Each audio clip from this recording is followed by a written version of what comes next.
The game Ether World. It was released 10 years ago as a dating simulator targeted at a female audience, but it ended up more popular among male players. It allowed players to play a variety of characters, starting from easy but very efficient characters, to the more complicated but inefficient characters.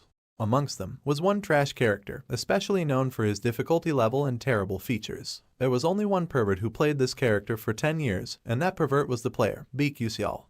An evening with the sky, colored orange from the setting sun, Yusial paused in front of his screen. He noticed new posts in the forum and wondered if there was a new update. He noticed a lot of complaints from other players and wondered if there was a final boss in a dating sim. He thought those kinds of games usually ended when players got together.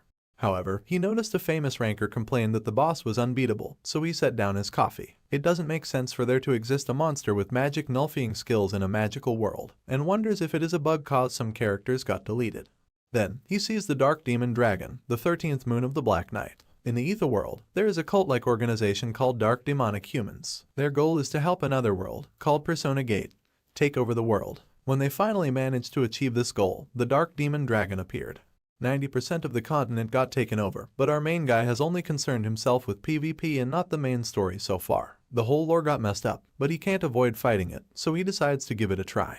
He enters the game and accepts the request to fight the Dark Demon Dragon. He decides to show off the skills he's honed over the last 10 years, so his character appears before the beast. His character, Beak Yusial, is the sole character in the game who cannot use magic, so even the most experienced players choose to not play him.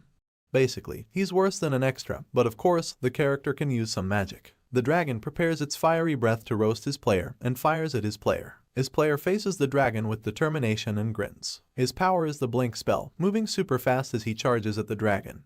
He slid to a stop and gritted his teeth. Beak Yusial's blink spell allows him to randomly travel between 3 to 10 meters very quickly. The direction he will blink in is random, so if he does not control the distance well, he will die immediately due to the speed and impact. The cool time and mana usage is also ridiculous. There is also a penalty where he cannot move 2 seconds after using the skill. Anyone can learn it, but most people don't use it. However, Beak Yusial has mastered the use of blink. He can control which direction he will go in. He can also control the distance, and has managed to nullify the penalty. It does not use up mana since he does not have a mana stat. Unlike other spells, blink was nothing more than just a movement ability. He became obsessed with this character since everything depended on his skill level. So, over the last 10 years, he has been playing as the only character in the game that does not use magic in battles. The dragon charged again, and Beak Yusial attacked. He dodged the dragon's next attack, and looked upon his opponent. The beast fell as the notification came up that he had defeated the final boss. He was shocked that he actually killed, though he was covered from head to toe in ancient relic grade items. Still, he played a garbage character, but it was nice that he beat the boss. He will flex to the community that he killed the Dark Demon Dragon. However, he got a loud notification that because the wrong ending has been reached, 90% of Ether World has been destroyed. He is shocked, and the notification informed him that he was the closest to reaching the true ending. Then, the notification begs him to please reach the true ending. Our main guy was very confused, but suddenly he was zapped away and everything went quiet, leaving only his chair and computers behind. He opened his eyes with a gasp and found himself on the floor. Sitting up, he wondered what was going on. He also wondered where he was. Then he glanced to his side and saw the mirror before him. Stepping closer to the mirror, he saw his reflection, and his eyes widened in surprise. He had the appearance of Beak Yusial. Suddenly, something glitches, and a notification screen pops up before him. It tells him this is episode 1, titled Escape the Chase. He is surprised, because he recognizes Beak Yusial's prologue quest. Still in shock, he slips his hand into his pocket, and is shocked to see the entrance certificate to Stella Academy. It is hard to believe, but he is definitely in the Ether World, and he is stuck at Beak Yusial. He places his hand on his face with a groan, but decides to be logical about it. The voice told him to reach the true ending, but from what he knows, the game does not have a true ending. Then his eyes widen as he realizes that no one has managed to reach the true ending in the last 10 years. This is not the time to think about that though, cause if memory serves him right after his character wakes, the people chasing after him burst into the hut.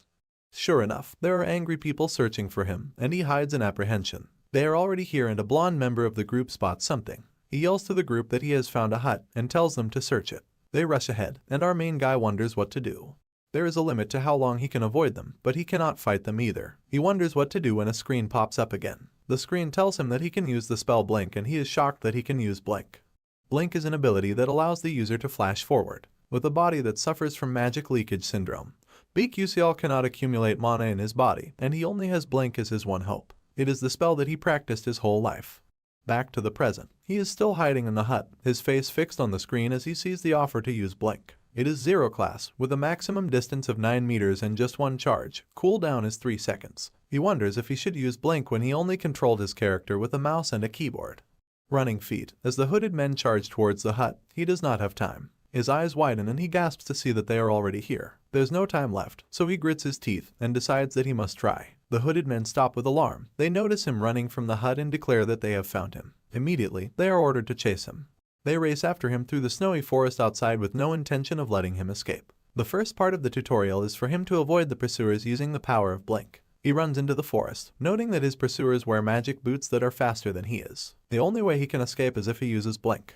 He calms himself, knowing he has used blink 1,000 times before. The timing is burned into his muscle memory. His pursuers scream in rage that he won't stop running away, and he sees that they have caught up with him. Blink's main disadvantage is that if the user fails to control the distance, they could collide with an object and die instantly. However, as the lead chaser swings his mighty sword at him, our main guy activates blink. When he uses it, the ability works differently, and he takes on a burst of speed, vanishing from his attacker. He is shocked but pleased that his execution of the ability was a success. His pursuers are shocked to see him use blink as they did not believe he was a mage. The lead blonde tells them not to falter, because blink has a rest period that paralyzes the user for 2 seconds. However, the lead is shocked to see that the main guy can still move, and is still running. He runs fast through the forest, and encourages himself to be more careful. He must use the uneven terrain to his advantage, since players who aren't able to learn how to control Flash at this stage won't be able to make it to the next episode. In reality, 99% of players who played this character were unable to pass the tutorial, and even the 1% that passed were unable to surpass the wall of blink distance control and continuous blinking.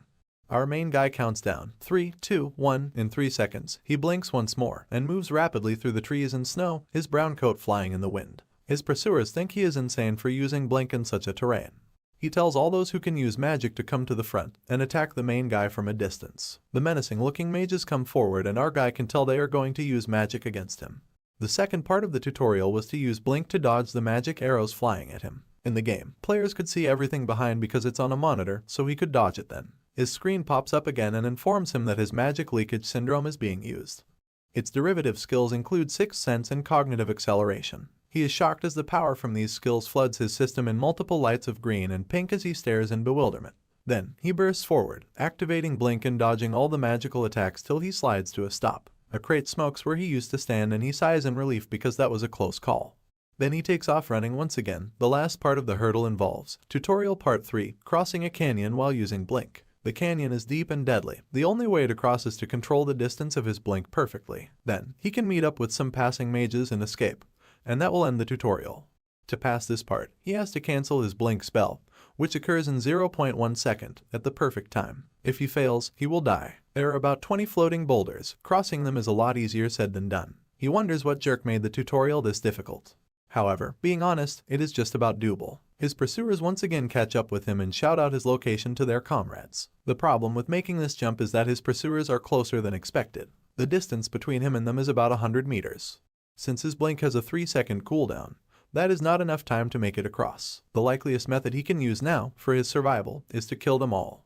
The deadly snowy canyon is vast with many floating rocks, and our main guy hides underneath a snowy tree. Even he thinks it is crazy. How dare he think he can achieve this when he has never even been in a proper fight? If this were a game, the system would make it impossible to attack those who are chasing him. This is reality. No rule says that I have to blindly follow the game's system. The thought of killing someone doesn't bother him at all. This is not because those guys are his parents' enemies, according to the story. He glances behind him and sees that they are there. He believes that he can win.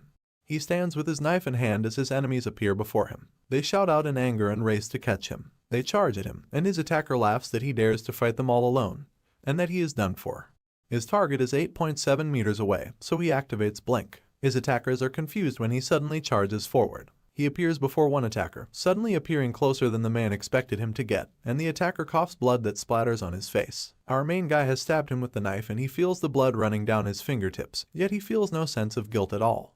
After all, he is only killing them to survive. So, he yanked out his knife from the dead man and smacked his body away. The man's corpse fell into the arms of his colleagues. The attackers become alarmed and see that he is getting away. They scream that he must not escape at any cost.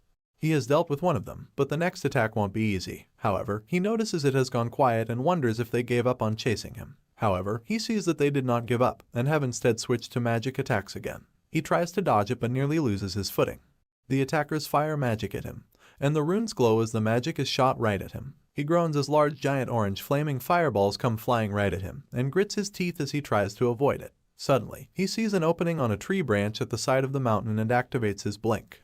The fireballs hit the area where he'd previously been standing, and smoke covered up the area. The lead attacker says that it serves him right for being so cocky and acting up. However, the smoke clears and they can't see his body in the crater that was made. The lead attacker is shocked that he's not there, and our guy appears above him. The lead guy looks up just in time to make eye contact with him, and our main guy grits his teeth with determination. One of the peculiarities of Blink is that it maintains the same momentum before and after use. Using the ability, he stabs the lead attacker and the man screams in pain, leaving the other attackers confused and scared. They ask what happened, but blood has already been spilt, and our main guy has sliced through the lead attacker. The other attacker stares in shock as the man's body falls and our guy stands before his fallen corpse, covered in blood. He pauses to catch his breath.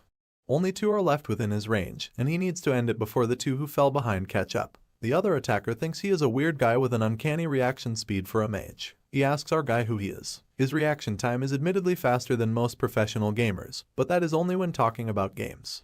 He cannot keep dodging their attacks forever, especially at such a close range, so he shall end it as quickly as possible. However, the second attacker says that he has already figured out his fighting style. All this guy uses is blink and a dagger. As long as he protects his face and neck, then the dagger won't scratch him. The attacker raises his large sword as our guy runs at him. He tells him to bring him on and activates Ice Wave. Our guy activates Blink and the attacker slashes a wave of ice at him. He laughs that he has got our dude, and he will make his face wrinkle in pain. However, he is shocked to hear a gurgle beside him, and sees that our guy has slashed the neck of his companion. He is horrified to see our dude slice through the throat of his teammate. The attacker curses. Earlier, our guy was running like a rat who has never fought before, but now he is acting differently.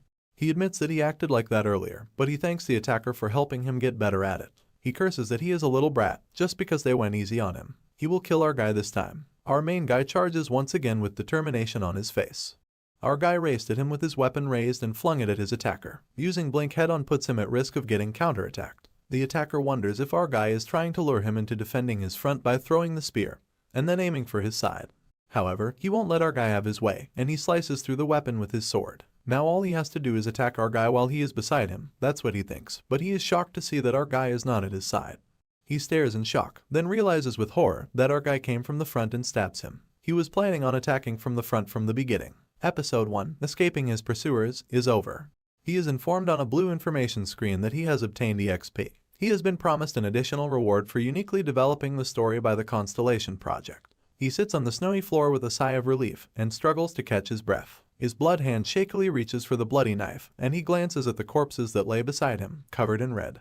He reminds himself that this is not a dream, and he just experienced his first blink and his first battle, as well as his first murder. He sits and thinks grimly about how he killed a person to survive. He dusts the snow from himself and gets to his feet with a sigh. He shall leave this place for now. He pauses when he suddenly recalls something and turns around. He pauses as he thinks deeply, although it leaves a bitter aftertaste. He has to think realistically since he is broke. So he rummages through the corpse pockets and finds around 2 million credit, which is approximately 2 million won. It is better than nothing.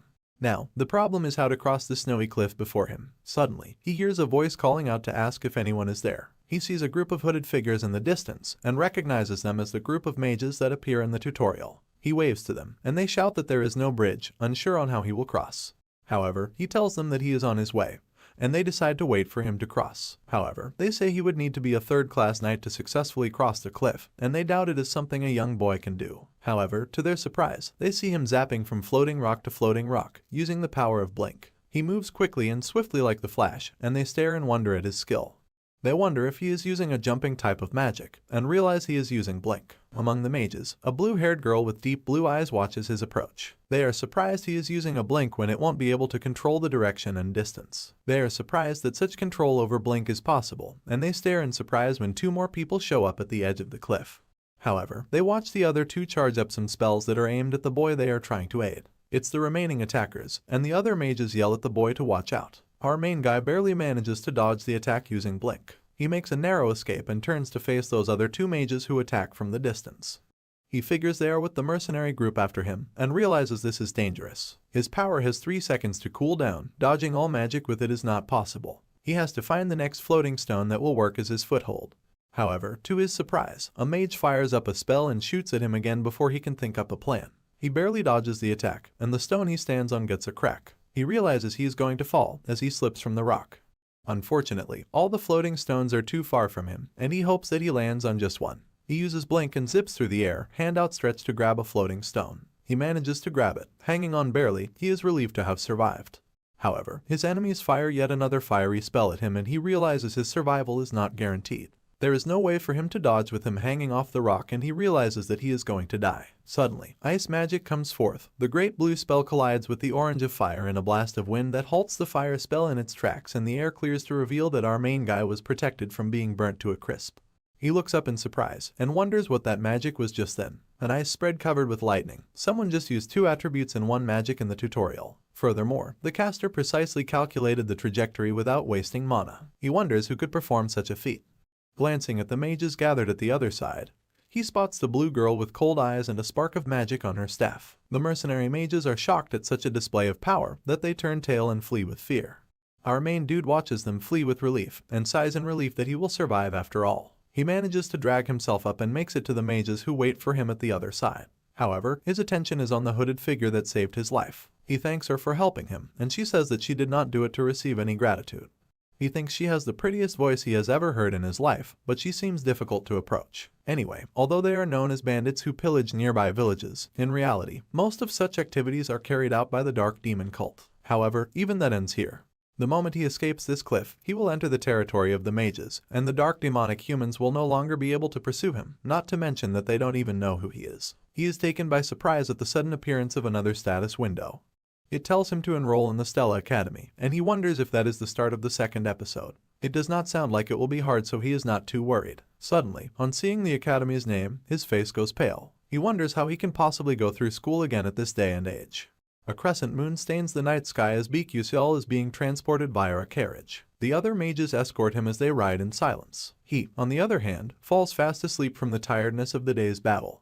From slumber, he falls into a dream state, groaning as he sees a much younger version of Yuseol calling for his mom. Whilst gripping her garments, he tells her that he will be a mage when he grows up. His mom just smiles and tells our hero that she believes in him. Yuseol stares at the second-hand magic text that his parents worked very hard to get and then slits it open, promising to study very hard to make them happy. He crosses his legs as he makes use of the library until he later sleeps off on a desk nearby. His mother then shows up as she covers him up with a blanket. We're taken forward in time to a doctor's appointment where Yuseol's mom asks the doctor if he's sure her son has mana leakage syndrome. Her tone is so distraught that our boy cannot even bring himself to react.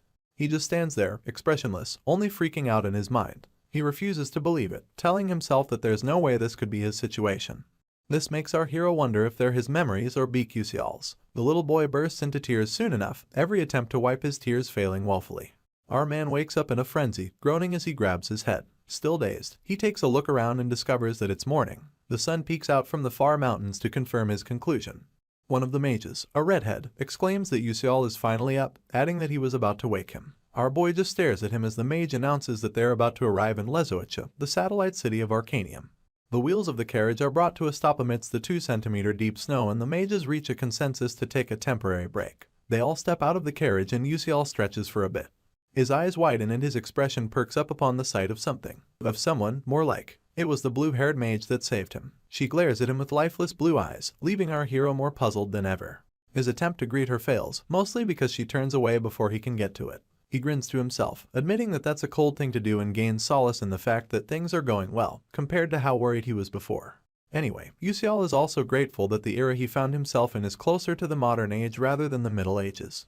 You see, although magic exists in the ether world, there are also trains, flying ships, and even warp holes set up in the safer cities. Also that long-distance travel can be more convenient.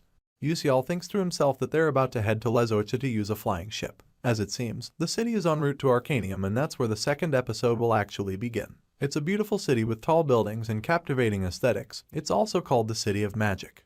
In Arcanium, there are renowned magic towers as well as mage knight orders. It also houses 5 magic academies. Of all the 5, the academy with the most promising students and powerful mages is none other than the Stella Academy. For this one reason, Stella Academy is chock full of nobles and geniuses from every crevice in the world. With arms folded, our hero leans on the carriage as he wonders how Baek-Yuseol managed his admission into such a place. His brows perk up as he suddenly remembers that he hasn't checked his skills yet. He does so immediately, pulling up a blue console outlining his capabilities. He experiences a little increase in his strength, agility, and sensitivity. He also checks out the new Sixth Sense ability, which enables him to detect mana within a 12-meter radius. To top things off, he notices his detection acceleration skill and attributes his survival to these aforementioned skills. This doesn't stop him from remembering his predicament, being stuck with mana leakage syndrome, a cursed physique that stops him from accumulating mana in his body. He remembers how downtrodden his mom looked at the hospital and how Baek was left with such an inherent curse. However, this allowed him to detect mana around him with his sixth sense. It also allowed him to notice any incoming attacks even if he's not looking in that direction. Detection acceleration allowed him to notice things as though time had been slowed, and he could detect any threat much faster than a normal human could. Our hero realizes how important this skill is for Baek but is painfully aware that he can't use Sixth Sense for long, seeing as it uses up a lot of mind power, and leaves the user with pretty huge consequences afterwards. He goes on to check his stats. As expected, his mana is non-existent and his blink ability is still at 0. Basically, our hero has a long way to go, but realizes that it is not a bad place to start. The real Baek had really low sensitivity, and our boy deduces that maybe it took a part of the stats of the character he had fostered Yusial into. Anyway, in the Ether world, there isn't just one level, but one for each stat. The skills are in the form of levels and the stats are measured in stars, with the maximum stat level being 9 stars. This is practically impossible to reach though. Hand on chin, our MC recalls playing the game for 10 years but only reaching 8 stars in both sensitivity and stamina. He decides to invest into his sensitivity to boost his sixth sense and reaction speed, telling himself that he can boost stamina and flexibility through other means. Afterwards, he goes glum again, remembering that he's still stuck with the mana leakage syndrome. He tells himself that if he doesn't train, he won't be able to survive for long. This helps him decide to, as soon as possible, upgrade to the Secrets of Nature physique. His hands dig themselves into his coat pockets as he affirms that the way to reinforce mana leakage syndrome lies in Stella Academy. This leaves him no choice but to head there if he wants to save the world and treat his syndrome. Our hero lets out a tired sigh as he admits that he already doesn't want to go. He wishes that he could get something that would help him out here and suddenly realizes that he has missed some notifications. At that moment, one of the mages prompts everyone to resume their journey, so our boy calls out that he's coming. He simply decides to check his notifications later and has no idea that the blue-eyed mage was checking him out. Well, she looked in his direction. The flying ship is nothing if not majestic, with the wind in its sails and a beautiful blue and brown exterior. On the inside, it's littered with nobles fraternizing amongst themselves, and announcements are made that they'll be leaving for Arcanium. They're also told to take a seat for their safety. One of said nobles glances in our boy's direction, pointing out that he's just looking around like some lost little kid. True to his word, Yusial twirls his head every which way, taking in the sights. The noble's companion then concludes that our hero has never been on a flying ship before, adding that he must be some country bumpkin. Yusial overhears them regretting why Stella lets peasants into the academy, so he turns to see who's talking. The noble then doubles down, accompanied by 2 of his friends. He quips that the academy is supposed to be the most renowned in the world and adds that they're sullying the waters with lowly folks. Our hero just stares at the noble blankly and then sighs in disappointment. He concludes that kids are the same wherever you go, and simply walks away from the noble as he screams in annoyance. He continues to boil and eventually calls out to our boy, telling him to stop. Meanwhile, the crowd begins to mumble amongst themselves. The noble turns around, wondering why everyone's being so loud, only for his eyes to widen in shock. Some lady with white luscious hair and a red bow on her blouse comes into view, and someone amongst the crowd calls her Princess Bion. This pulls our hero's attention, so much so that he has to double-check if he heard the name right. Indeed, it is Princess Hongbion Adalbert, the Princess of Adalbert Kingdom, in all of her glory. The crowd continues to mumble amongst themselves with every step that she takes. The troublesome noble immediately mellows down, placing his hand on his chest and referring to her as Your Highness. Princess Bion only stares at him through the corner of her eye, and it sends chills down this youngin's spine. His speech stutters, and before he can get any words out, the princess brushes past him and then brushes past Yusial too. He watches her go and admits that she's the villainess of the Ether world. You see, Hongbion is one of the main characters of this game. She and the main female protagonist always have arguments, but she dies in the end. No matter what route one chooses to take in the game, Bion never has a good ending. She's brutally murdered in some, and in others, she's bullied by the entire academy before getting expelled. In one of the routes, she goes through something so shameful that she never appears before the public again. Our boy deduces that the game developers must have something against the princess, seeing as they wanted her to suffer no matter what. At that moment, Yusial remembers hearing that she's popular amongst the male players and admits that she's pretty. Anyway, he's scared to talk to her because he feels like she'll kill him. His stomach interrupts his thoughts, so he rubs his palm against it and tells himself that he should probably get something to eat. Yusial heads upstairs to a cafeteria of aesthetically pleasing pastries and freaks out immediately. He sadly turns to leave, asking himself why everything there is so expensive. He decides to get some food when they arrive at Arcanium. Just then, the public address system buzzes to life and everyone listens attentively as an announcement comes. Apparently, they'll be arriving at Arcanium in 10 minutes and the captain wants everyone to head to the first floor. The princess, our blue-haired mage, some dark-haired maiden, and a regal prince all hear the information even as the captain repeats it. A grin creeps onto our boy's lips as he wonders if everything is finally starting. He finally accepts that this is now his reality and he plans to face it head-on. Yusial stands as he sadly intertwines his arms. He lets out a sigh, admitting to himself that he's glad he resolved his issues. He starts to wonder if he can really survive in Stella Academy or worse off, in this world. The dark demon dragon and the dark demonic humans come to mind and he stares out the window, wishing he had something to help him at a time like this. Our boy then remembers that he has a notification that he hasn't checked yet. He taps it and discovers that the Constellatio project offered him a special reward. Amongst them were the downgraded versions of all the weapons he used in the game, the downgraded version of all the skills he acquired in the game, and lastly, some EXP. His hand finds its way to his chin once again as he admits that the game has some commercial ethics. He wonders what he should pick. The returning light comes to mind, but he wonders if he should take the price of the flash instead. Unfortunately, the console tells him that the item's grade is too high and that it'll be downgraded severely. He tries asking for Hyperspace Blink but gets told that he cannot acquire it because it's an advanced version of the Blink skill. It adds that he can use the reward to slightly increase his Blink skill though. This frustrates our boy into asking if they really have to downgrade everything.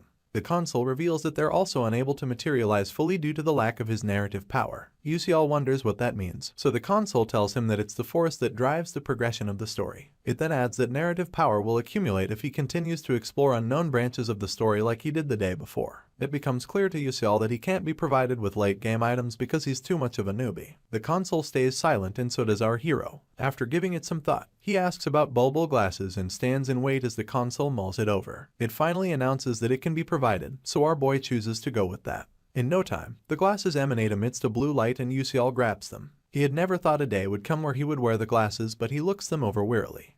You see, bulbul glasses are an item that contains all the information our hero has gathered while playing the game. In Etherworld, it was possible to recall and read notes about all the hunted monsters or acquired knowledge, so players found various ways to store information. Yusial was one of those players. He tries on the spectacles with a grin on his face and waits for the information to load. He gets a description of the glasses and the option to either open a folder or seal information. He chooses to open the folder and waits once again as the console opens up 5 folders, namely Alchemy Materials, Hunting Grounds, Dungeons, Monsters, and Characters. He takes a quick look at the folders and admits that it's good enough. As he makes his way down to the ground floor, he wonders how much grinding he would have to do using the game system, since this place is now his reality. He then concludes that he should be able to regain half of the abilities he used to have with the help of these glasses.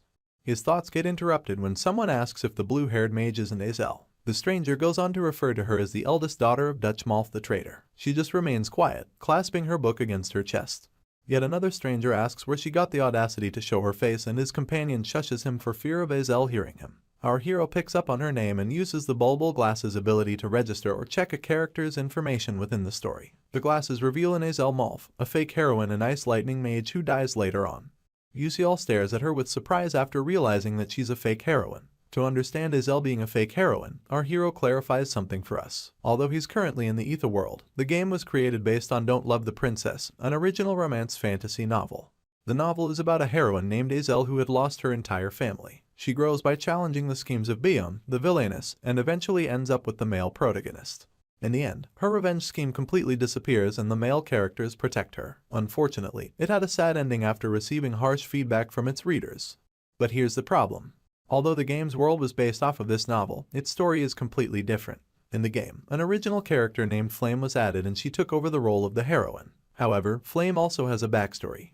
You see, she was a woman living an ordinary life in the modern world who occasionally enjoyed reading Don't Love the Princess. She ended up getting transported into this world. So, contrary to the novel, Azel became the fake heroine in the game while Flame became the real one. Despite the efforts and numerous attempts by the players, it is said that Azel was not able to survive in any routes. This was the reason why she got pushed from the main heroine position. Our hero removes his glasses and shakes it off, admitting to himself that it has nothing to do with him. He still wonders if it's just his imagination or whether he has seen her somewhere before. The fake heroine continues to walk away and our boy concludes that it has to be his imagination. He then readies himself to hop off the boat. We're transported to Stella Academy, a place for geniuses, a place for nobility, a place for excellence. The students, well-dressed and attentive, listen to their headmaster as he states the obvious. He mentions that dark demonic humans are the mages who have embraced otherworldly powers and transformed into monsters. He goes on about how dark demonic humans continue their invasion even as they speak. They open persona gates and even liberate dungeons to encroach upon the magical world from the back world. He then makes it clear that their destiny as mages is to protect the world from the forces of darkness. One of the students secretly calls his speech boring and his mate concurs. Meanwhile, Yusial stands in the back, looking dapper in his new uniform. The headmaster announces that they'll be conducting an oath ceremony for the 4 students who were admitted based on their high scores as well as the freshman representative. He calls all 5 of them to the podium and our boy walks up alongside Princess Bion, Azel, and 2 others. He can't help but think that everyone's faces are shining, fitting their positions as main characters. However, the brightest one of them all is Ma Yuxiang, the freshman representative. He happens to have entered with the highest score, leaving people wondering how he's so handsome and intelligent at the same time. Our hero just takes a glance at him, acknowledging that he's the famous Ma Yuxiang. You see, Ma Yuxiang is best described with the phrase throughout heaven and earth, I, alone, am the honored one. He possesses a mana status of 9 stars and potential close to the realm of deities. He's also a natural genius with the ability to control all the elements of this world. As our hero checks him out, he realizes that although he cannot reach the good endings, he'll aim to avoid the bad ones by bringing the class rep to the good side. However, that's completely up to Flame, the last but not the least of the 4 exceptionals. Yusial concludes that it all depends on how she acts from here on out. He concludes that it's a good idea to befriend her seeing as she's also from the same reality as him. He becomes worried about the possibility of things getting complicated if she considers him an enemy, and he faces rejection. Our hero concludes that he shouldn't risk anything since he has the upper hand in terms of information.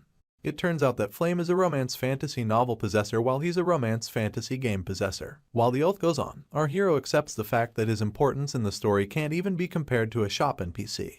His expression becomes glum once again, remembering that the heroine, Flame, in this case, has the special ability to cleanse the dark demonic humans. She also has an ability that enables her to weaken those around her, so Yusial admits that being near her will definitely affect him.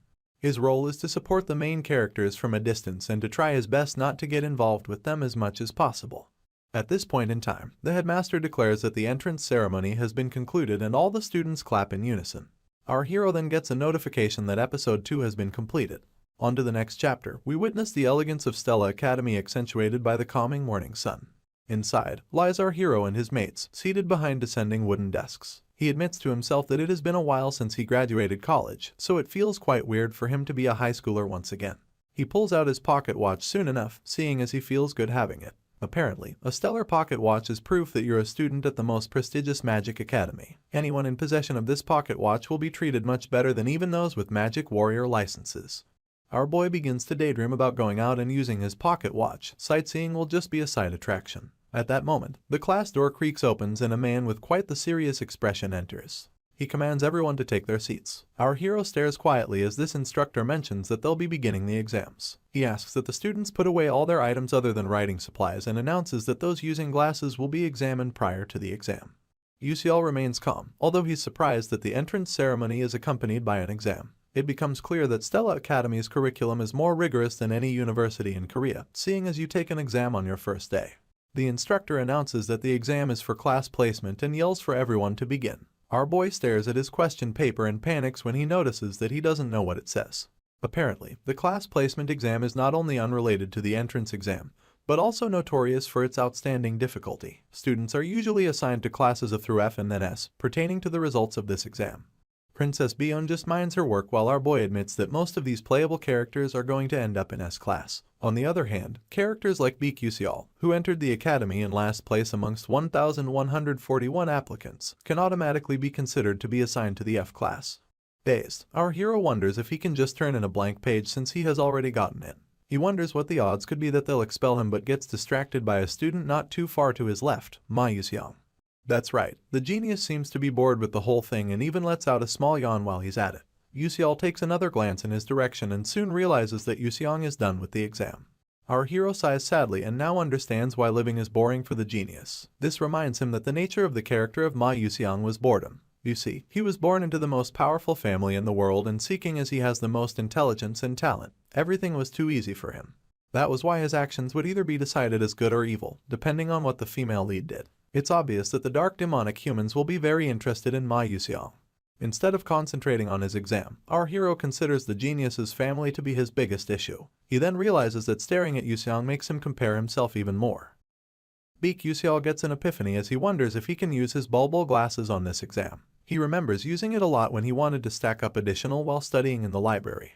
He just tells himself that he has nothing to lose and pulls out the glasses from his breast pocket. Before he can even try them on, the professor draws close to him, asking what the glasses are for. Our boy freezes halfway and the professor reiterates how he announced that if glasses are to be used, they would be checked prior. He takes the glasses from our hero to do just that, staring at them intently and furrowing his brows. Still in a panic, our boy speculates about what the problem could be this time. It's obvious that if the professor discovers that the glasses have magic, he might get expelled. To worsen things, the bulbul glasses notify him while they're still in the professor's hands, stating that a missing part of the glasses has been sensed. The system would like to know if our boy wants to call it, but he screams in lowercase that the system should stay the same. After looking the glasses over for some time, the professor returns them, adding that he can't sense any mana from them. He then tells Yuxiang to ask beforehand next time, and our hero smiles sheepishly as he accepts them. Within himself, he heaves a sigh of relief. He was lucky enough that the original functions of the glasses weren't working at the time. He goes on to put them on and they immediately provide answers to the questions in blueprint. Our hero is excited that he can really see the answers and refers to this as the jackpot. He buckles down to write, but his new fear becomes coming in first place. He begins to entertain the thought of making it to the class, only for the professor to bellow that the exam is over. He then commands the students to hand over their papers. Without waiting for them, he uses his magic to pull all their sheets to the front, so our boy's paper easily escapes his grasp while he cries out helplessly. He realizes that he only finished 3 questions, but the professor doesn't even crack a smile, so approaching him is out of the question. Said professor looks over the different papers quietly until he sees something he thinks is an anomaly. His eyes widen in shock, and while our boy concludes that he's still going to end up in F class, he notices the teacher grumbling in the front. Soon enough, he yells at our hero to give him the glasses at that very moment. He increases the urgency, but a confused Yuxiang begs his pardon.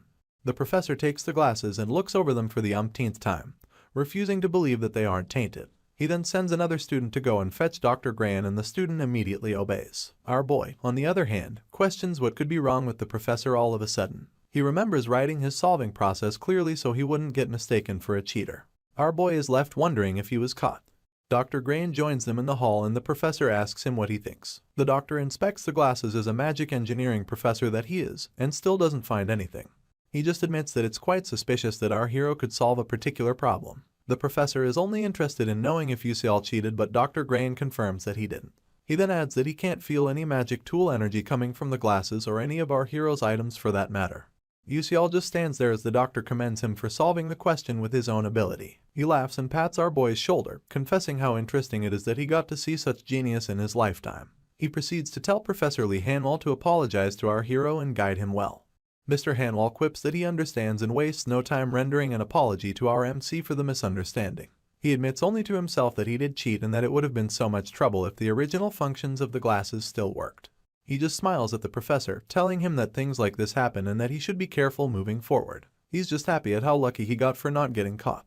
To say any part of Stella Academy is anything short of standard would be blasphemy. That afternoon, in the professor's lounge, Mr. Hanwell and his assistant go through the recently concluded exam papers. He's especially interested in Beak Yuxiang's script, so he stares hard at it like a dyslexic man waiting for the letters to rearrange themselves. Just then, someone calls out to him from behind and then approaches him, asking if he's working on the exam papers for this year's freshmen. He stoically confirms this, but the lady is so full of life that she smiles from ear to ear, announcing that she heard about many interesting freshmen being admitted this year. She's Professor Edeltamen of the Stella Academy Council of Elders. Once again, Professor Hanwell confirms her speculation in as few words as possible. He mentions Princess Bion from the most renowned family in fire class magic, Prince Jeremy Scalvin, who had surpassed all his older brothers and was crowned at age 12 solely because of his magical prowess. And lastly, He Wenryong, successor of the Magic Tower Master and member of the Full Moon Tower. Still smiling, Professor Edeltamen mentions how hard it must have been to set questions for so many elite children from prominent families, and adds that she saw a lot of interesting questions. Hanwell smirks as he claims to be glad that she likes them. His brows then return to being furrowed almost immediately. True to Professor Edeltamen's words, the questions for this year's placement test featured something new. The first 3 questions were ones that would be difficult for any student who studied in an ordinary manner to solve. The intentions behind them were as follows. The first was a flexibility test to see whether or not a student can move to the next question when they realize that they can solve it. The second was to test for how the student would solve a question that did not appear in any of the textbooks they've studied so far.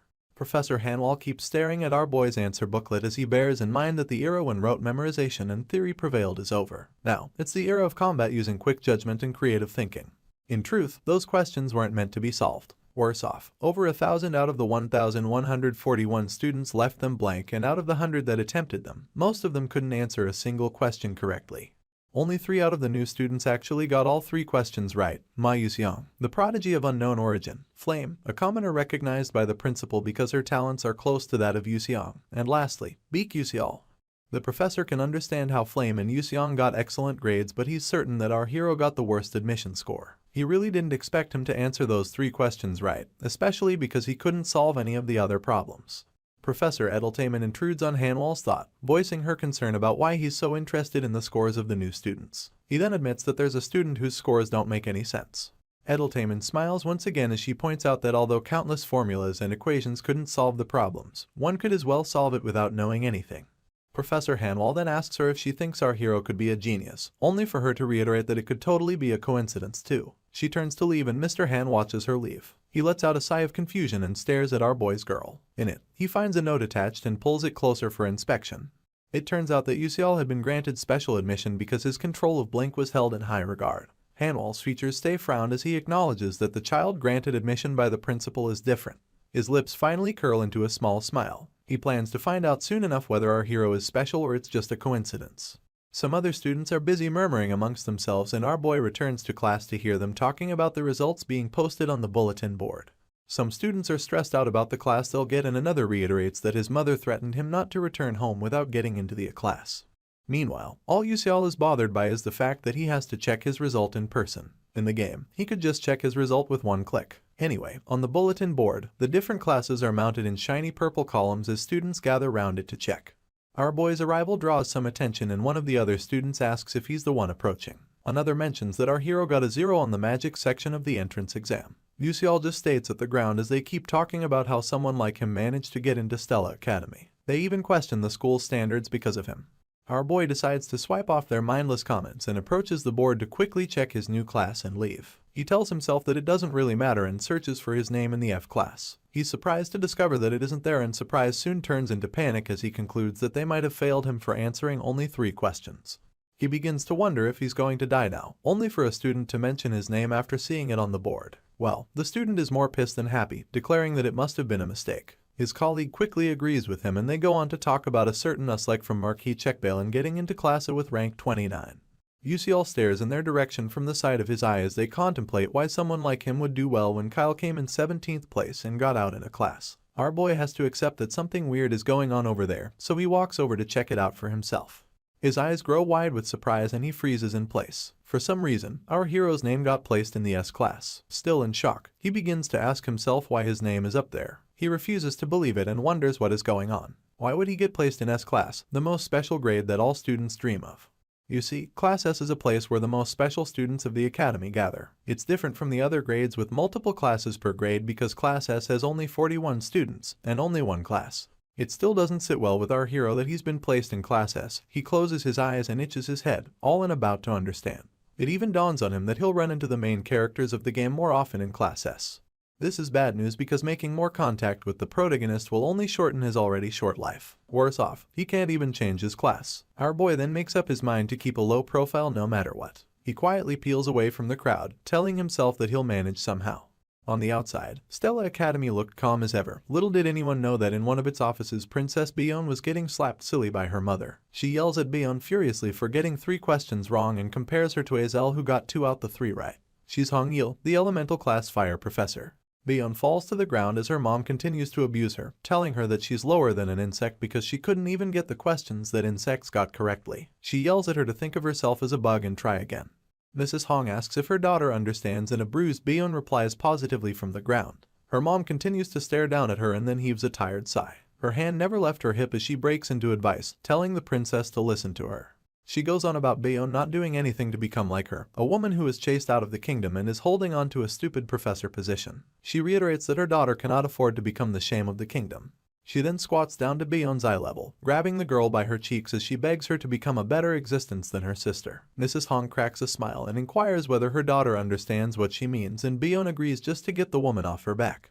Still on the floor, she admits to herself that she doesn't understand and looks away from her mom. Apparently, the poor girl only lives her life the way she was taught and solves questions by the same principle, what she was taught. She had come across problems composed of magic, spells and formulas that she hadn't learned. This just brings her to tears and leaves her questioning why she's being tormented.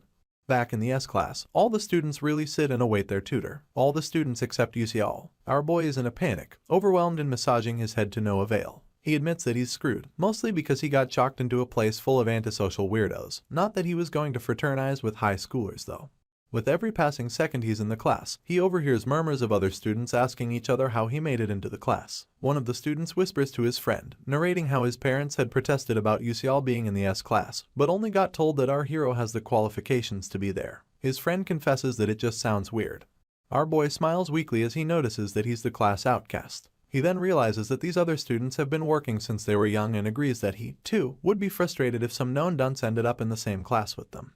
He stretches his joints, recalling that classes change according to one's performance after every test, and the S class is exempted. Of course, there are very few cases where a student can get demoted. Our hero glances to his left, recalling that there's going to be a male student who will rise from the class to the S class later on. He then pushes the thought aside, seeing as he'll still end up finding out when the time comes. He takes a good look at everyone, still baffled that all the game characters he once saw behind a screen are now in front of him. In a few years, some of them will become famous worldwide, with 5 of them having the possibility of betraying the magic world. His eyes travel to Ma Yuxiang because he's one of them, and then to Flame, who he hopes to God can stop Yuxiang from going astray. At that moment, Professor Hanwell majestically waltzes into the classroom and tells everyone to settle down. Our hero's senses immediately switch to high alert as he sees this man, but the professor just mounts the podium and expresses how nice it is to meet all the S-class students. He mentions the possibility of them already meeting him, but still opts to introduce himself formally. The next ending glare deepens as he introduces himself as Lee Hanwell, professor of the S-class. The students, as usual, begin to talk amongst themselves. One of them mentions how famous the professor is, and his colleague points out that the man has almost eliminated 1,000 dark demonic humans, adding that he's called the 7th class magic warrior. Once again, Mr. Hanwell tells the class to settle down and breaks into a small speech soon enough. He claims that there are a lot of talented students in the class and adds that there's a very unique student there as well. Of course, our hero immediately feels watched. The professor goes on about Stella Academy being a place where they foster combat mages and how as magic warriors, his students will undergo a rigorous high school training for 3 years. He announces that he doesn't expect all the students to make it to the end, but he would like for them to show him what they're made of within the 3 years they have together. He opens the floor for questions, but Hai's expression doesn't seem like he wants to take any, so none of the students ask. The professor gives them a few more seconds before indicating that they'll be starting the class. Just then, Princess Bayon drags her feet as she steps into the class. She steals a glance at her professor and just keeps approaching him. On the flip side, Yusial is perplexed that Bayon, who's normally a stickler for the rules and waltzing and late to class. She and Mr. Han discuss quietly while our boy is busy wondering if something happened. He peels out his bulbul glasses to get confirmation, only for the spectacles to reveal that she occasionally burns herself, has an evil mother, and worse off, is guaranteed to die. Our hero doesn't feel like he has the correct information. He resumes his signature pose of placing his hand on his chin, just so he can think about the whole guaranteed to die thing.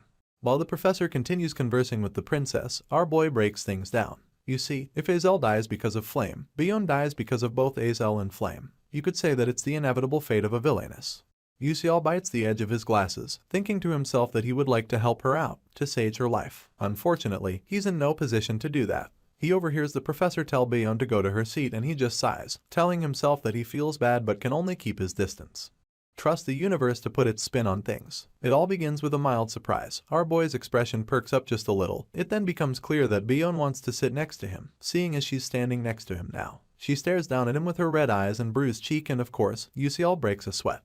He then scooches over for the same girl he claimed he'll have to keep his distance from. She quietly sits beside him and our hero, just as quietly, begins to freak out, wondering why things are getting so twisted from the start.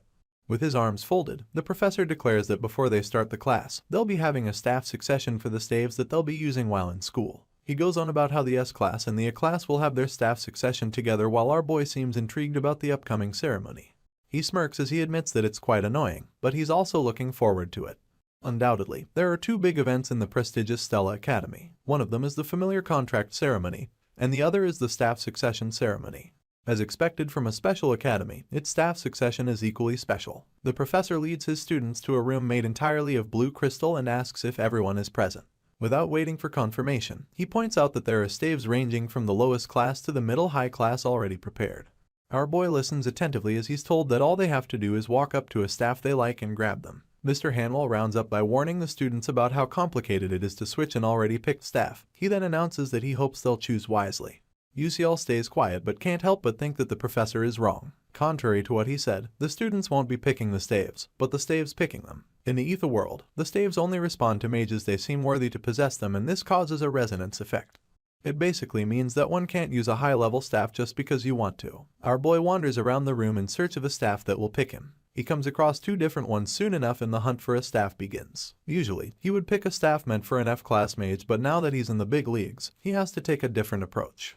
UCL feels like the staff that would fit his position the most is a wand. It turns out that staves are of 2 classes, the short-form wand and the long-form staff. Wands are mostly wielded by the knight class for close combat and for spamming quick magic. However, staves are used by the bishop class to focus on a single hit with a longer casting time.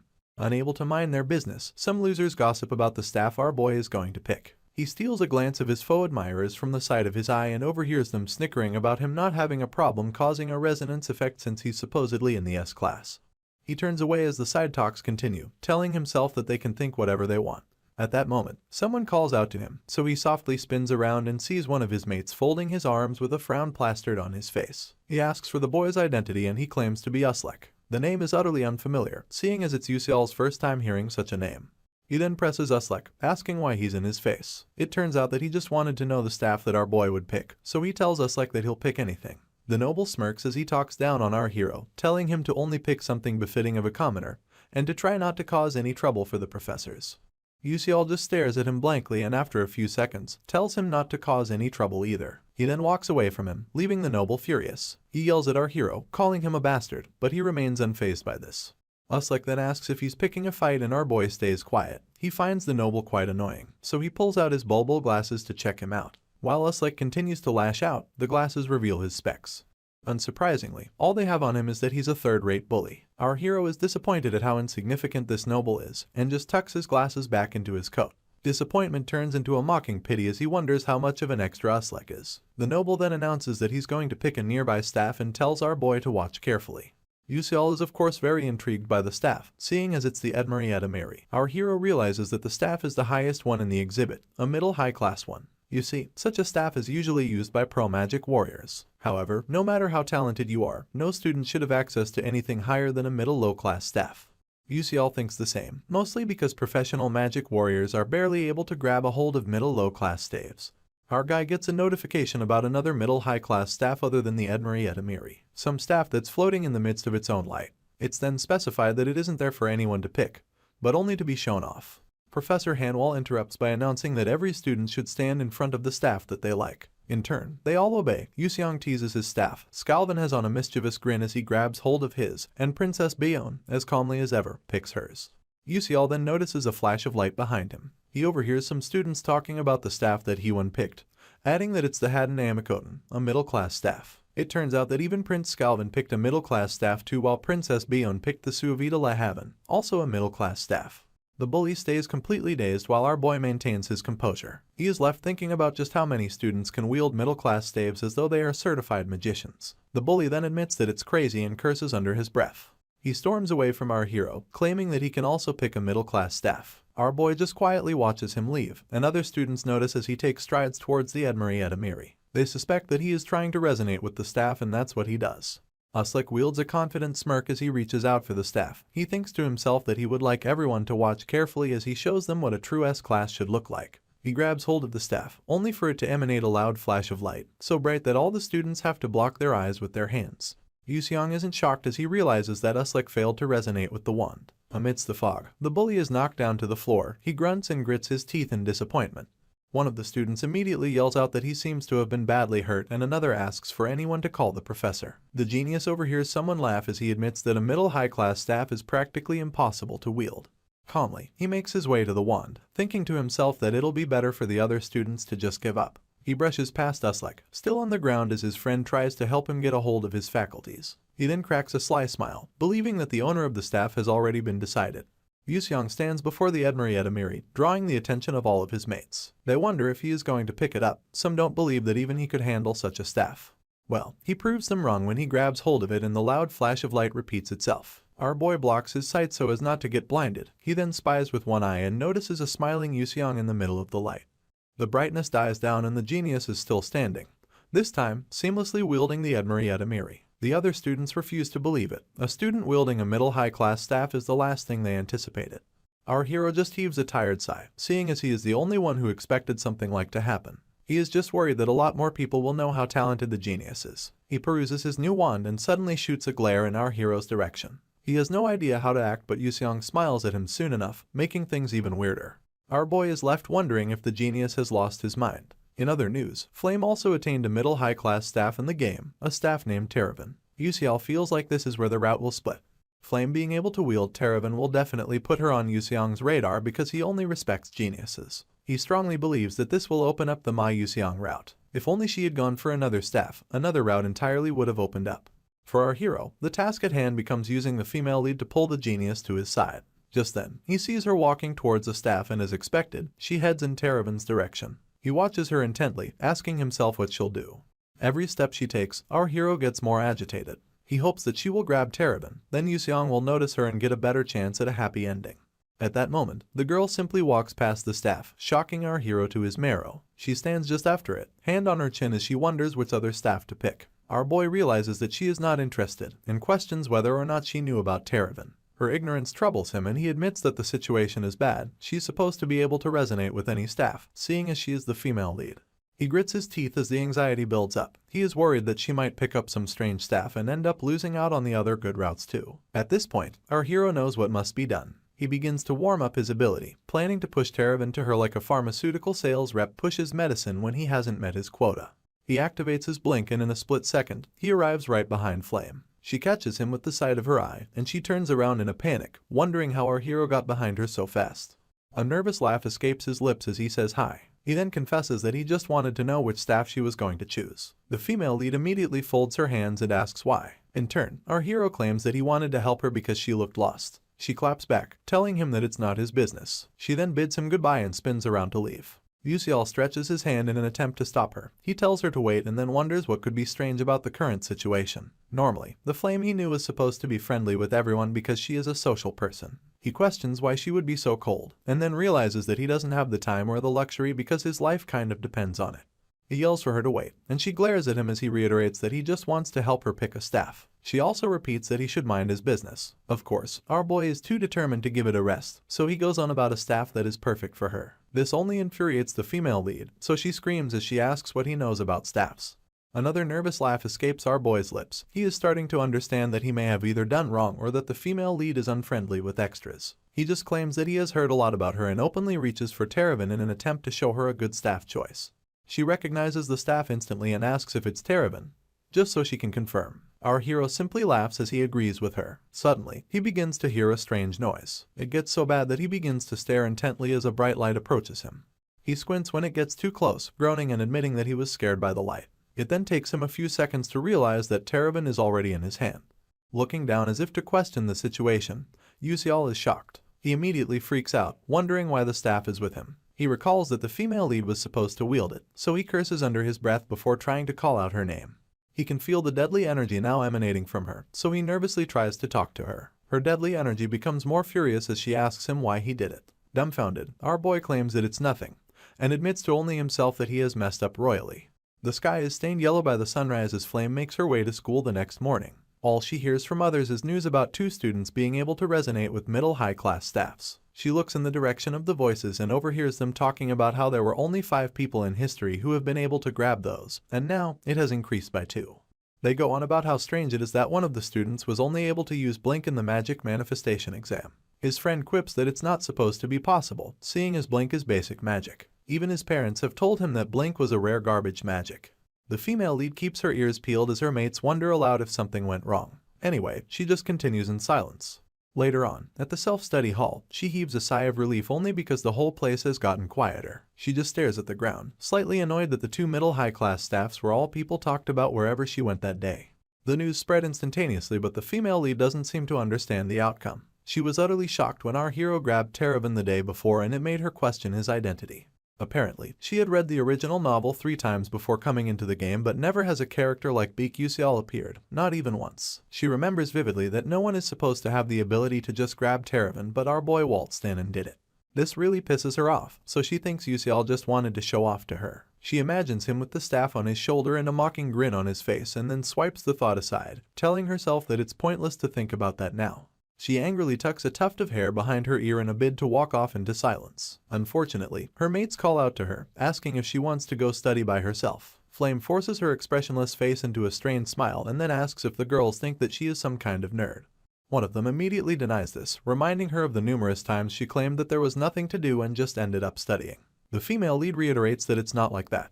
Another girl then speaks up, asking the female lead why she always calls them kids when they're the same age. Our girl laughs it off, claiming that it's a force of habit. She then adds that she has always been treated as an older person where she used to live. On the outside, she continues beating her teeth in a fake smile, while on the inside, she admits that she realized she is inside a novel from the present and can't exactly act like a kid.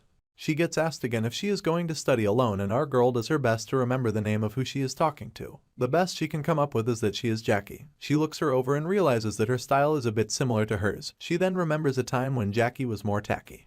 Our girl simply tells her that she won't be going to study alone. She clarifies that there's going to be a special supplementary meeting coming up, so she is going to attend that. After this, she bids them goodbye and Jackie asks to visit a cafe with her sometime. The female lead doesn't give an answer, she just waves goodbye once again and walks away. As her feet hit the marble floor with some malice, she scoffs at the idea of teenage girls. She admits that it's quite hard to be a student at her age and is too preoccupied with her thoughts to watch the incoming corner. She bumps into Hyunryong and lifts her hand to her head as she groans in pain. Wonryong calls out her name and she stops fiddling with her head instantly. She then looks up at this tall glass of adult juice as she calls out his name too. They stare into each other's eyes for a little bit before the boy asks if she is okay. Instantly, she claims that she is, but he doesn't believe her. He points out that her expression isn't a good one, and asks what is up a second time. She wonders if he is worried about her and then tells him that nothing in particular is happening. The boy switches the topic as he inquires whether or not Flame is going to self-study. She accepts that she is and points out that he is on his way to an S-Class exclusive training hall. He talks down on her, claiming that no one can be lazy when it comes to training every day. In turn, she tells him that he is unnecessarily sincere. Wonryong claps back by telling her that her last statement is not something she is supposed to say. She highly doubts this, but it ends up with more soul-snatching eye contact. Suddenly, the boy cracks a smile and reaches for her face soon enough. She watches as he tucks some of her hair aside and then tells her that they'll see each other later. Now flustered, our girl continues to watch the hunk as he makes his way to training. She then turns her gaze away, stubbornly claiming that he is a bland person. She notices another surprise spying at her from just around the corner. It's Jackie from earlier and the girl stays staring at her, so she waves absent-mindedly.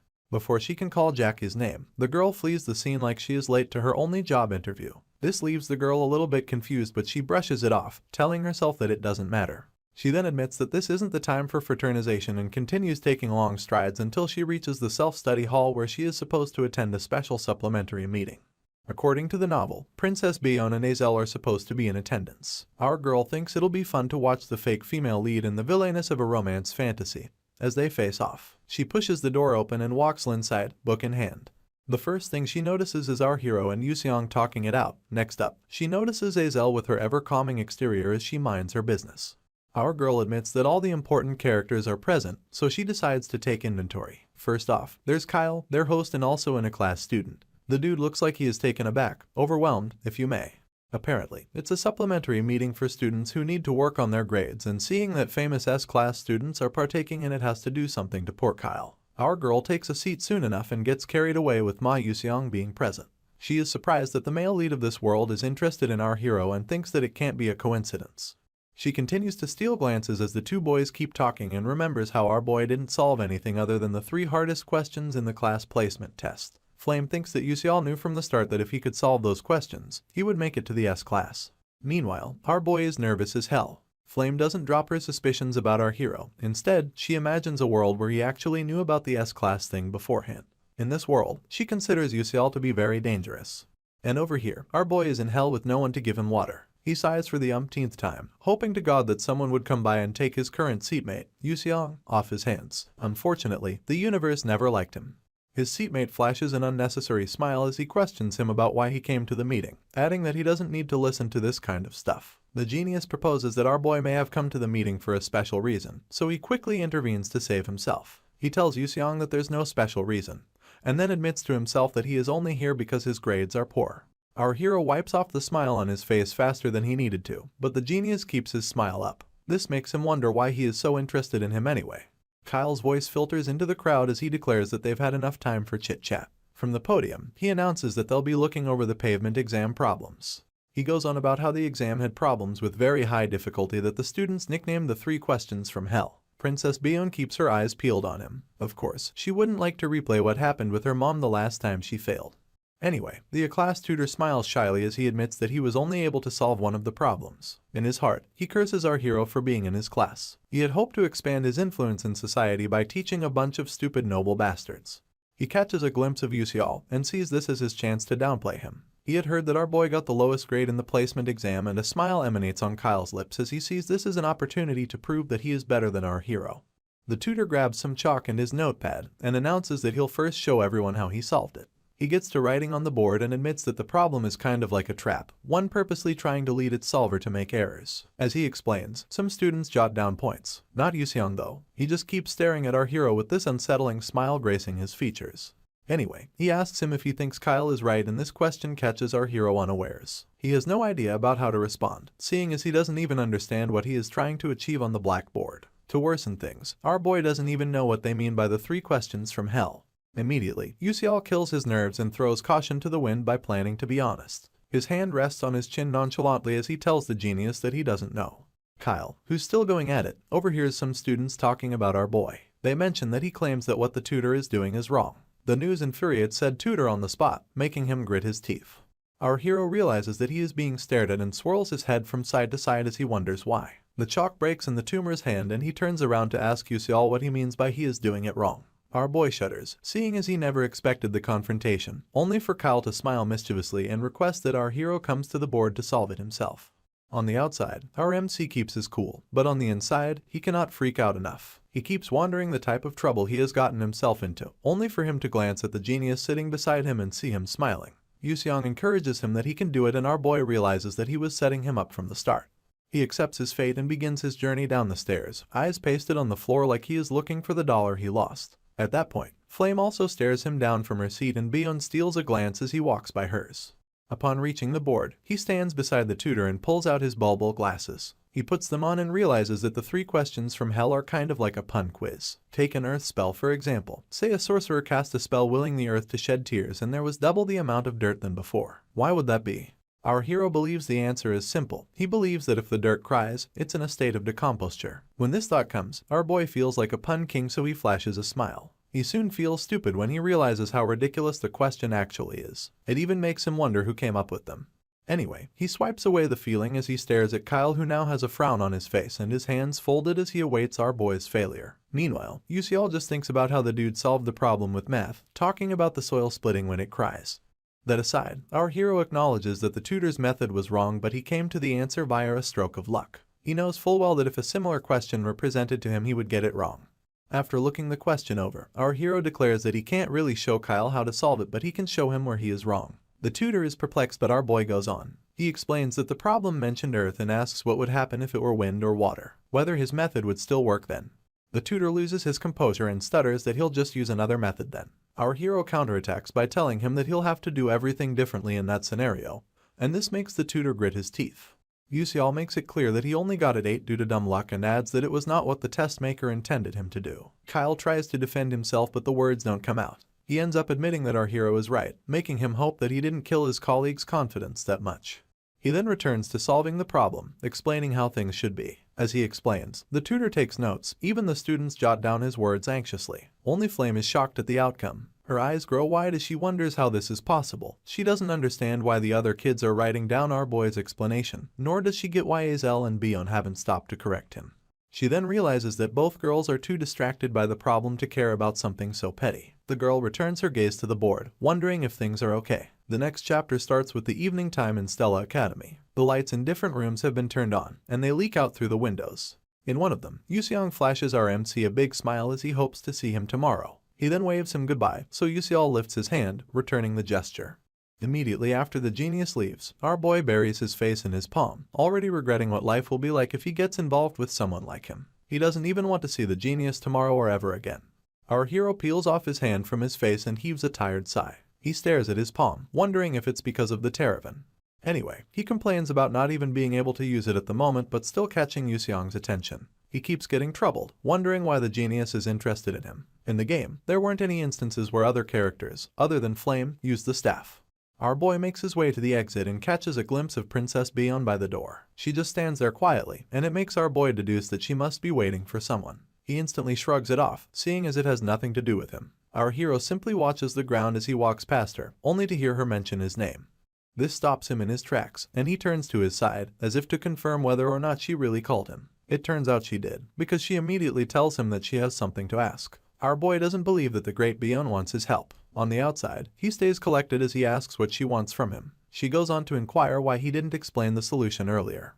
Our hero freezes in place, thinking to himself that there was no way for him to explain a nonsensical quiz. He fidgets for a few seconds, rubbing his neck nervously, as he realizes that the princess must have misunderstood him. He simply reiterates that he had nothing to say, and Beyond just as quickly claims to understand.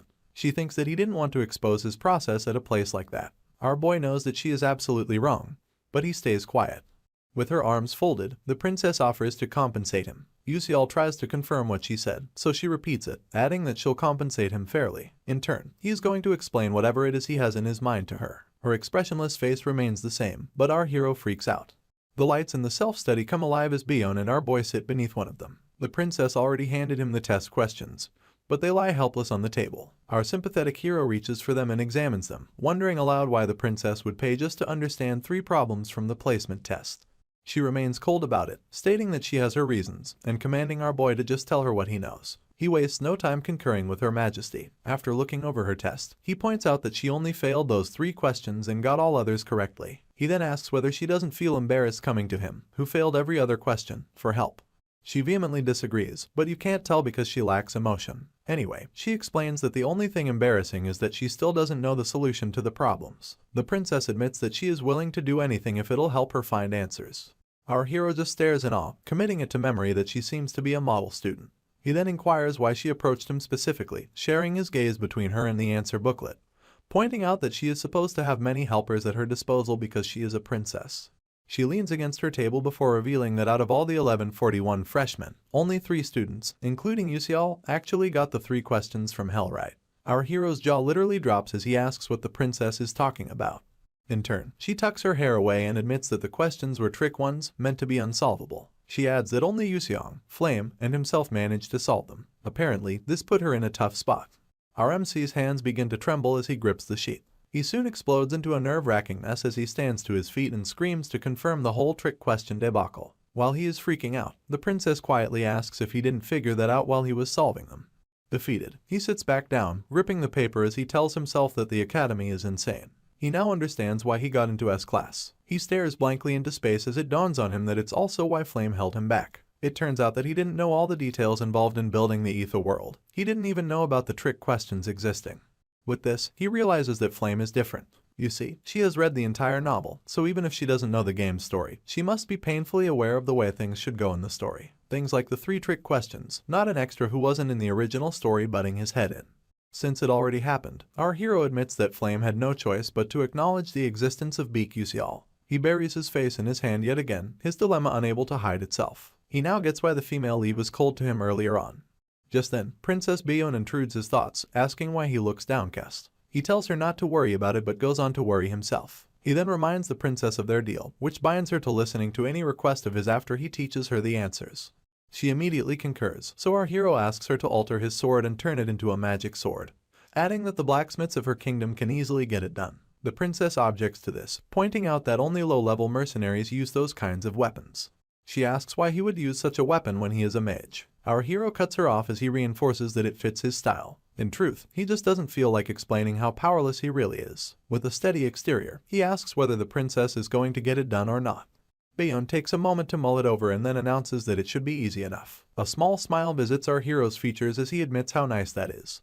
Afterwards, he points towards her answer booklet and tells her that he'll begin with how to solve the first question. He then plainly states that the way to solve it is through a change of perspective. The princess does not know what he means, so she asks again, only for our boy to repeat his answer. You see, Hong Bayon's weakness is that she uses textbook magic strictly, and the girl is also stuck in a rut. Unfortunately, according to the game sequence, she only discovers this in her second year after losing to Flame in a significant way. For these reasons, our boy believes that he can't give her significant insight at this moment, but he feels he can push her in the right direction. He asks her if she knows what a nonsense quiz is by any chance, leaning in. Bayon's eyes finally open wide enough to show her slight surprise. She then admits that she thinks she has. Our boy offers to give an example, asking her what's between a knee and a knee. The princess is left to think it through, and the best she can come up with is the back of the knee. He then tells her that she is wrong. Apparently, the answer isn't. She still doesn't get it, so she requests an explanation. Our boy tries breaking it down with a smile, reiterating that it is literally between both words. The princess is still blank.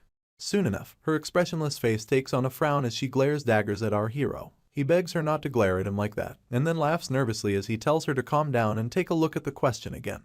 He explains that it has formulas and techniques that she is not aware of, so she has to solve it using only her creativity. Our hero then asks if creativity can be memorized. This question stirs the princess's curiosity. She looks away as realization washes over her, and then answers in the negative. Our MC lets a soft smile fly as he points out that having many spells and techniques is important. But for a mage, the most important thing is to look beyond the boundary of your thoughts. The princess's mind begins to open up as she hears our hero talk about how magic can grow with even the smallest chance. He then points out that she only thinks about things as she sees them. Apparently, she didn't know that spells aren't just about memorizing and casting them, because she stares at her desk shamefully when she hears this. Anyway, Yusial admits that the princess might be better than him at analytical thinking and judgment, and adds that she lacks creativity, which is the most important tool for a mage. She looks away completely, intertwining her hands beneath the table because of how hurtful the truth feels. Her entire aura takes on a serious tone, so much so that it unnerves our hero. He even admits to himself that the look on her face is way too serious. To push past this, he flashes a nervous smile and asks if she understands what he is trying to say, even though it sounds kind of complicated. In turn, Bayon confirms that she did. He keeps the smile going, when he is really surprised that she understood him, mostly because he has no idea what he is talking about. Our hero just claims to be glad about her understanding and declares that they get into reviewing more trick questions. He begins by asking what a man said to his horse while putting him to bed. The princess is immediately flustered, so our boy repeats the question for her. Her thumb alone pays her chin a visit as she racks her brain for something creative. Unfortunately, she comes up empty and tells our hero that she doesn't know. Apparently, the answer is it's past your bedtime, a classic play on the words past and your. The next question is about why beds don't work hard. The princess also has no idea what the answer could be, so our boy tells her that it's because they're always lying down on the job. He poses another question about what happened when rock, paper, and scissors entered a race. As usual, Bayon averts her gaze and shamefully admits that she doesn't know. It turns out that it's because rock began to roll, while paper and scissors were stationary. Yep, it's just another play on the word stationary. Not gonna lie, I'm kinda digging these stupid puns. Our hero is excited about his last pun, but his joy gets sucked out when he notices how frustrated the princess looks. She bites her lip in anger as a frown deepens on her face. She has shown more emotion in the last 10 minutes than she has since the story began. To err on the side of caution, our MC drops his once lifted finger. He admits that the princess is about to explode, and this makes him feel threatened. He pushes past this as he asks her what the cloud said to the ocean. Once again, she doesn't seem to get it, so our hero rephrases the question and asks what the cloud said to the ocean when it's raining. Her hand returns to her chin in thought, and as she mulls it over, our hero begs the universe to send him a win as he anxiously watches her struggle. And at last, his prayers were answered when she finally replies correctly that the cloud said it was getting emotional. A nice play on the word emotional. Our boy's eyes widen in a pleasant surprise before he tells her that she got it right. It was a joyous moment indeed. Even for the lady, the surprise washes over her, and it's accompanied by the most beautiful smile that she has been hiding away this entire time. My guy can't help but stare as he realizes that this is the first time she smiles, both in the game and in reality. He cups his chin and flashes her an equally encompassing smile. He then tells her that the creativity of a princess is on another level. She instantly clears her throat, telling our boy that it's enough chit-chatting. She then requests the next question, so Yusial keeps up his smile as he feeds it to her. The moon is already high in the sky by the time our boy is set free from the prison of education. He walks amongst his fellow night crawlers, tired and wielding eye bags that would make pandas jealous. Sighing for the umpteenth time, he remembers how he spent 3 hours on some stupid questions with the princess. His smile is one of shame as he refuses to believe all the rubbish he said. He is then swarmed with memories of the blunders from his past. Anyway, our hero is now certain that Hong Byeon is undoubtedly an excellent magician with a sharp mind to match, but her problem is her rigid way of thinking. He begins to feel guilty for exploiting this rigid mind of hers, even though she is the villain. His staff comes to mind, so he is left thinking about how to quickly modify it into a sword so that he can do more with it. Our hero pushes everything else aside, seeing as there is nothing he can change about what he has already done. Up next is shopping for the books he'll need for class that day, so he walks around trying to find where to get them. After walking for a while, he finally arrives at a small house and announces that he has found it. The house is quite aged, and the inside is covered in cobwebs, shelves and all. After taking a look around, our hero admits that it's pretty rundown. He steals a glance at a cloaked man sitting nearby, and this is all the proof he needs to know he is in the right place. You see, in the game, this bookstore is said to be owned by the man who has a perverted habit of pretending to be asleep just so he can watch his customers on. In this nameless, decrepit bookstore lies the study notes of Mela, the student who graduated at the top of Stella Academy 10 years ago. Lore has it that it is hidden in this bookstore. If it were the game, the player would only need to click a button to take a major, but since this is real life, students will have to source out textbooks for the courses. In addition, your grades will increase at different rates depending on the textbook used. Our hero continues to peruse the bookstore as he recalls a time when he only bought textbooks from the famous ones. Luckily, he later found out that there were good textbooks hidden in stores without signage. He continues to search for the notes of Mela, imagining how guaranteed he would be to pass if he used them in his study of magical engineering. At this point, he remembers the bulbul glasses and how they will get him decent grades if he uses them, but he wants more. Our hero would like to be able to figure out secret recipes. Just then, he gets distracted. A simple aversion of his gaze reveals the notes he has been searching for. He reaches for the book at that moment, only for another set of hands to reach out for it too.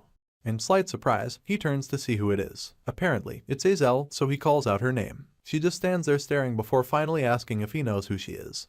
He doesn't hide that he does. In fact, he points out that she is quite famous. She then admits that she remembers him from the supplementary group and calls out his full name. Our boy falls silent with a panging feeling in his chest as he realizes that she doesn't even remember meeting him before the academy. She innocently continues talking about enjoying his debate in class and adds that it was a shame that he couldn't finish explaining. This reminds our boy that Azel also couldn't finish all 3 questions from hell. She interrupts his thoughts with a farewell and turns around to leave. Yusial reaches for Mela's notes as he watches Azel leave. He then thanks God that she didn't take it. Holding what he came searching for, he is left wondering why the fake heroine would be in an unnamed bookstore. He watches as she picks up a book, stares at the price tag of 78,000, and then quietly returns it after heaving a sigh. His mind begins to run scenarios through his head, but the most likely would be that she is broke. The bookstore is known to sell used books, so the students that come to it are the poor ones, just like our hero. It becomes apparent that Azel, having come from a fallen family, has no choice but to join the category of poor students. The thought of her father probably being killed by the dark demonic humans just spells sadness for our hero. It's even worse that a princess like Azel is coming to buy used books and is still worried about the price. Sadly, it doesn't get better. She also faced an unfortunate end in the original novel, dying before Flame, who became the heroine of this world. You could say that Azel is the most unfortunate character in the game, and you would not be wrong. She spies as our boy drops a couple of books on the counter. He then flashes a smile at the creepy man in a cloak as he asks him to sell him the books. The store owner is quite startled by the number of books and he stutters in agreement, keeping in mind that our boy is much stronger than he looks. He smiles menacingly at Azel, and she holds her tongue as she looks at the books he chose. Our boy finally pokes the bear by asking her what's going on. The fake heroine almost insults our hero, but she stops halfway, claiming that it looks like he picked out some interesting topics. He could sense that she was about to call him names, and doesn't know whether to be amused or offended. He continues poking the bear, so she asks why he is reading topics like the advanced sealing theory. She adds that the theory of sealing is an ancient magic involving the use of an item. So, in the current world where alchemy and magical engineering are already advanced, sealing has become a skill that is rarely used. RMC easily agrees that the subject is one that doesn't have much use. Azel then pastes an ostentatious expression on her face as she discovers that he already knew. It quickly changes to one of surprise when our boy reveals that he is taking the course because people think it's useless. She turns to face him, asking what he means. Our hero's smile returns as he explains that everyone thinks like her, and that's why it'll be easier to get higher grades in the sealing class. He then tells her that he'll be leaving first, and she just stares helplessly as he does so. Yusial agrees with what Azel said, seeing as most students don't want to take on the sealing theory class, and that's why he can spend less time on it and still make a good grade compared to other classes. With this, our hero looks forward to not having any issues this semester. Regret laces the eyes of the fake heroine, so much so that she can only stare in silence as our boy struts away. The next day is a shy sunny day. Azel shows up for her first class, and it's about the study of nihility. She grips her notepad with both hands as she walks down to the class, keeping in mind that the subject is easy to get good grades on, so it shouldn't be too bad. Well, it is. Upon stepping into the hall, she sees a multitude of students and hides her alarm pretty well. She overhears two girls talking as one asks the other if she is also taking nihility. Her colleague admits to taking the class and adds that she thinks she messed up. She had signed up because people were saying the class was an easy one that she could get good grades on. Apparently, the rumors have already spread, and she is worried that all the smart kids are also taking this class. Azel stays silent as usual, telling herself that it can't be helped. She then promises to do her best in the other classes. The class comes to an end soon enough, and the second student out the door complains about being hungry. His friend right behind him wonders what she'll eat for lunch. They just decide to pick out what they want when they reach the cafeteria. In all of this, Azel is right behind them. She sighs dejectedly as she thinks about how troubling her situation is, scared that it'll be difficult for her to get a scholarship if so many people are signed up for all her classes.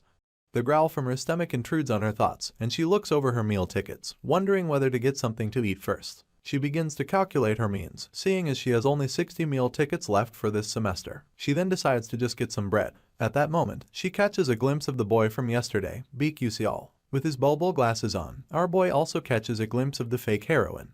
Azel is moved to almost ask him what he is doing on this side of campus. Her eyes then follow him until he enters a nearby classroom for a lecture. The lecturer had already scribbled a few things down, and the classroom looked scanty. The fake heroine notices this alongside the fact that they're all students with low grades.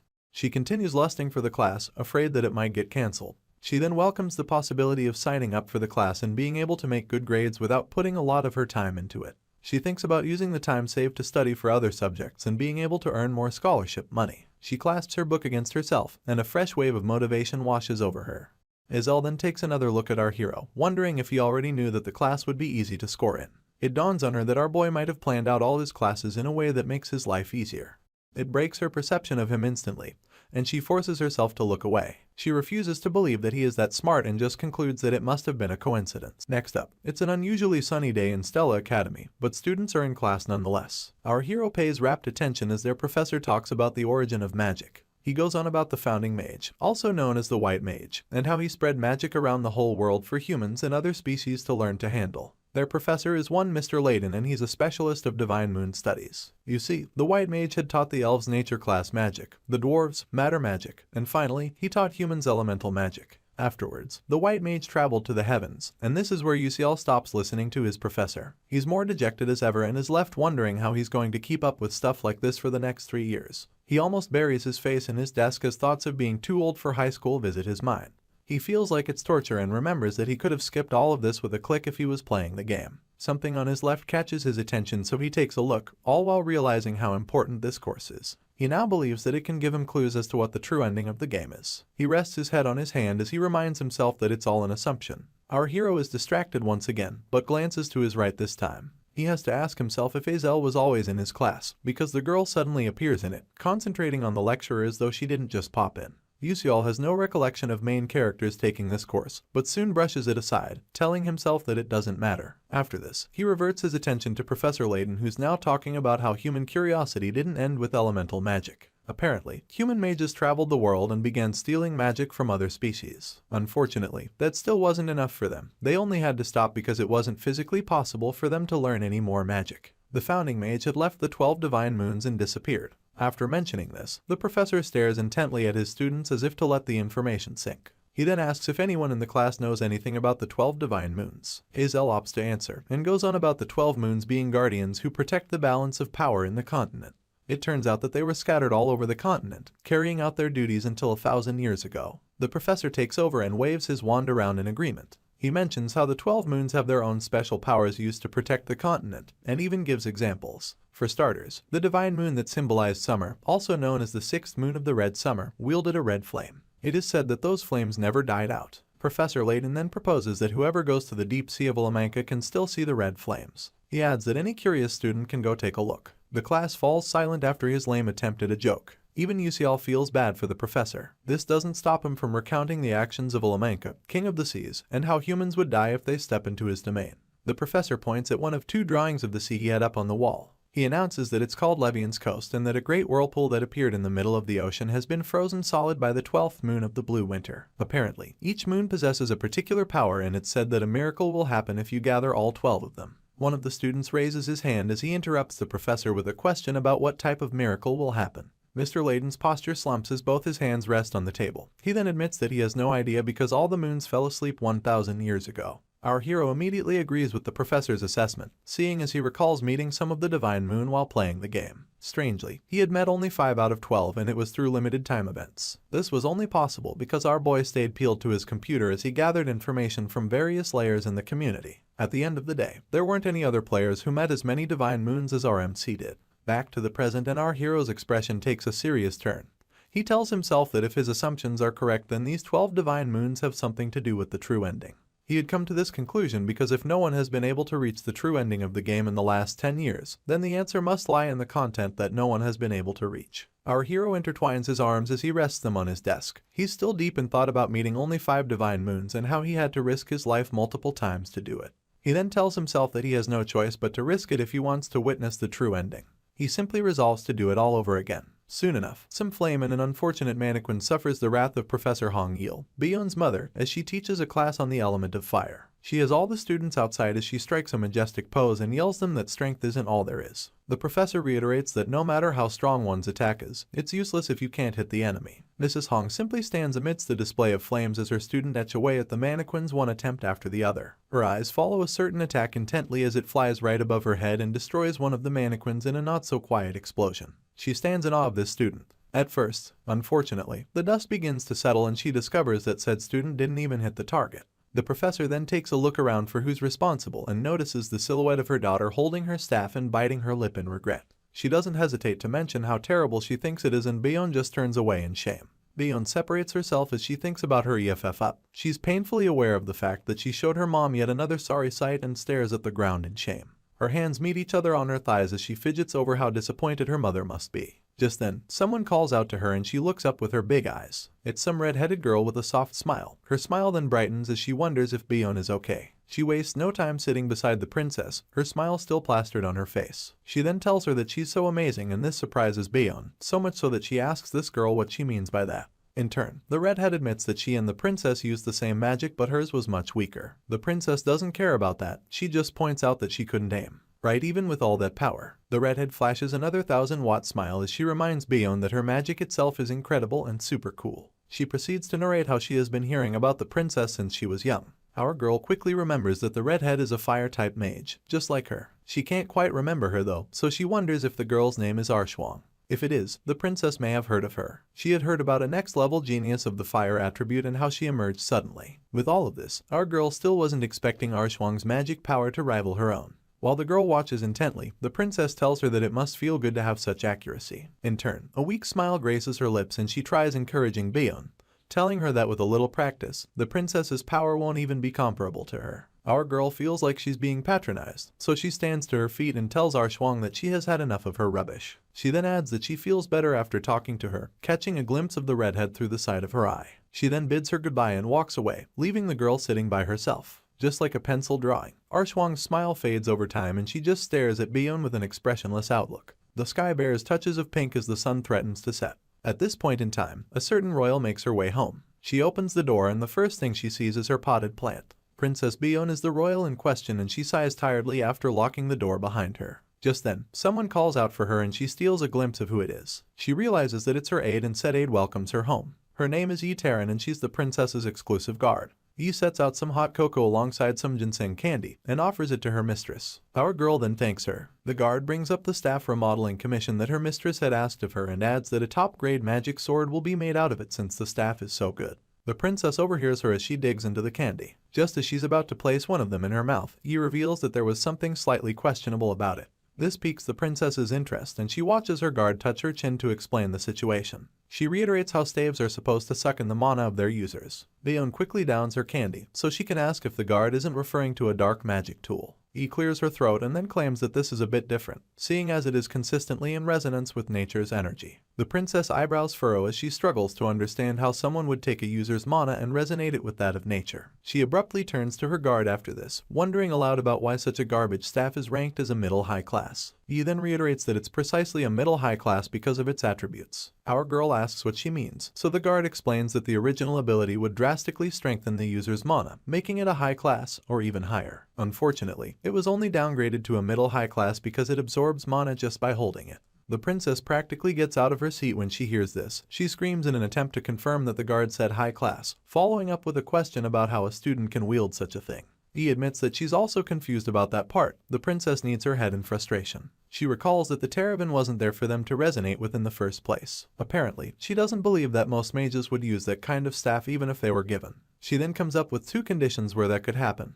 One would be where a mage had too much magic, and the other, he would have none at all. The princess expresses her confusion to Yi and declares that she's sure our hero will figure things out. After shrugging it off, she takes a sip of her tea and admits that our boy is quite unique. A few days have passed since the semester began. It's now a beautiful morning with clear skies and an almost bald professor teaching our hero's class. Yusial has on his bulbul glasses as he pays rapt attention to the lecturer. He overhears him mention how attack magic needs to be manipulated in more detail than any other type of magic. This is why mana orbitory class is important. The professor's name is Carlam, by the way. Azel is also laser focused as the professor declares that for the PvP battles, all students will be learning orbitology with a focus on shooting, which means exuding magic from one's body, and target, which entails creating magic with a fixed target. The professor draws something on the board and announces that they're going to discuss the orbital formula. He poses a question concerning the orbit and predicted observed distance covered needed to hit a mage using water-type magic. Mr. Carlam then opens the floor for the students to attempt it. Instead, they immediately start to complain. One of them wonders why the professor had to pick water out of all the available attributes. His colleague even adds that someone who isn't a water attribute major can't handle such a question. All this while, our hero stays quietly seated, overhearing his mates thinking about whether or not the professor is trying to bother them. A yawn comes along soon enough, indicating how bored our hero is with the class. Just as he wonders why these classes are harder than Korean, the professor locks eyes with him and his bored expression. Well, the expression becomes one of caution, but it doesn't help his case. Mr. Carlam calls our hero out to solve the problem. He panics on the inside, regretting that he got caught. But on the outside, he agrees to solve the question. He gets on his feet, heads to the blackboard, and a few moments later, he tells his professor that he's done with the question. Mr. Carlam stares at the board in surprise and even breaks into a cold sweat with his mouth open. He stutters as he compliments our hero for solving it quite easily. The professor stands in awe of our boy's ability to organize the Ritty-Hibok equation so simply. He draws closer to Yusial as he asks him if his first major has something to do with the water attribute. Our boy flashes a shy smile, throwing his hands up in denial. On this note, the professor announces that they'll continue with similar questions in their next class. Meanwhile, Azel continues looking at our hero whilst keeping her thoughts to herself. Afterwards, everyone including our MC makes their way out via the exit. He then hears someone draw his attention, so he glances towards the person. Apparently, it's the fake heroine. She just stares at him intently before declaring that she has a question for him. Our hero is taken aback by Azel's approach, so he wonders aloud about what she wants to ask. You see, the fake heroine thinks she has determined something about him during the time she has watched him. She found out that he's definitely smart if you put his grades aside, and this is even in comparison to the top rankers. At this point, the memory of him rounding up Mr. Carlam's question plays in her mind. How she was shocked that he did it when she was certain that the question was one that only professors can solve. She had troubled herself thinking about Beak Yusial's identity, even if she was told that Stella Academy is a place where geniuses gather. At first, Stella had brushed a possibility concerning our hero aside. But now, she's certain that he has a course registration strategy. On this note, the fake heroine gathers the courage to ask our boy what his next class is going to be. Determination heavy in her voice as she promises herself that she must get the information. Once again, Yusial is left in shock, not knowing how to respond. He simply asks her why she wants to know and whether she's interested in him or something. This immediately pisses her off and she wastes no time telling him how gross he sounded. In turn, our hero admits that he was more grossed out by saying it. He centers himself, running his neck and reminding himself that he's actually an adult. He then repeats his question about why she wants to know. Azel opens up about all the research she did about the classes our boy is taking, and she reveals that they all seem like classes where students can easily get high grades. A mix of surprise and amusement shows on our hero's face as she goes on. The fake heroine promises to be straight with him, so she asks where he learned his strategy from, passing that it's really important to her. Yusial puts up a false front after finally learning what she wanted to ask. He then laughs at the whole strategy talk and claims that it was all a coincidence. He doesn't give her a chance to think it over and announces that he'll be on his way if she doesn't have any other questions. He turns to leave while Azel is left gathering her thoughts. He has already gone a few ways down the hall when she tells him to wait. She's not audible enough, so our hero doesn't hear her. The fake heroine just stands there contemplating what to do next. She stares helplessly until she can force herself to move. She then yells for our boy to wait up, and this time, he hears her and averts his gaze to her. She covers the gap, clasping her book tighter than ever as she tells him to hold on for a second. UCL complains about her, asking why she would follow him. He then tells her to go and learn the whole strategy thing from someone else, adding that there are a lot of smart people at Stella. For option's sake, he advises her to just follow what he has been doing, since she claims to have looked him up. The girl tries to object, stating that anyone who takes Divine Moon Studies gets an A+, so it won't matter if she also takes it. The problem now is that Azel registering for other classes that our boy is also in could impact his grades negatively. Our MC realizes that this girl will lose out the most if she doesn't get her scholarship, and even in such a situation, she's still worried about the grades of others. While he's thinking about this, the fake heroine is as disturbed as ever, sweating and staring at her feet. In turn, Yuseol admits that she may be a bit annoying, but a female lead is a female lead. He waits until she lifts her eyes to see him, only for her to act all cute and request for his help. She then pleads with him to suggest a class where she can easily get a good grade. Seeing through her facade, he inquires whether she thinks her looks will convince him. In turn, Azel reiterates how her stress gets taken away when she looks at her face. This perplexes our boy though, so he asks if she's serious. The heroine bursts out laughing and admitting that she was joking. Apparently, she expected our hero to be wound tight, so she prepared some compensation. Upon hearing this, our boy gets thrown off balance. He wonders why most of these kids offer compensation, and is also disturbed by why they're all so snobbish. Azel interrupts his thoughts as she asks whether he knows about the ghost story of the 7th tower. Yuseol's eyes widen in surprise before he admits that he knows. Even the heroine didn't expect a positive answer, so she points out that there aren't many people who know the story. Anyway, she mentions that it's an abandoned building that disappeared and that it has a bunch of barriers preventing people from even getting close to where the building used to be. She's about to continue when our hero stops her. She looks at him to beg his pardon but ends up asking if everything is alright after seeing our boy grab his head. G admits only to himself that he might go insane. You see, he perceives this to be big news, seeing as this information can help Flame greatly increase her affection with the male protagonist. The fact that Flame knows this also means that Azel must have known it in the original novel. Worse off, the fake heroine is supposed to give this information to the male protagonist, not some extra like Beak Yuseol. To cut her off, he mentions that the story is a scary one, so he doesn't want to hear it and thinks it's not interesting. He swipes her story away with a gesture of his hand and then makes his way out of there. The fake heroine stops him again, mentioning that it's not as scary as he claims. She then asks if he's scared of ghosts at his age. In turn, our hero agrees to give her a strategy top for free. This confuses the poor girl though. She begins to analyze what made our boy refuse to tell her in the beginning, only to change his mind in the end. Our hero then makes it clear that it's his mind to change. His eyes well up with consideration as he admits to himself that it's enough for Azel to want to sincerely give him something. Her book never leaves her arms, nor does her look of determination waver. Our MC explains that the information he's about to divulge isn't related to grades but will help her immensely. He then tells her to take the class on a meditation journey into the abyss as her liberal arts class. Azel is more confused than grateful. She wonders why he would be taking meditation classes alongside the Divine Moon course. This makes her ask if he's into cultivation, and our hero blatantly denies this. He averts his gaze as he thinks up a good way to explain the situation. The best he can do is talk about his master being in a bishop position just like the fake heroine is in, and adds that she was able to greatly raise her magic power through the use of meditation. She's now interested, so she confirms if only meditation can increase her strength. Our boy seamlessly agrees because it may not be known yet. But in reality, bishops who wield large-scale destruction magic find meditation to be extremely important. You see, precise casting comes from formulas and equations, but it ultimately comes from your mind, which moves mana. Our hero announces that he doesn't usually give out such information but claims that Azel is an exception because she's cute.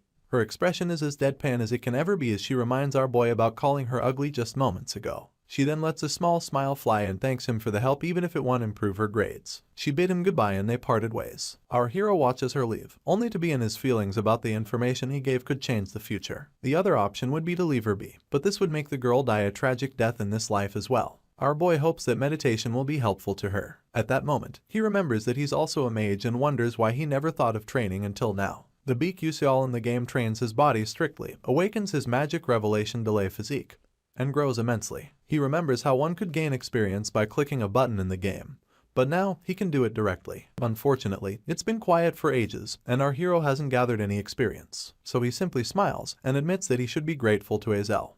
Having pulled off his school coat, our hero declares that his dorm really is very large. In Stella, all the students reside in the dorms. The dormitory system was a fun addition to the game so that players can decorate their rooms as a little extra content. But for BQCL, it was his only home because his village burned down. Anyway, the dorms are assigned according to the class you are in, and although the size of the rooms are the same, the number of students sharing them differs depending on the class. Of course, the S classes get the highest floor to themselves. Our hero sits on his bed, folding his arms as he remembers feeling a bit lonely in his room. Now, he's just glad that he can use the silence for good. He takes a deep breath and then exhales loudly, telling himself that he'll begin his meditation at this moment. His hands drop to his thighs, he closes his eyes, and he tries his best to concentrate. Our hero reminds himself that stats aren't the most important thing, and that he has to get used to his body, seeing as this is now his reality. He's covered by a bluish hue as he deepens his concentration. Undoubtedly, BQCL was a genius in the game. This was because he managed to manifest Sword Aura by utilizing the fact that mana is always circulating in and out of him. He never drew anyone's attention, so nobody knows that UCL is a genius swordsman who was the only one in the Ether world to attain the pinnacle of swordsmanship. Our hero keeps maintaining his focus as he tells himself that he needs to walk down the path of excellence once again. His breathing is what dictates the flow of mana through his body, so our boy thinks that slowly increasing the amount of mana he takes in with each inhalation will enable him to eventually take in enough mana at once. Since skills don't level up by just collecting EXP, one would need to continue using the skill in order to level it up. Our hero is now encapsulated by a golden glow as he admits that all he has to do is train. The clock on the wall announces that it's just a little past 4 AM, the skies are barely bright. But our boy notices none of this because of how deeply focused he is on his meditation. The golden glow around him now exudes like stray smoke, and our hero's eyes shoot open with realization.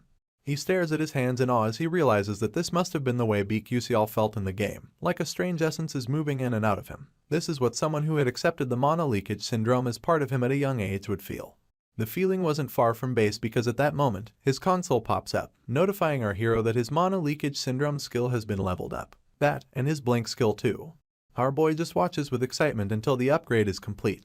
He then yells out in celebration, loud enough for the whole dorm to hear. Anyway, he balls his fist in determination, accepting that he's now a step closer to fulfilling his mission. With this, he promises to find the true end of the game no matter what. Later that day, the wind blows stray leaves in every direction, and students gather beneath the bright sky, including a scheming flame. Well, that's what it would seem like to outsiders. You see, the grass field and the wind are both artificially created with magic, but they both feel real. This is because the students are gathered in the Stella Dome. The Stella Dome is similar to a pocket dimension and is set up on the Academy campus. This dome allows you to freely manipulate the size of its space and even its features. For this reason, almost all Academy events are held there, including sports, dungeons, gates, and monster training. Meanwhile, a total of 141 students gather under instruction, 50 each from Class A1 and A2, and 41 from the S class. The female lead thinks that if this was anything like the novel, it would have been 39 students from S class. She expected it to be 40, including herself, and never expected another student to be added last minute. This gets her thinking about where BQCL came from. Apparently, there were only 1,140 students in the first year. With the addition of the lead, it became 1,141. This only reveals that UCL was in the original novel too. Instead of admitting confusion, Flame promises to slowly figure things out, reassuring herself that she can do it. She then reminds herself that she's the only person in the Ether world who knows the novel, so she balls her fist in solidarity. Afterwards, she gets a sense that the class will be starting soon, so she covers the gap between herself and the group. Upon arrival, she overhears someone asking a certain Master Jeremy if he's done with class registrations. This instantly piques her interest and she watches as Jeremy answers positively. A nearby student then adds that they signed up for soft magic research just because they heard that the young master will be taking it too. Jeremy smiles with all of his teeth as he tells the student that they'll have fun together. Meanwhile, Flame keeps checking him out like he's food on the stove. She remembers Prince Jeremy from the novel. Unfortunately, he was in love with Azel, obsessed even, but she never loved him back. This became the villain arc that nobody wanted. The female lead realizes that the young master looks kind. She also remembers that each of his actions are carefully calculated. For this reason, she plans to watch out and not get close to him. At this point, Jeremy catches a glimpse of her, so he turns to face her, smiling ear to ear and waving like she's his long-lost love. In turn, Flame smiles and waves too, pretending not to be cautious of him. She does admit that he's good-looking though, and adds that she understands why he has so many people sucking up to him. The young master goes back to talking with his friends and the female lead concludes that his clique is the most conspicuous in Stella Academy. She walks away from him soon enough, reminding herself to get her act together. Since this world is her reality now, she realizes the need to prepare for her future. Jeremy watches her go and a smile creeps onto his lips as he thinks about her. At that moment, a tutor calls the attention of all the students. This is none other than Professor Hanwall. He then announces that they'll begin with simple training before moving to the lesson of the day, adding that he needs to know the skill level of the students so he can teach them properly. With his usual stoic demeanor, he goes on about being the one to direct their training and yells that if no one likes it, they should keep it to themselves. He makes it known that as a professor, he reserves the right to add to or subtract from the points of any student, and reminds them that they'll be expelled if they fall below a certain number. The professor finally announces that he'll explain the nature of the training. Apparently, it's going to be a mock dungeon, so Mr. Hanwell alerts everyone that he'll be using phenomena that occur in real dungeons, as well as traps and monsters, to test each and every student. Anyone who takes down a risk level 1 monster will get 4 points, and 8 points will go to whoever eliminates a level 2. The professor tosses a short golden stick around called the point stick, and whoever can catch it will get a whopping 20 points. It turns out that the top 5 students will get a small reward, alongside shop privileges, but those who score 0 will have their points taken from them. The professor adds that whoever is scared of failing or taking up the challenge alone will have the courtesy of forming teams. Unfortunately, points will be divided amongst team members. Here's the dicey part. Whoever is able to defeat their fellow student gets to take all their points. With this, the professor bids all of them good luck and disappears into thin air. Soon enough, the Stella Dome begins to manifest. The ground begins to tremble and the students begin to panic. In no time, giant trees begin to shoot out from the ground, causing even more panic amongst the kids. Flame easily recognizes the dungeon they've been put in and refers to it as the Jack and the Beanstalk map. As the name implies, a ginormous beanstalk emanates from the center of the dome and grows until it touches the sky. Its vines spread out to cover the whole area, and they're much bigger than the average person. All the students are left in the heart of it, including the female lead. She immediately summons her staff and resolves to get going. She has all but taken one step when she hears someone call her name. Flame turns around to answer, only to see Jackie asking if she's going to be alone throughout the practical training. Our girl remembers her from their first meeting, but takes some time to think over Jackie's question. You see, she does the math and concludes that working alone is much better than teaming up, because one can get more points that way. She then apologizes to Jackie, explaining that she's going to try being on her own this time. Weirdly, the girl just smiles and tells Flame that she understands. She adds that it can't be helped because of the point distribution system. The female lead stutters as she concurs with Jackie. She then wonders to herself if the girl was trying to be sarcastic. Swiping the thought aside, she smiles and tells her colleague that they'll go together next time. In turn, the girl agrees and goes on her merry way.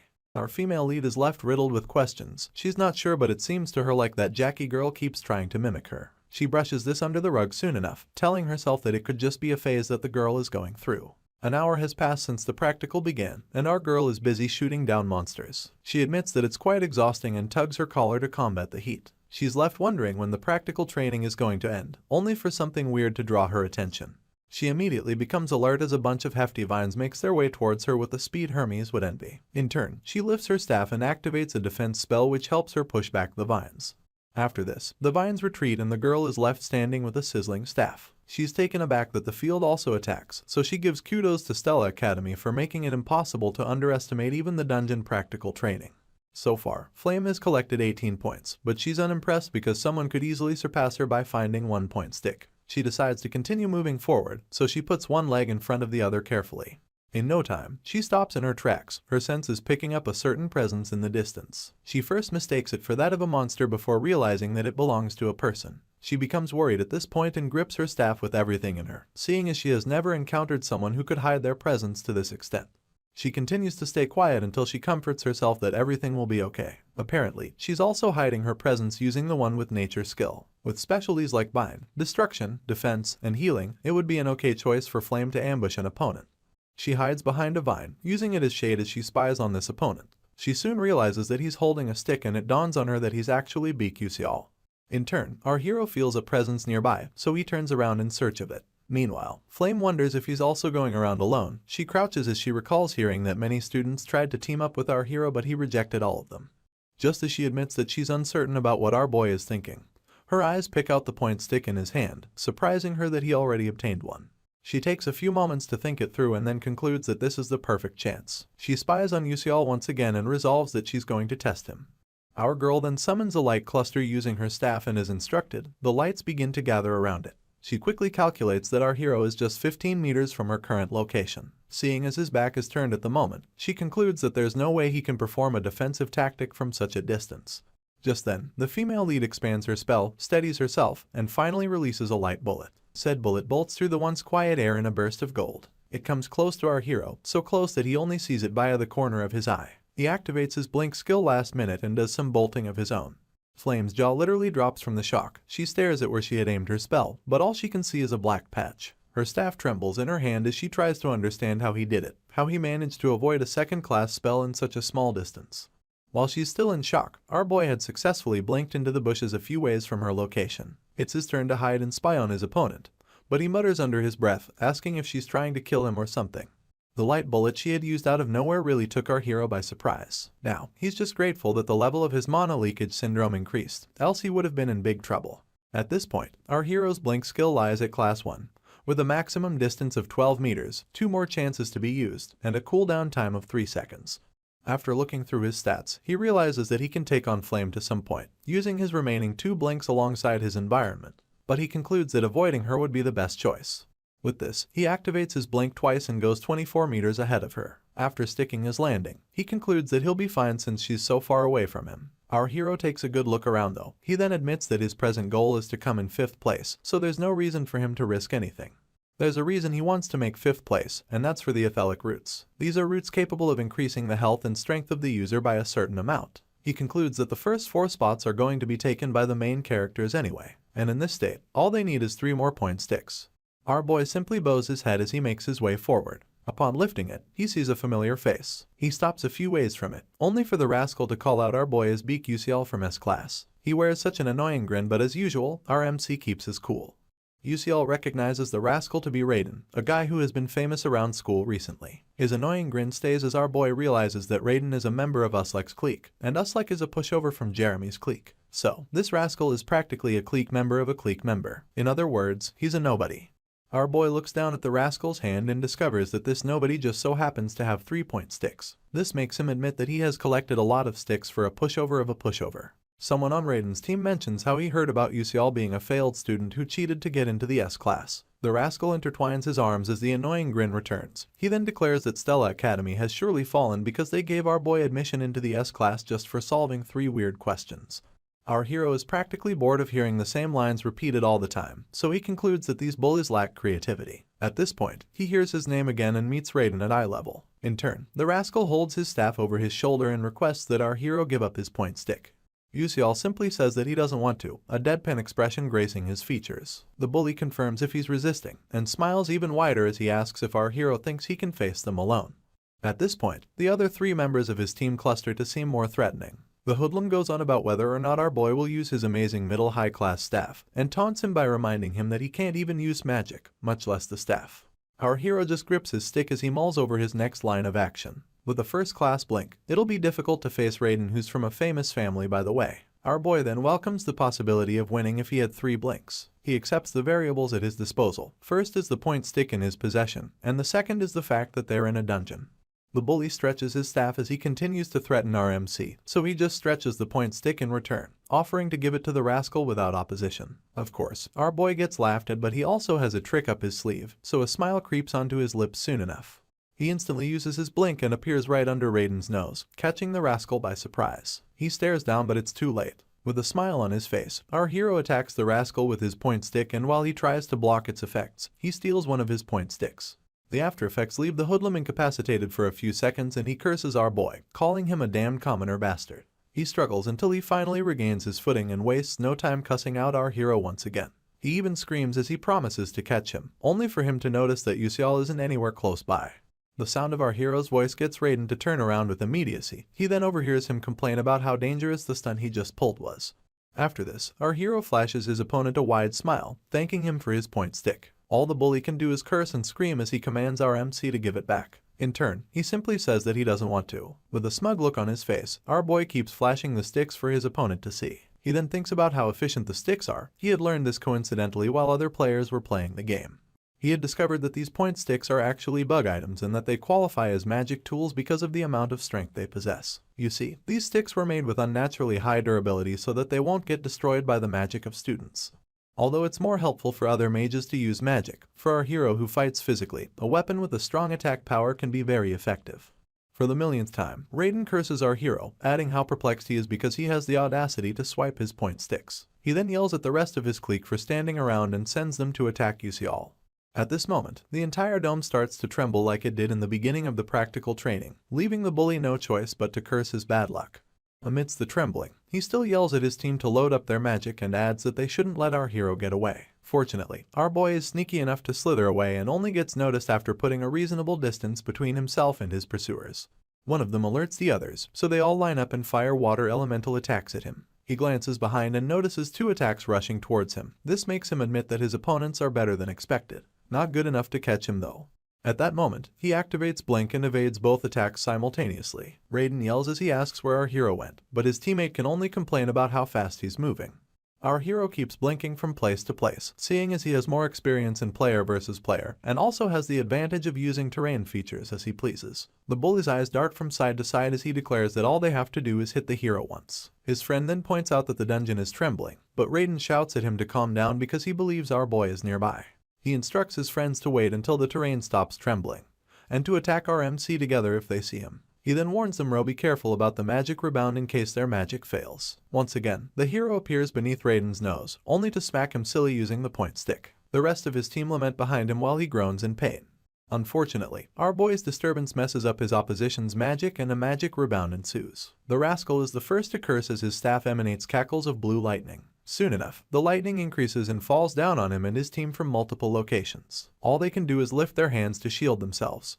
Meanwhile, our hero successfully darts out of harm's way and declares that it's over. After Raiden and his clique groan and complain, our hero announces that he'll be taking another point stick. He then flashes them for his opponents to see. To make things worse, he jokes about giving one of them to his girlfriend, should he ever have one. Our boy just keeps smiling as the bully yells at him to give the point sticks back. He's considerate enough to leave the last one with the rascal and then bids him goodbye. Before Raiden can complain, our hero blinks himself out of there, leaving his opponent to scream curses into thin air. All this while, a mystery girl has been watching everything unfold. On the other hand, our hero chuckles and celebrates the fact that he struck the jackpot. He reminds himself that if he had fought normally he would have been robbed. But since this is a dungeon, things are different. As he struts, he begins to feel weird, almost as if something is coming at him from somewhere. And of course, a quick glance behind him reveals a large fireball approaching him at full speed. Upon noticing the magnitude of danger that he is in, our hero grits his teeth. He begins to cuss loudly as the heat increases, but in no time at all, the fireball makes impact, licking dry everything in its path. It is almost like a comic god would use to punish puny humans.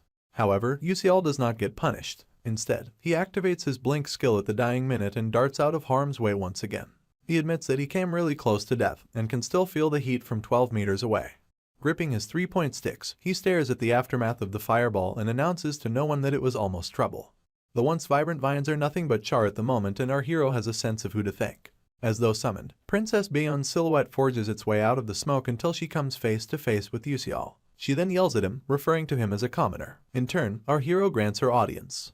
She then continues yelling at him for leaving 1-point stick with the riffraffs from earlier, revealing that she is indeed our mystery girl. Her brows furrow even deeper as she puts him on the spot and her staff stays ready to attack if he does anything stupid.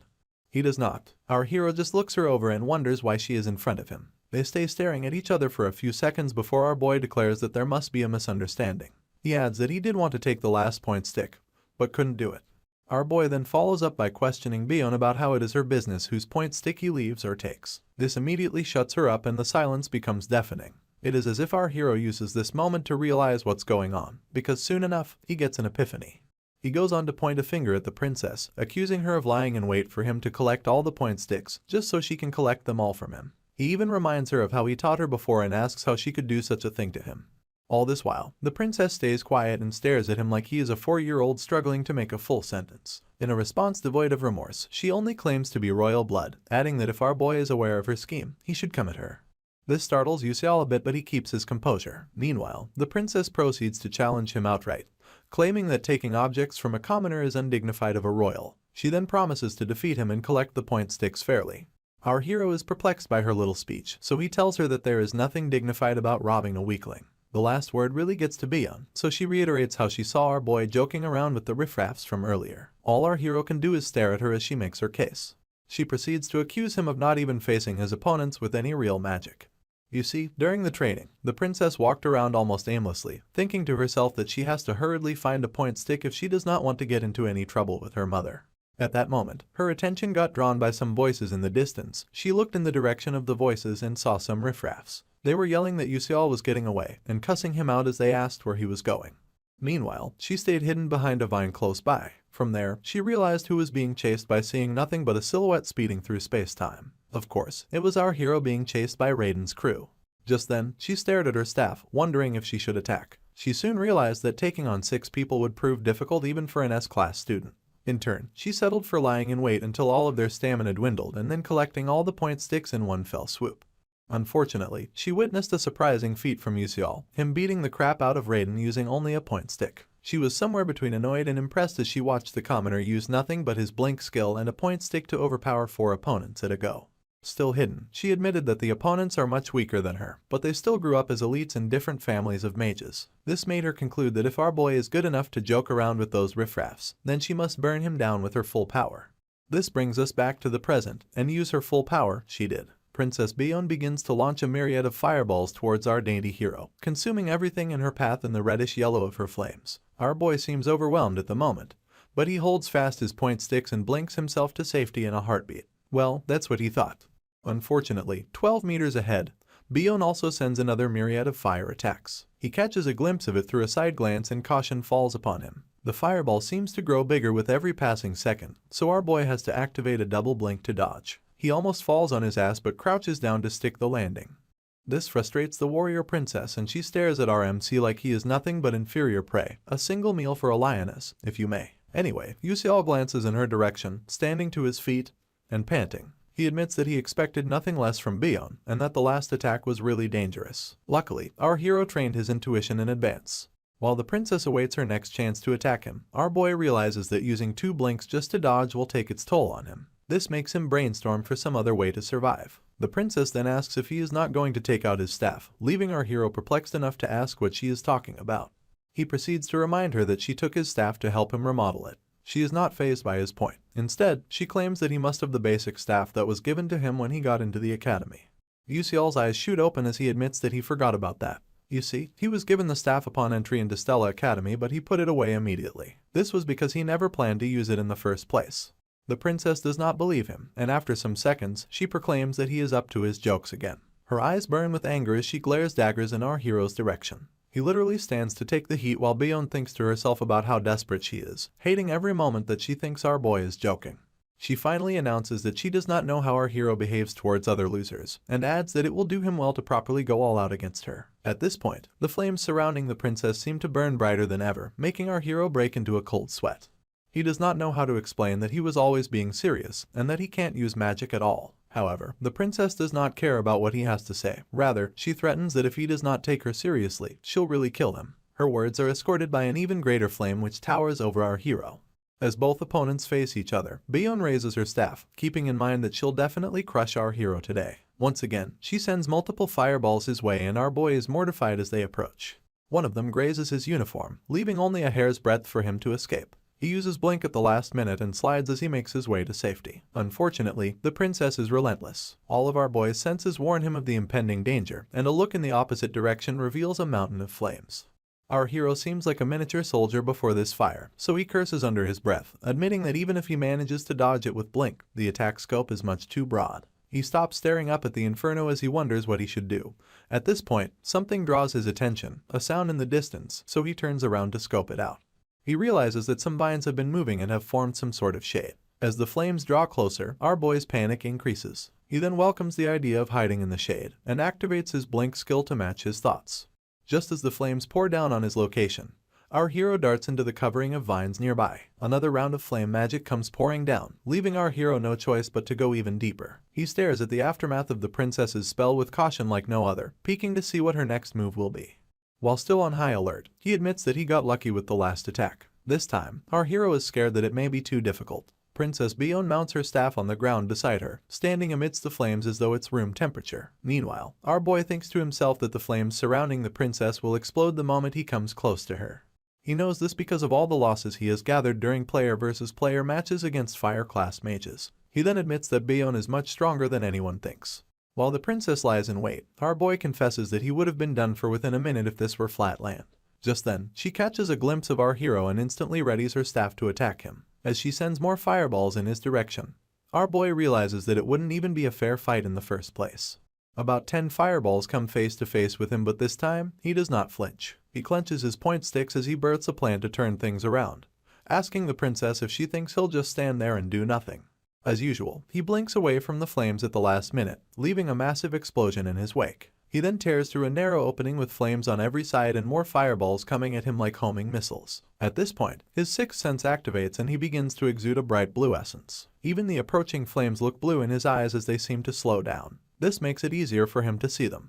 He stops mid-step and uses his point sticks to cancel out the flames. For the first time, the princess is so surprised that her jaw drops. She exclaims that there is no way what she is seeing is possible. She refuses to believe that our hero is using a weapon to deflect her magic, and just watches in awe as he deflects one attack after the other. Meanwhile, Yusial is in the zone, but only he knows that his senses are fading as more time passes. With every swing of his arm, with every application of his sixth sense, he can tell that this feeling of facing a mage and moving his body is much too realistic compared to just clicking a keyboard and moving a mouse around. As the embers leak out from every side, our hero confesses how vivid it all is, gritting his teeth as he adds that he can feel the flow of mana surging through his body, so much so that he can grasp it with his hands. It is a sixth sense that feels as familiar as hearing or sight. The princess is left wondering how our hero is doing it, seeing as a location full of trees is supposed to be more advantageous to someone with the fire attribute. She bites her lip angrily, deciding to send even stronger magic to our MC. She grips her staff tighter than ever, lifting it as she summons a mighty inferno. Meanwhile, our boy is still fighting off the former fireballs she had launched at him. Amidst the ruckus, he realizes that he can't defend forever, and that he needs to use these point sticks to destroy the princess's shield somehow. The fireballs burn out during the time it takes Bion to summon her mighty inferno, and our boy notices this instantly, seeing as it is the only window he may ever get. He begins to run towards the princess. Just as she is about to release her spell, our boy activates his blink skill and appears mere inches away from her. The princess stares down at him in surprise and grits her teeth angrily soon enough. She then activates a lighter crash spell, forging a red magic circle beneath herself and Yusial, and pointing her staff towards him in hostility. Our boy's expression remains unfazed, seeing as he recognizes this spell. Apparently, it is magic used by fire-class bishops that engage in close combat, and this magic causes a knockback explosion for those within a 2-meter radius of it. A smirk revisits our hero's lips at this point because this is not his first rodeo with lighter crash spells. He simply jumps out of the 2-meter radius, leaving the princess perplexed to say the least.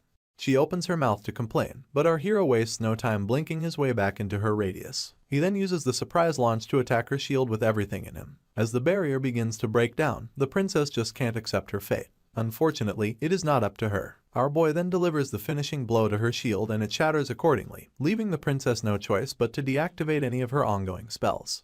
Bion drops to her knees from the after effects, groaning upon impact. Our boy then walks up to her, still wielding all 3-point sticks. He drops to his knees just to be on eye level with her. He then smiles and announces that he won.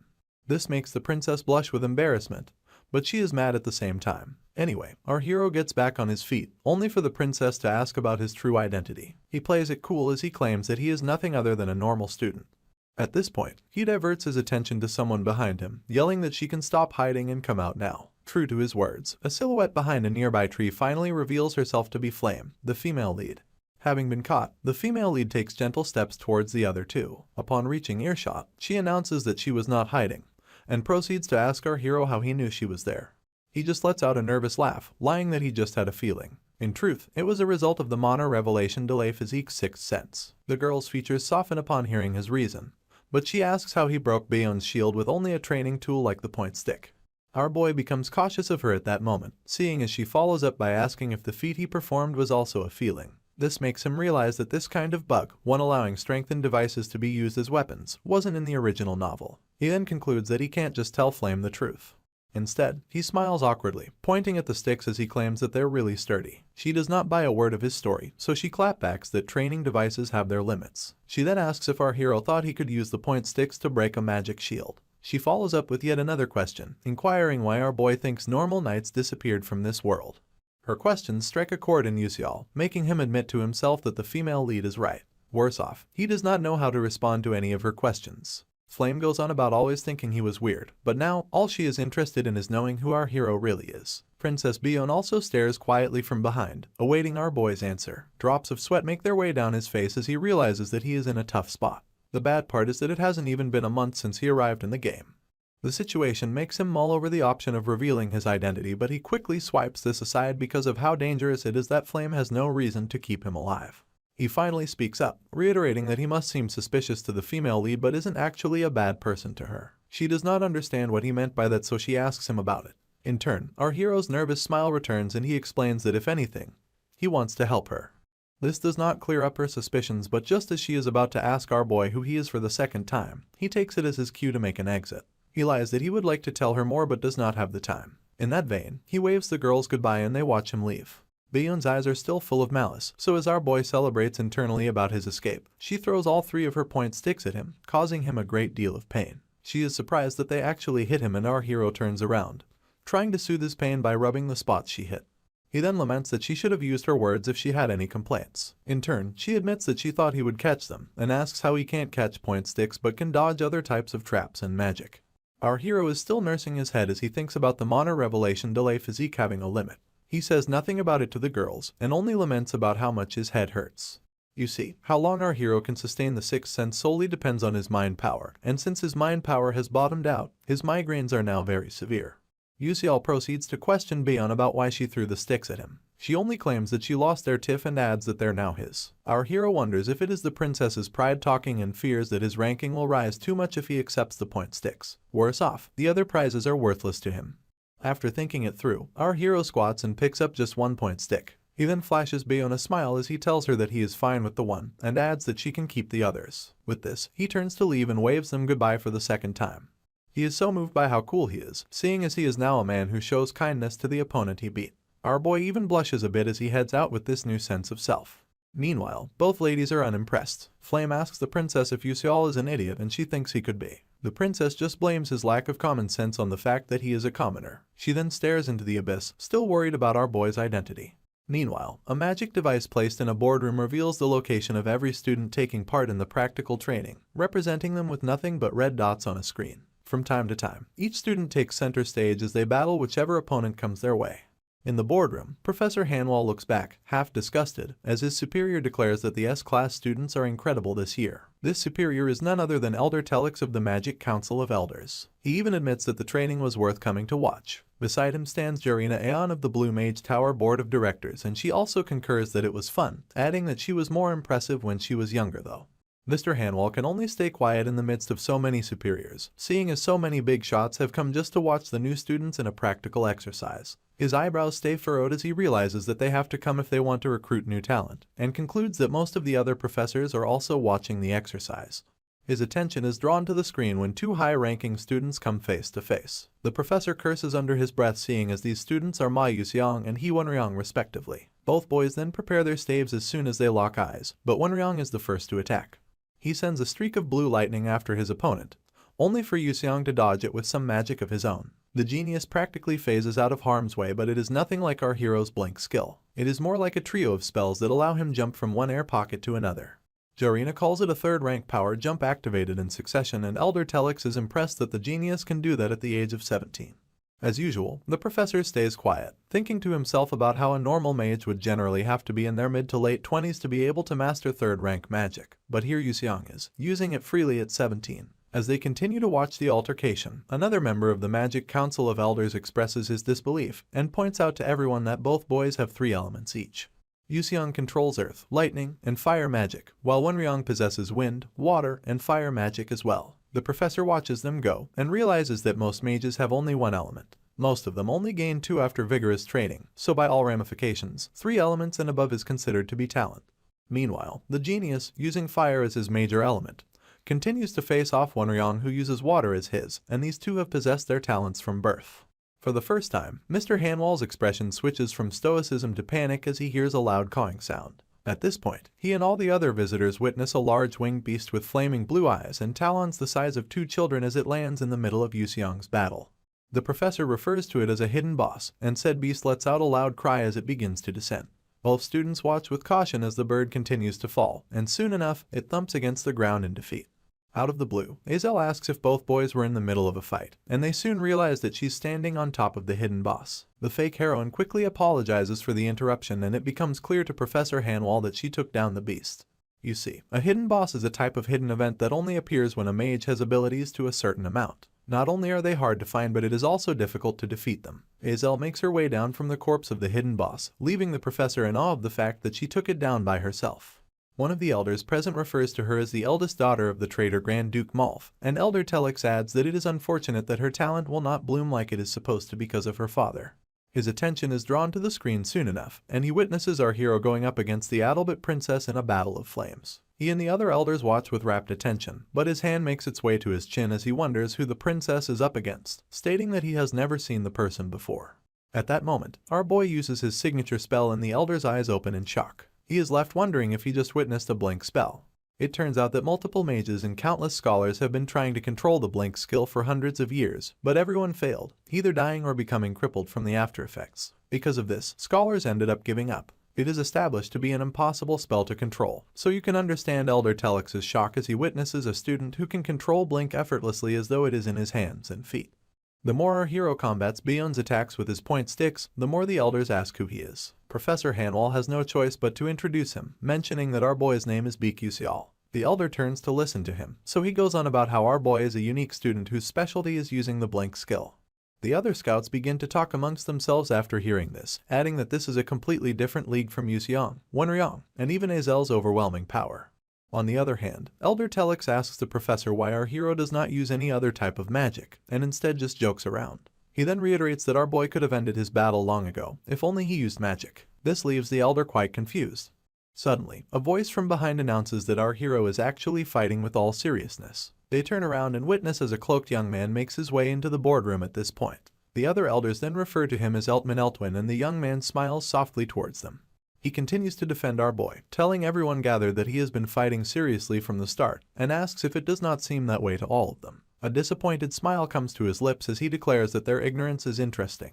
He then goes on about our hero's fighting style, reminding him of the chivalry that once existed in the old generations. His words are taken literally, and even Elder Telex inquires whether he is referring to the same chivalry that disappeared alongside the old weapons.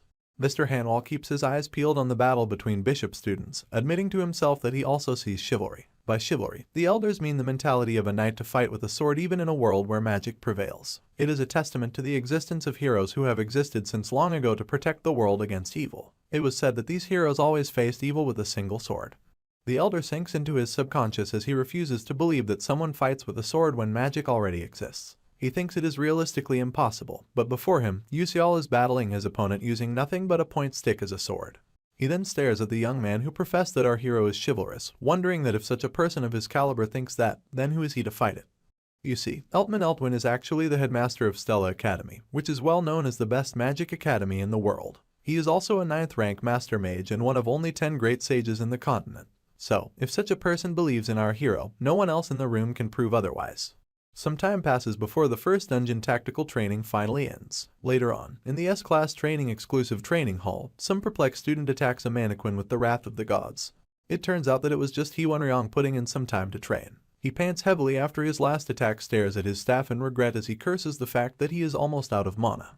He then grips the staff, refusing to give up because he believes he is still far behind.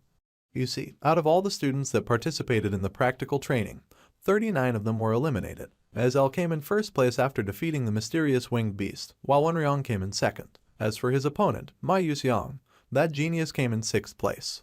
He walks back to the dorms, feeling like he did not win at all. He keeps staring at the ground as he revisits memory lane, thinking RK himself that if Azel hadn't interrupted this match against the genius, he probably would have lost. This really gets his goat, so much so that he gnashes his teeth in anguish. Apparently, this has been the case since the first day these two met. He noticed that Yuxiang would half-ass every single thing but still managed to get above expert results somehow. Even in the last practical training, Wenryang had planned everything out, setting up magic circles all around and thoroughly calculating his opponent's movements. Still, the genius received all his attacks with ease. The boy is frozen in place as he wonders if he cannot defeat the genius no matter what he does, and asks him whether the wall of talent between him and his nemesis is this tall and thick. Wenryang can practically see Yuxiang smirking arrogantly, and it gets to him very much. Still staring at the ground, the boy shakes his feelings off, reminding himself that he does not have the time to be blaming himself and that he just needs to work harder. At this point, Bion and her staff make their way to the training ground, and she is surprised to see Wenryang letting out his wind magic as though he is fighting the greatest foe ever. She remembers him as the guy who's usually calm and wonders why he is full of spite today. She instantly rebukes herself, claiming that she shouldn't be the one saying such things. Afterwards, she summons a mighty inferno and attacks the mannequin in front of her like it hurt her loved ones. One attack does not satisfy her, so she gears up and fires another. This one is big enough to draw Wonryong's attention, so he glances at the princess, noticing that her staff is still glowing red from all the heat it exuded. Her anger refuses to be quenched as she remembers that she still came in third place after our hero yielded her point sticks. She recalls that her mother was quite satisfied, but peradventure Yuseol had taken the sticks, she would have been punished like she was just another student. Her flames just keep burning brighter as our hero comes to mind. She hates the fact that he is a commoner who thinks that he is worth something. As she unleashes her next attack, Wonryong is almost blinded by the brightness, and afterwards, she breathes heavily in a bid to vent her frustration. As the dust settles, her fellow trainee is left dumbfounded and quietly wonders if something happened to the princess too. He just stares at the still angry princess, confused as to whether it is just his imagination or her magic has actually gotten more accurate than earlier. Seeing as the princess's fire magic is extremely explosive, Wonryong had concluded that it is almost impossible to control it precisely. He still refuses to believe that Byeon has improved so much in such a short amount of time, and is left wondering if it is just a coincidence. As for the princess, she quietly cusses as she thinks about our hero once again. She may hate to admit it, but his classes have been quite effective for her. Apparently, after switching to the pun quizzes, her magic has increased tremendously. This basically means her creativity has improved. She cannot see Yuseol as anything other than a commoner, one with terrible grades and the worst personality under the sun. But she is certain about one thing: he is the only one who knows the method to supplement her weaknesses. The princess looks away, telling herself that it does not stop her from being upset. At that moment, she hears someone call out to her, and aptly twirls to see who it is. She soon realizes that it is her guard, Yi Taran, so she asks her what the problem is. Yi wields a box in her hands and promptly stretches it out to her mistress. She then announces that the remodeling of the Terravan staff has been completed per her request. As a follow-up, the guard inquires whether or not to hand it over to our hero immediately and opens it up for the princess to take a look. In turn, Byeon gives her the go-ahead, so the guard readies herself to leave. For some reason, her mistress grabs her shoulder and tells her to hold on. Yi then asks the princess what the problem is, only to get glared at in return. It is high noon in Stella Academy. It is either that or the sun is out to smite an enemy. Anyway, Princess Byeon arrives at the second main tower that afternoon with the remodeled Terravan staff in hand. Apparently, she had collected it from me to deliver it personally, and is now at the main tower because she heard it was our hero's last known location. Normally, this tower houses the faculty's research facilities, and it gets her thinking that Yuseol may be there to see a professor. A wave of realization washes over her and she blushes in embarrassment. She backs up as she asks herself why she came over since she can just hand him the sword at the training hall. The new feeling is shame as she notices that giving him the staff at the facility makes it seem like a royal is following a commoner around. Shame turns into disgust, so she resolves to just return to her dorm. Unfortunately, she does not go unnoticed as a teacher calls out to Her Highness. Byeon then pays her some attention and realizes that it is Miss Hammerl, her middle-aged teacher with purple long hair. Anyway, the princess admits that it has been a while, and almost refers to Miss Hammerl as a teacher when she is actually a professor. In turn, the professor quips that the princess has already gotten so old, but it still seems like just yesterday that she was teaching her magic at the castle. She then segues into asking what Her Highness is doing in the facility. Byeon hesitates before commenting that she had some business to handle but is returning at the moment. The professor lets her know that it is better that way, seeing as the facility is a bit disorderly. Her statement piques the princess's interest, so she asks about it. Miss Hammerl wastes no time revealing that it is hectic because some magic officials have come due to a student named Baek Yuseol. The mention of our hero's name strikes a chord that leaves the princess wide-eyed. Her Highness is now very interested in the matter, so she pays close attention as the professor reiterates how our hero fought battles without using a lick of magic, adding that Byeon should know this since she fought with him. Her Highness averts her gaze to the ground shamefully, realizing that her former mentor watched her fail. She regrets showing something so unsightly to the teacher she respects the most. The professor notices this almost immediately, so she tells her student that she does not need to blame herself, adding that her opponent tried his best.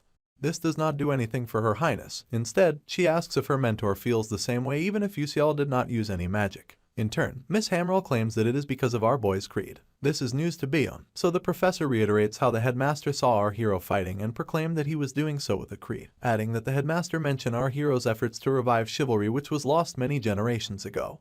Her Highness almost loses her bearings as she raises her voice to repeat her mentor's last words about chivalry. She then admits that the theory makes sense, and soon enough, she slips into her subconscious, replaying how our boy had used his point sticks as a sword during their battle.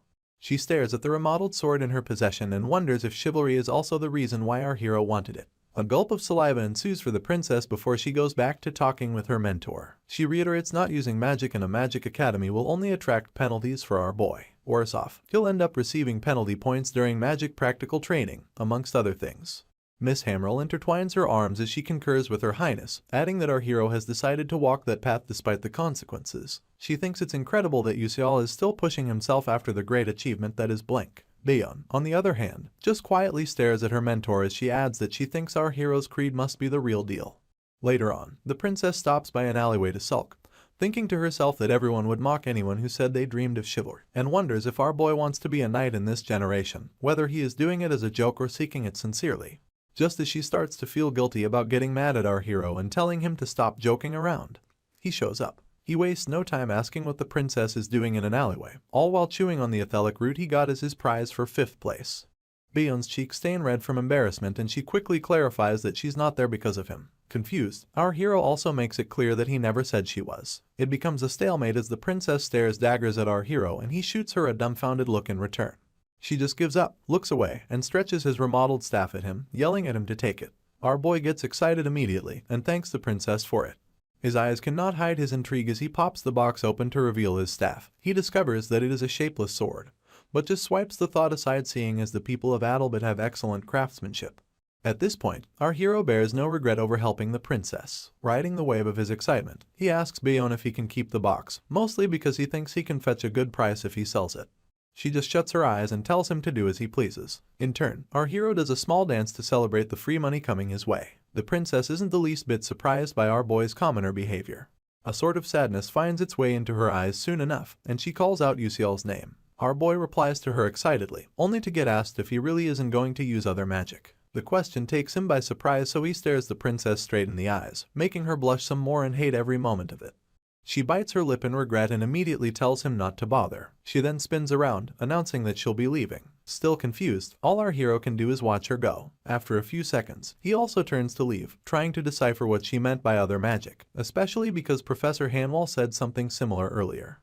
Our hero revisits the memory of his professor gripping his shoulder and claiming that he has chosen a difficult path. The man had told our boy that he understood his intentions, adding that he would respect his creed or some nonsense like that. Bottom line is that the entire thing confused our hero, but he accepts that what's good is good. For now, he grips his sword, knowing full well that as long as he has it, he'll be safe enough for the next episode. Up next, he decides to give it a proper look. The sunset stains a now empty training ground and our hero arrives there just in time to test his new sword without the prying eyes of the public. He wields it soon enough, asking himself if all he needs to do is channel his mana into the staff. Upon gripping it, a golden hue begins to surround the wand, and the more mana he pours into it, the more it transforms into a sword so sleek it would give gladiators a run for their money. The glint in our hero's eyes cannot be compared to anything. He is just really excited at how cool his sword turned out to be, seeing as it turned out much better than he expected. He lifts the blade towards the dimming sun and it still shines. His demeanor then drops once again as he thinks about Flame being the one who's supposed to wield the Terravan. You see, the female lead is quite special. Even though she is human, she can wield elf, angel, and even dwarf magic. As for the Terravan, it turns out that the staff cannot be used by just anyone because it continually absorbs the user's mana. But Flame has the ability to recover her mana using the energy of nature, and uses the Terravan as her lethal move in the game. On the other hand, our hero does not have any mana to begin with, seeing as it cannot accumulate in his body even if he continuously absorbs it. The mana just gets directed to the mana revelation delay physique. In simpler terms, the concentration of mana in our hero's breathing is used as the output of the staff. He becomes excited again, this time because he seeks to check his stat window. The blue notification bar pops up in accordance and reveals that our boy's strength has gone up by a small percent. His mana revelation has also become a level 2. Yuseol looks everything over and confirms that the ethelic roots he won from the practical training is the reason for the strength increase. A small smile graces his features as he acknowledges that he now has a weapon that he can use to directly increase his strength and other factors, rather than do it by using EXP. Up next, our MC resolves to try using the sword, so he fires it up, telling himself that he'll be busy from now on. Days pass, and the students gather for a mandatory class where the lecturer announces that they're going to learn actual magic. The students just line up a small ways from him and listen as he yells at them to spread out and hold their staves. This professor is none other than Virion, the magic defense lecturer. Mr. Virion does laps around the training ground as the kids practice their magic shields. A quick glance around makes him admit that there are quite a lot of talented students in his current group. He's even happier because he lined them up according to their ranks. At this point, something sticks out like a sore thumb and the lecturer shoots questioning looks in its direction. It's our hero, Beak Yusial, and the lecturer wonders if he's the infamous S-class that everyone is talking about. He only sees our boy as a commoner who managed to resonate with the middle-high class staff and got 5th place in the dungeon practical training. After concluding that he doesn't like Yusial, the lecturer approaches him and asks why he isn't doing anything. Our hero nervously picks his face as he explains that he doesn't need to learn basic magic because he's learning a different defensive technique. A forced smile comes to Mr. Virian's lips as he feigns interest in our hero's methods. In truth, he finds our boy to be arrogant and practically hates him for not, at least, learning the succession magic of Adalbert like Princess Bayonne. On second thought, the lecturer concludes that a commoner like our hero couldn't learn something like that. He heard that our boy can't use any magic other than blink, and for this reason, Mr. Virian puts him on the spot, asking him to show the other students an example of this incredible defensive technique that he's talking about. Our hero remains silent as the lecturer scans the room for a suitable opponent, and finally, the man chooses Morso from B class. In response, the brown-haired scrawny kid flashes our boy an arrogant smirk. You see, Professor Virian believes that connections are important for a magic defense lecturer like himself to stay at Stella Academy, and Morso Dordan, who's from the Scalvan Empire, will prove to be useful if the lecturer leaves a good impression on him. In turn, he asks our boy what he thinks about the duel whilst mulling over how good it'll be if Morso shows impressive magic against an S-class student. Yusial doesn't see any reason not to duel the boy, so the professor tells both contenders to step onto a platform. They obey almost immediately and stand face to face while the other students watch from down below. Some rascals in the crowd yell at Morso, telling him to kick our hero's butt, and another rascal announces that he should embarrass our boy publicly. A smile visits the noble's face as he assures his friends that he will. This little show of classlessness opens our boy's eyes to the fact that his opponent is part of Uslak and Raiden's crew. None of this dissuades him. In fact, he thinks it's good. It turns out that our hero is only taking the class because it's mandatory, and there was nothing to do since he can't use magic. A glance in Mr. Virian's direction reminds our boy that the lecturer has been notorious since the first-year episode. Anyway, he flashes a soft smile and resolves to check the results of all his training up until this moment. As Morso wields his staff in preparation, the professor declares that the duel will be based on attack and defense turns, and adds that the contenders cannot use any magic outside of the two. The noble gets the first pick and his friends begin to talk among themselves. One confirms from the other if Morso will win, adding that he may be good at defense, but has also learned offensive Earth-class magic. In response, the other boy admits that it'll be difficult to defend against that. Jeremy just stays smiling as he eavesdrops on their conversation. At this point, Mr. Virian asks if both sides are ready, and then indicates the beginning of the duel. Morso instantly uses offensive Earth magic and his classmates recognize it to be second rank. Yet another classmate announces that it's the unspoken rule to only use first-rank magic during a basic magic practical, leaving him wondering whether Yusial will be okay. Meanwhile, our hero seems unfazed by his opponent's theatrics but stays vigilant nonetheless. The noble thinks of him as an arrogant S-class and then attacks him with the Dordan Stone Pierce technique. This sends a big rock encapsulated by the lime-green essence of his magic towards our hero. Yusial watches as it covers the distance, grips his staff-turned sword, and cuts the rock into two. As the remnants disintegrate on either side of our boy, Professor Virian is left in shock. Jeremy stays as quiet as he's always been, but Morso twitches as he refuses to believe his eyes. The fact that his magic disappeared just doesn't sit right with him, but our hero stands there awaiting his opponent's next move. The same students who talked smack about him begin to analyze the situation. One of the girls proclaims that our boy cut his competitor's magic with his sword, and her friend wonders if such a thing should make magic disappear. The professor who had overheard them thinks to himself that it would make no sense for magic to just disappear from a slash, but it's exactly what happened.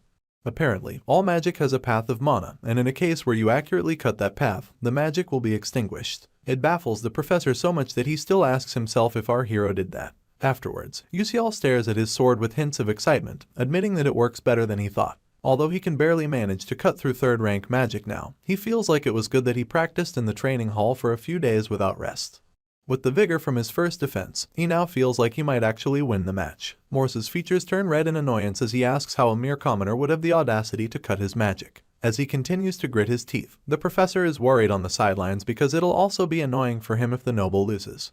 For this reason, he speaks up, telling our hero that his defense is good, and adding that there's a limit to just hitting aside everything one by one. He gives an instance using an abundant attack and this strikes a chord in Morso, bringing a smile of mischief to his lips. Our hero easily deduces that the professor just gave his opponent a tip, and it really annoys him. In turn, he stares down the Dordan as he prepares multiple attacks simultaneously. The mischievous smile has come to stay and the noble raises his staff in retaliation. The cackles from his attack seem to be increasing, making the bystanding students worry that he's doing too much. Some even fear that he'll hurt our hero at this rate, and wonder why the professor isn't stopping the duel. After concluding that his spell will end things, the rascal finally unleashes the Ballier Stone Pierce, sending multiple magic-infused rocks towards our hero at full speed. Yusial's eyes pop open as he just stands there, wondering what to do. The rocks cover the distance soon enough, but our boy is fast enough to count a total of 11 rocks. He then deduces that there's only one method left if he can't blink or slice them, and that is to block them all. In the presence of everyone, our hero begins to rotate his wand in a way that none of the rocks make it past its axis. Morso almost explodes from the ensuing anger of seeing his spell being dismantled like that. He never expected his strongest one to be blocked so easily. Even Professor Varian grits his teeth in annoyance, cursing in his mind as he asks what Morso is doing. The poor boy has no idea that things will be difficult for the lecturer if he ends up losing. As for our hero, he whispers that he just tried copying something that he saw in another game, and he's just as surprised as everyone else that it worked. Apparently, he had used a technique called panning. Terravan, his staff, has the disadvantage of requiring several times more mind power than others to maintain its form, so after using it, your stamina is guaranteed to fall rapidly. It becomes obvious that things would have been difficult in an actual fight, seeing as Terravan's defensive power is weaker when blocking multiple attacks than it is when blocking one. He's relieved that it's just a duel, and while he awaits the perfect time to strike, more murmurs emanate from the onlookers. Some of them proclaim that they've never seen the technique our hero used and they wonder if it's a variation of Magic Shield. Others ask if there was a technique like that in Magic Defense class, and the rest conclude that Morso is going to lose if things continue like this. The noble overhears this and it fans the flames of his anger anew. He curses under his breath as he asks himself how a mere commoner would embarrass him like this. He pulls from this rage and activates his staff, leaving the students to point out that his turn to attack has passed. Meanwhile, the professor smiles and pretends as though he doesn't know this. All he wants is for Morso to keep attacking. In turn, the noble screams at our hero as he tells him to prepare himself. He then adds that he won't let him go this time. At this point, a voice calls for the lecturer and the man diverts his attention to the direction of the voice. It turns out to be Jeremy, so the professor asks him what the problem is. The prince just smiles softly and then asks why Mr. Varian isn't giving Yusial his attack turn. This makes him nervous, so he begins to stutter his reply. Right on cue, he realizes the dirty stares he's now getting from the other students as they complain about the duel. Some of them point out that the duel is no longer a first-year basic one, while others proclaim that if it goes on, our hero might end up getting seriously hurt. The cherry on this blame cake is when one of the students proclaims that Mr. Varian isn't suitable to be a teacher. It then dawns on the man that he was too focused on the duel to notice the reactions of the other students. Still face to face with Jeremy, the boy puts his teacher on the spot, making him break into a cold sweat. Meanwhile, Morso tries to pull a fast one on our hero by activating his magic shield to block his attacks. Unfortunately, he's much too slow. Our boy successfully maneuvers through his opponent's defense and points his sword at the noble's neck. With this, Yusial gets declared the winner and his fellow contender remains frozen from the shock. Jeremy smiles soft as usual, acknowledging that our boy still won the duel in the end, and admitting that he's more impressive than he thought. His soft smile then becomes one of mischief. Later on, the grunts of a student rise into the air as he gets the beating of his life. Vera Jane just watches as the poor student struggles to breathe and begs for forgiveness. This is none other than Morso, and he lays in a mixture of his own blood and spit after Jeremy is done roughing him up. With a remorseless look on his face, he wipes his hands and calls out to Vera Jane. She instantly responds and the prince tells her that his friend seems to be pretty hurt. He then asks her in the softest of tones to take a look at him, adding that he'll be sad if anything goes wrong. She quips that she understands and Jeremy thanks her. Vera Jane just watches the prince as he leaves and realizes that he referred to Morso as his friend and not his loyal subject. You see, in the Scalvan Empire, the heir to the throne is decided solely by magic ability, and Prince Jeremy Scalvan became the crown prince after defeating his brothers at the young age of 12. The fact that he did not refer to Morso as his loyal subject means that the Dordan family has automatically been thrown out of the political world. Vera Jane realizes that it's not just Morso, but our boy. Seeing as he has caught the eye of the prince, she fears that our hero will no longer be able to have a comfortable school life.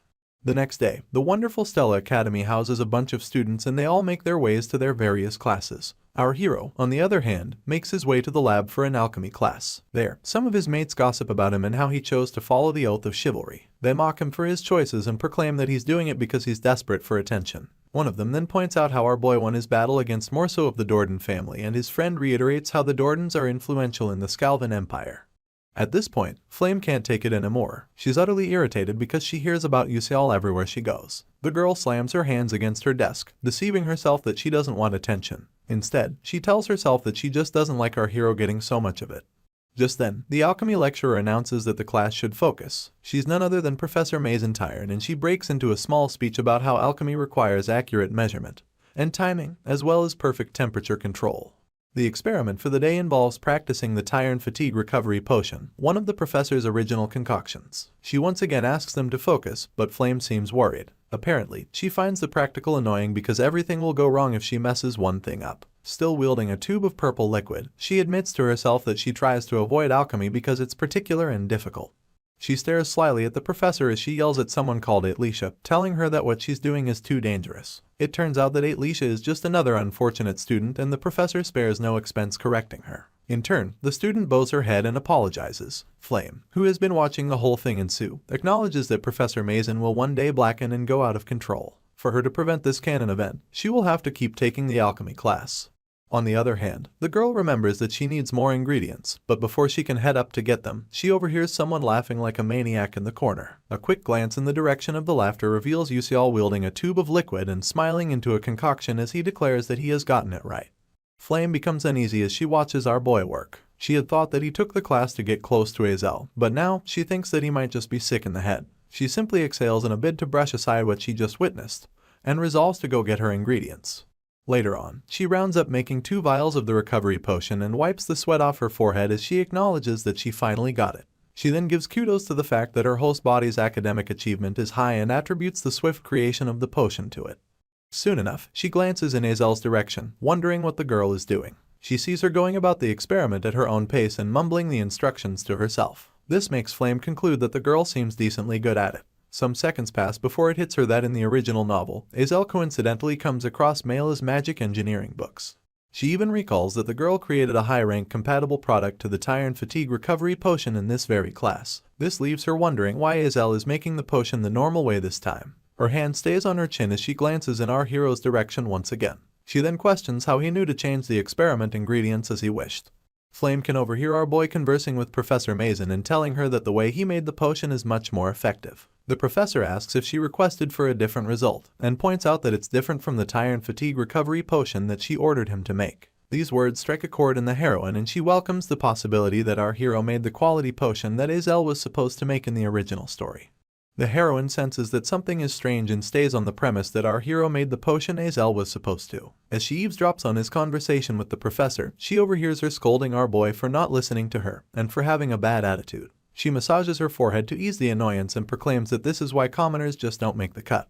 Flame recognizes this conversation, and originally it was supposed to be the professor telling Azel that her stubbornness is why her family fell. She recalls this because those words became traumatic to Azel, who had lost her family, and they bothered her until she finished making the potion. The heroine wonders if our boy also knows the real story, and she deduces that it could be the reason why he got on the professor's bad side, to help protect Azel from the trauma. At this point, Flame remembers that Professor Mazen has quite the influence within Stella, and that if anyone gets on her bad side, they will face the after effects on their grades in other classes. This only makes her question Yusial's identity, and it leaves her wondering why he would go so far for the fake heroine. Suddenly, Professor Mazen bursts out in anger, yelling as she asks our hero to watch his tone. She even screams that he should bring his parents to school immediately. Our hero falls quiet after this, seeing as he had forgotten about his situation. He had been so focused on the alchemy that he didn't recall this part of the game's development. He then whispers that he doesn't have parents. This slightly stuns her, but she keeps screaming at our boy until her words trail off. Seeing as he has already gotten on her bad side, Yusial concludes that there's nothing he can do. At this point, he throws caution to the wind and tunes out the professor. He then makes a mental note to try making a kimchi potion and cola potion the next day. After a few weeks, the alchemy professor is still on our boy's case, yelling out his name in front of the other students and reminding him that she has warned him not to use any other ingredients that she hasn't taught him to. In response, our hero calmly tells her that he's creating better results by slightly altering her compositions. This infuriates the teacher even more, and while she's taking out her frustrations on Yusial, he activates his bulbul glasses and pulls up all the information he has on her. Apparently, her Dark Demon erosion progress is at 21%, and she has been confirmed to be a Dark Demon Contractor, the level 8 boss, and a carrier of the Dark Demonization.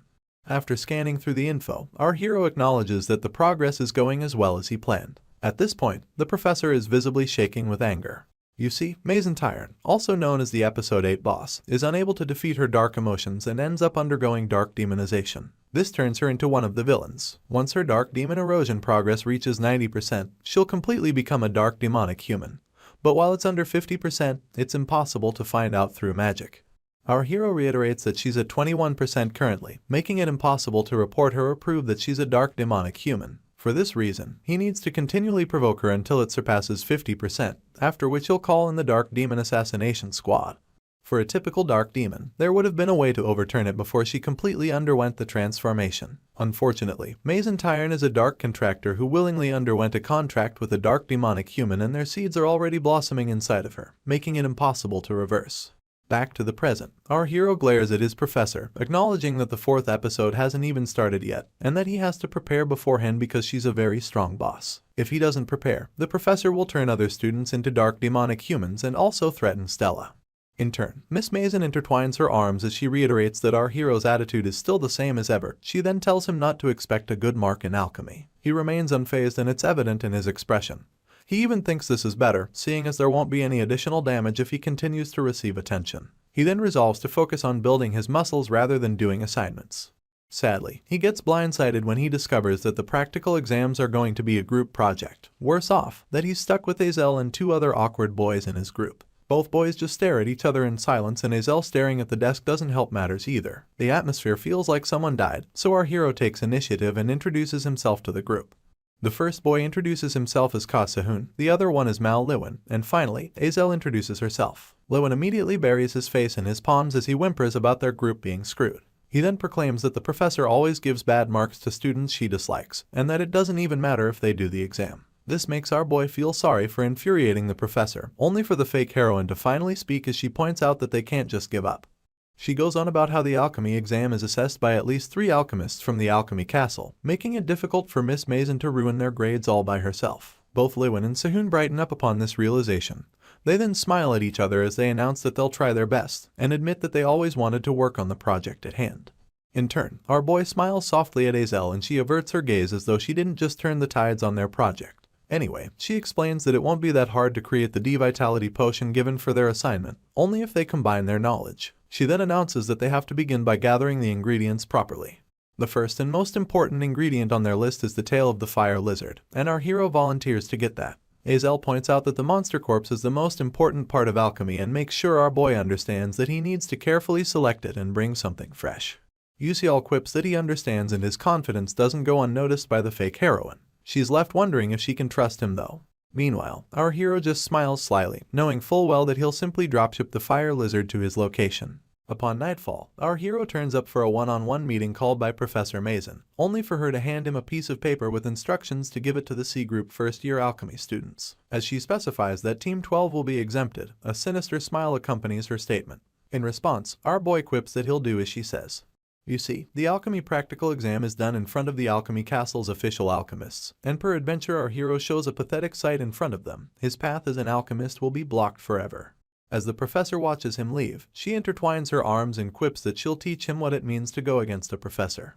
The next day, Flame is busy making use of the S-Class training hall when someone calls out to her. She twirls to see who it is, only to realize that it's Beak Yusial. He goes on to hand her the piece of paper, telling her that it's an alchemy assignment. The heroine accepts the note with thanks, and he adds that they were instructed not to tell anyone about it. Apparently, the professor thinks Flame will understand when told to keep it a secret.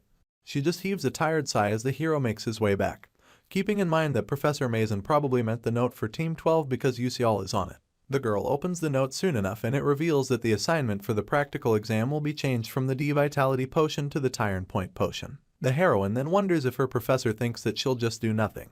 Soon enough, she gets some sort of epiphany and takes a beat to think things out, asking herself if the hero will be prepared for this incident since he has knowledge of the original novel. She deduces that for the exam, he'll prepare the Idyllic Spider's scales for the Tyrant Point potion rather than the tail of a fire lizard needed for the D-Vitality potion.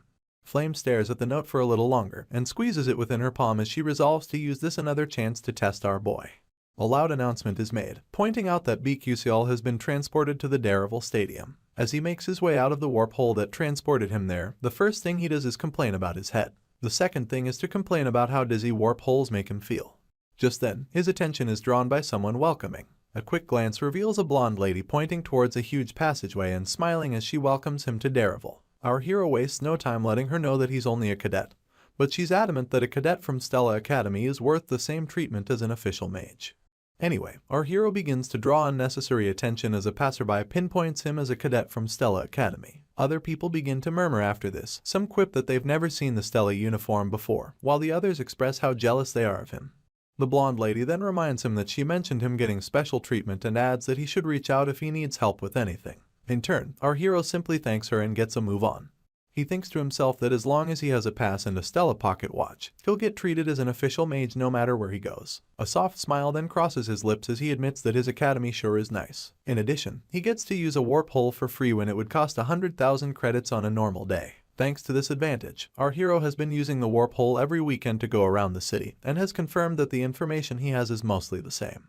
Our boy arrives at the bush path beside a blue castle in the mountains, and twirls his head continuously as he searches for something vital to his school project. You see, the goal for the day is to get a hold of a fire lizard which is known to have a risk level of 2. This creature's stamina and power are stronger than that of most beasts, so any mage would have to use nothing less than second rank magic if they plan to catch it. This is also because of its quick movements and resistance to magic.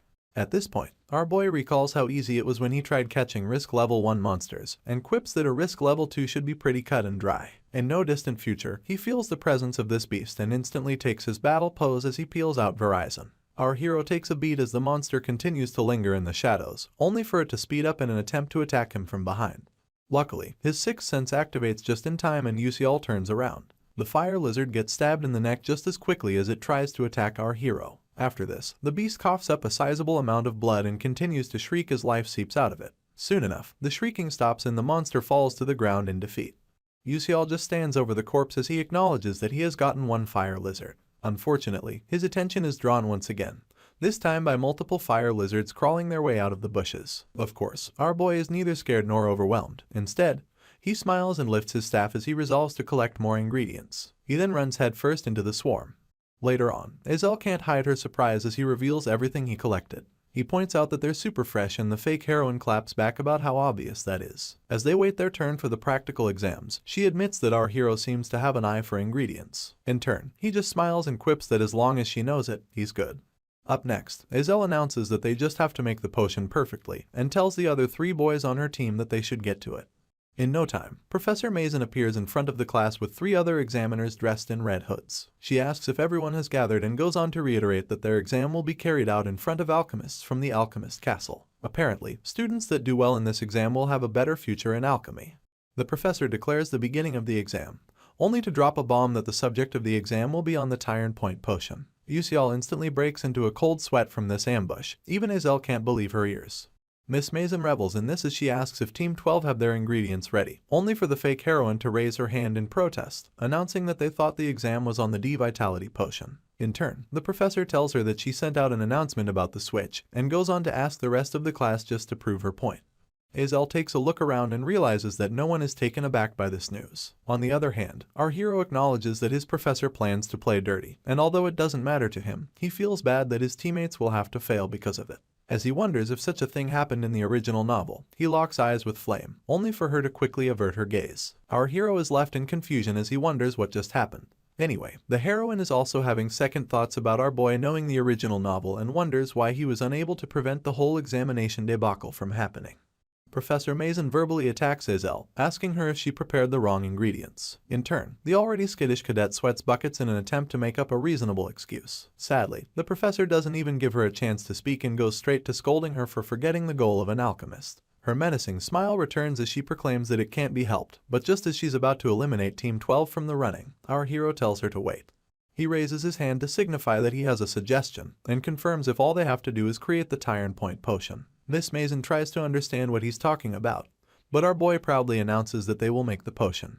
He goes on about making it with a higher efficacy than that of the professor and using different ingredients to pull it off. She didn't expect this to happen, so the shock is evident on her face. In turn, our boy smiles and rubs it in, leaving Miss Mason to suppress her anger.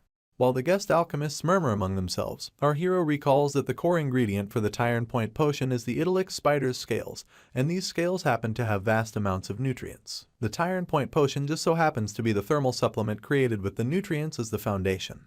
Miss Mason becomes amused as she realizes that our hero is going to try making a thermal supplement using the tail of a fire lizard. She believes that this is much better than she expected and plans to use this as a yardstick to end his path as an alchemist before the eyes of everyone.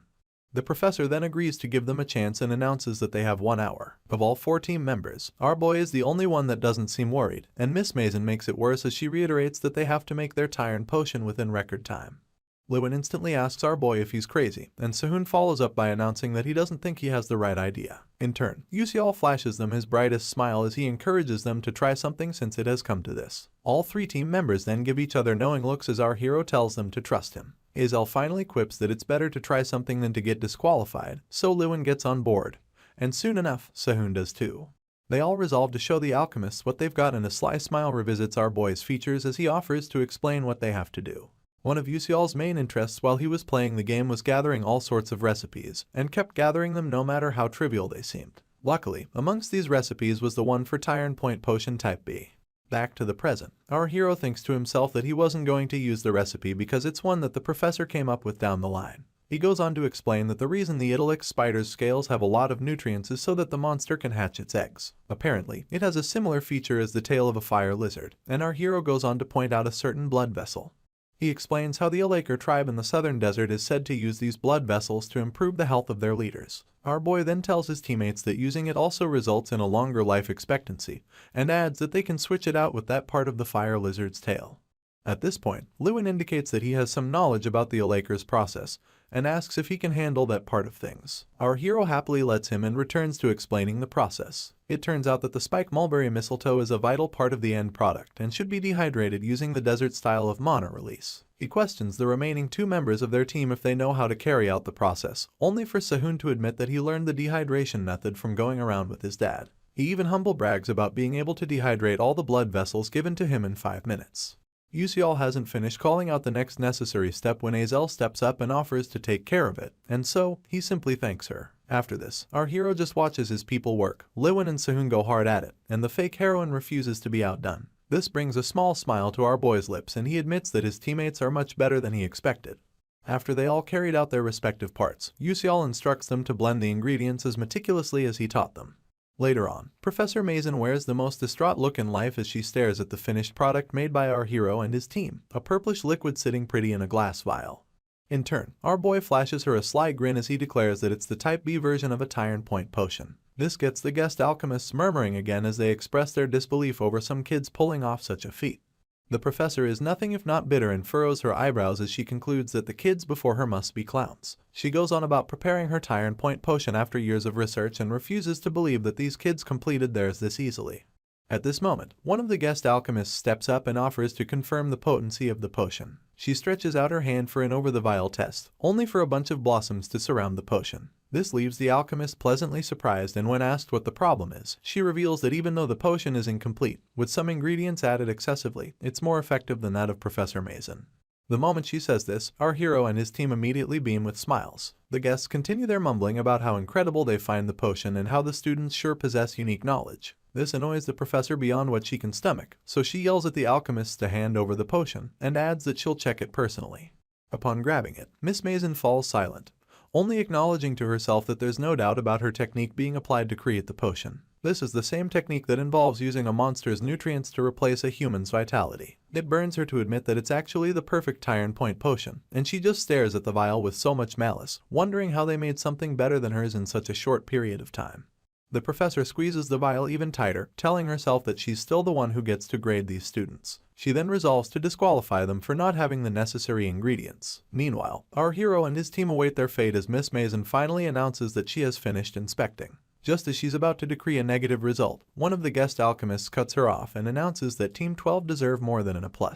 The professor stares at her angrily, but the guest just smiles from ear to ear, asking her if she doesn't agree with their assessment. Miss Mason just curses in her heart, calling the alchemists old bats and gritting her teeth as she struggles to announce that Team 12 have passed. The team is originally stunned by the news, but their surprise turns into happiness soon enough, making all 4 of them smile as they declare that they did it. They walk away from the examination hall, giving kudos to one another while their professor stares at our hero with the most malicious intent she can muster. She then whispers that he should just wait for her next plan. Sadly, this increases her dark demon erosion progress.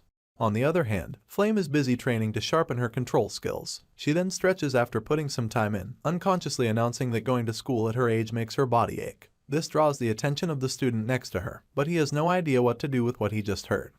Soon enough, she notices some students petting a girl named Arshwang and telling her that she's doing well. Another friend of hers even points out that she's still doing much better than the princess. Flame watches as Arshwang wipes her tears and realizes that she had heard about the princess being a genius fire mage.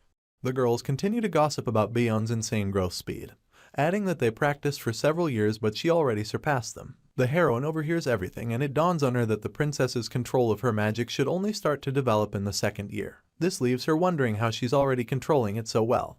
As Arshwang and her friends make their way out of the training room, Flame wonders if Bion's growth is thanks to Beak Yusial. The strangeness of the alchemy practical exam revisits her mind at this moment, seeing as the Type B Tyrant Point potion was a recipe that the future Azel was supposed to find. Unfortunately, Professor Mason would steal and complete it for herself. The heroine scratches her chin as she wonders how our hero could know a recipe that didn't even appear in the original novel. She recalls that he didn't seem to know about the switching of exam subjects, and she gets another epiphany as she realizes that our boy knows things about the future, but not things from the original novel. This helps her welcome the idea that he's actually a regressor and not a possessor like herself. It all begins to make sense, seeing as Yusial being from the future would justify him knowing things that will happen but not the small incidents that occurred to Azel. Apparently, Ma Yuxiang once gained the chance to regress in the original novel, and this was granted by the 11th moon of the Silver Mage, the sole being with the power of time in this world. The heroine is still deep in thought, trying to link the being's power to our hero, when someone asks her what's wrong. This makes her snap out of it and she soon realizes that it was He Wenryong talking. She thinks it's the perfect time, so she covers the distance between them and asks him what he thinks about Yusial. In turn, the mage expresses his ignorance over why she's asking, but goes on to say that he thinks our hero is a slightly strange boy. Flame tries to confirm if he feels anything else, but Wenryong quips that he doesn't. This saddens the heroine, so she bows her head in disappointment. After some seconds of silence, her friend asks if she's bothered by our boy, and this makes her lift her head once again. She wastes no time admitting that he does bother her, much to Wenryong's surprise. Flame conveniently leaves out the part about being worried because our hero seems to know about the original novel, just like her. She suddenly announces that her behavior won't cut it, leaving her friend to ask what she's talking about. In turn, she admits that whining like this doesn't match her personality, and declares that she's going to confide her thoughts to Yusial. Wenryong's eyes shoot open as he reads a different meaning into the heroine confiding her thoughts to our boy.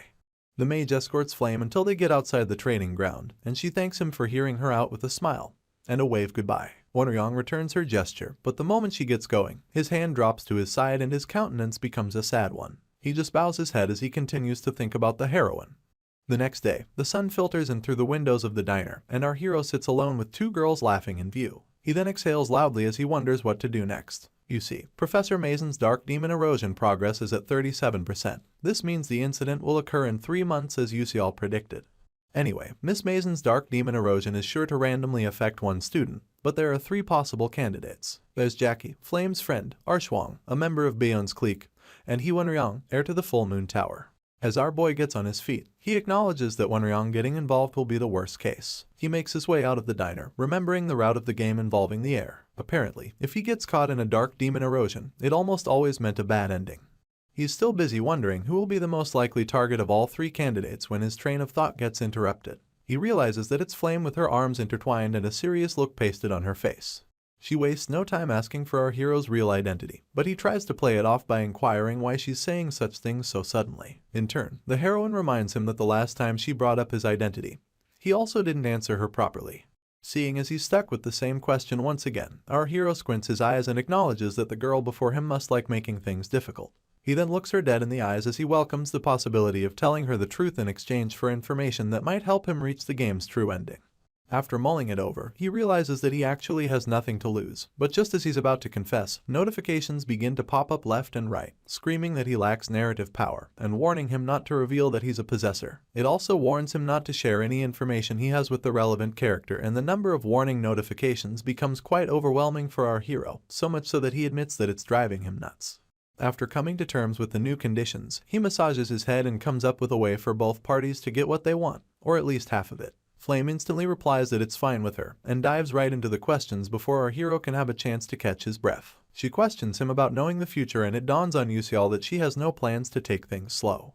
He just announces that she must also know the future if she's asking him about it, and proceeds to ask what she's trying to achieve by going to the academy. She raises her voice, telling our boy that their world is unstable and announcing that all she wants to do is move it in a direction where it won't collapse. Her reply gives our hero some hope, but he's a bit skeptical because there's no way to know if she's telling the truth.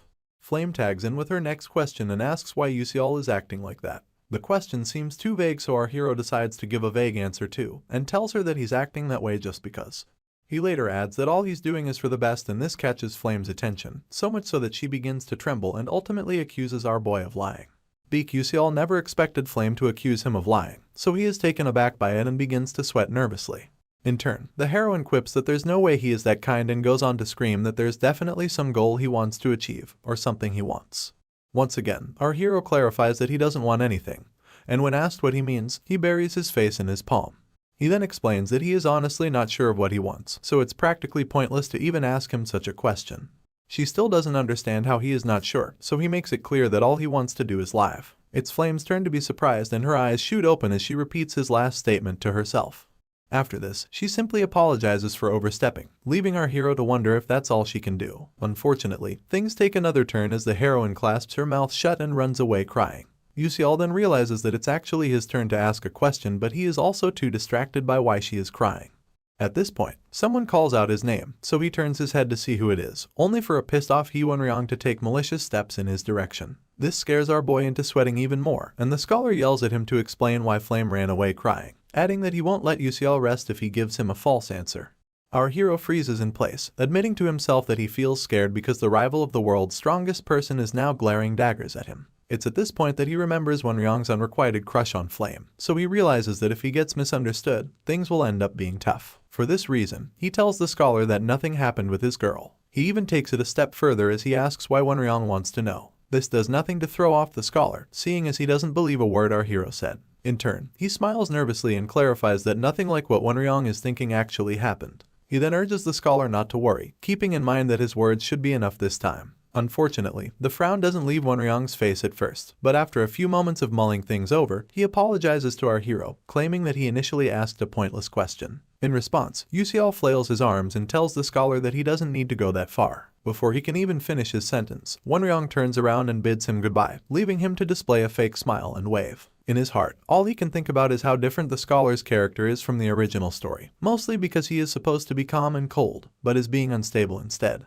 Our boy then admits that something feels off about all of it. Nightfall arrives in the blink of an eye, with lights leaking from various rooms in the academy. In one of them, Azel picks out a book and places it on the table in front of her. She goes on to close her eyes in a bid to regain her focus, but it just doesn't work, so she calmly opens her eyes once again. Just then, a memory from her near past comes visiting, one where she asked Yusial for a chance to question him about something. In response, our hero wanted to know what it was, so Azel asked if the alternative mixing method he came up with during their test was a spur-of-the-moment thing. He continued to stare at her and then revealed that the first part of it was. This left the fake heroine in a daze, and it followed her for the rest of the day. You see, she was used to thinking of herself as a genius, and had planned to keep on going until she was strong enough to defeat Bayon's mother. Right now, she doesn't feel like she is worth anything, and groans as she questions her identity. She goes on to ball her fist as she realizes that if she continues going at this rate, she'll never be able to avenge her father. Apparently, the Adelbits, who are a dirty and mucky lot, were the ones responsible for framing Azel's father and causing his death. The fake heroine then claps her cheeks as she tries to regain composure, and announces to no one that she can't just let things remain the same.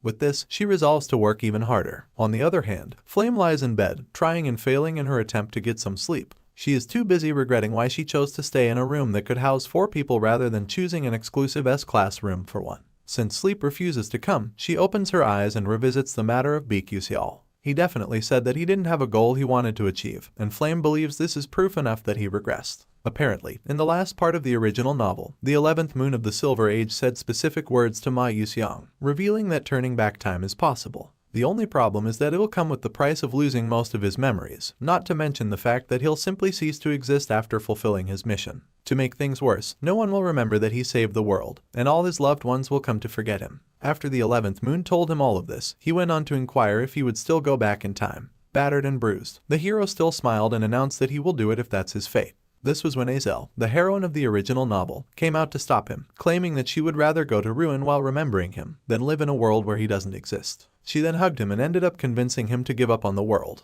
For this reason, he no longer regressed and the world was destroyed.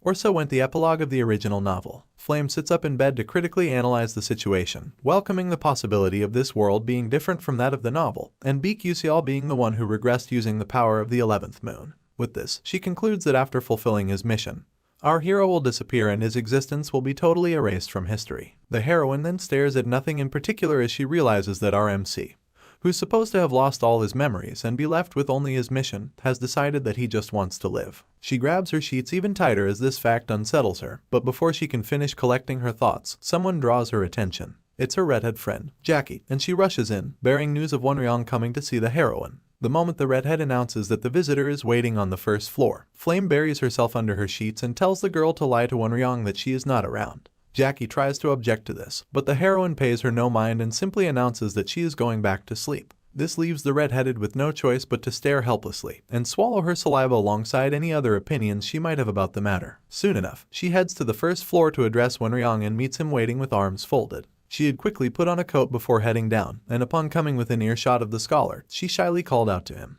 In turn, he looks her over and asks her to identify herself. The blushing redhead is disappointed but does well to hide it by asking what he means. Wonryong then responds by only inquiring about Flame's location, so she stutters as she reveals that the heroine is sleeping due to her sickness. The scholar immediately registers this as Yuseol's fault and concludes that she is feeling down because she confessed her feelings to RMC and got rejected. With this, he simply tells Jackie that he'll be going back to his quarters, and walks away without hearing her response. She just stands there alone, with the wind blowing her coat as she watches him leave. The redhead then admits that she likes him so much, but he doesn't even remember her name. Apparently, it has always been this way, seeing as Flame has always been the one with outstanding abilities and somehow always got everyone's attention. Meanwhile, all Jackie could do was watch from a distance as the heroine seamlessly got Wonryong's heart without even wanting it. At the moment, she just stares into nothingness in the middle of the lot and balls her fist as she admits how annoying the whole thing is. The next day, Professor Mason is summoned to the first main tower by Mr. Anicapped, the academy's vice principal. He points out that she got embarrassed by a student, only for her to bow her head and admit how ashamed it makes her feel. In turn, the vice principal turns around to take a good look at her, simultaneously reminding the professor that they have high expectations for her. She had been researching the random sequence convergence technique with the Moon Shadow Order doctors, so Mr. Anicapped would like to know if it's going well. Professor Mason's expression brightens upon hearing this, and she wastes no time giving an affirmative response, even adding that she'll not disappoint the vice principal. Afterwards, he gently grabs her shoulder and admits that he'll trust her. She then tells him to leave it to her and makes her way out of his office. The VP just watches her leave, only to call her an idiot when she goes out of earshot.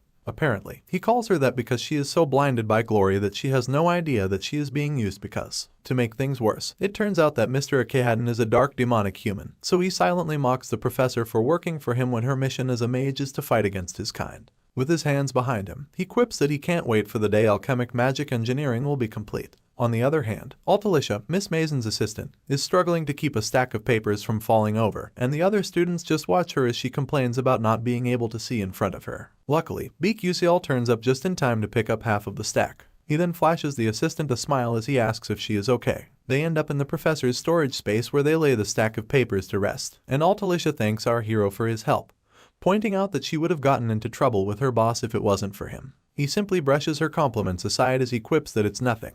Just then, he twirls his head to take a look around the storage room, and soon realizes that the place is chaotic to say the least, with crumpled papers littering every nook. His eyes shoot open the moment he notices the drawings on the chalkboard, so the assistant reveals that it's a formula that Miss Mason is researching with other doctors. She calls it the random sequence research technique, and this makes our hero visibly jolt out of surprise. He takes another look at the technique and recalls that it's the first formula of alchemic magic engineering. According to the original story, the professor works with some dark demonic humans to complete this technique in her blackening episode. As a result, the difference in technical skills leads to incredible damage, but it all changes when Altalicia appears. This makes our hero wonder if the assistant is supposed to solve the technique before the dark demonic humans. He goes on to call out to her, but she thinks it's because he wants a coffee. That's not the case at all. It turns out that he just wants to know if the assistant isn't bothered or even annoyed by Professor Mason. Altalicia doesn't give a straight answer. Instead, she asks why he is bringing up such questions. It's at this point that our hero sneaks in the possibility of Altalicia getting revenge in a very refreshing way. In turn, she just stares at him, speechless as a child caught with her hand in the cookie jar. Altalicia can't stop staring, so our hero stares back with a smug expression on his face. Soon enough, her silence takes the opposite turn as she begins to fret and announce that she is only an assistant.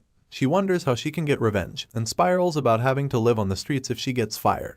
While she continues down the rabbit hole of being homeless, Yuseol interrupts her with a suggestion, telling her to just become a greater alchemist than the professor. She tries to figure out what he means, but our hero simply comes close to her, looks into her eyes, and tells her that if she follows his suggestion, no one can look down on her. Tears gather in her eyes upon hearing this, and she averts her gaze as she admits that such a thing would be so nice. Our MC can tell that she is already tired and that there's no way she's satisfied with only doing Miss Mason's dirty work in a dusty storage room. Due to his knowledge of the original story, he knows that Altalicia has a dream to become an alchemist that'll make a bunch of inventions. He also knows that she has the talent to make her dreams come true. This is because she is destined to one day become this generation's greatest genius alchemist and will use her genius brain and innovative thinking to create countless items. Once again, the assistant apologizes for not getting our hero any coffee, but he simply tells her that it's fine.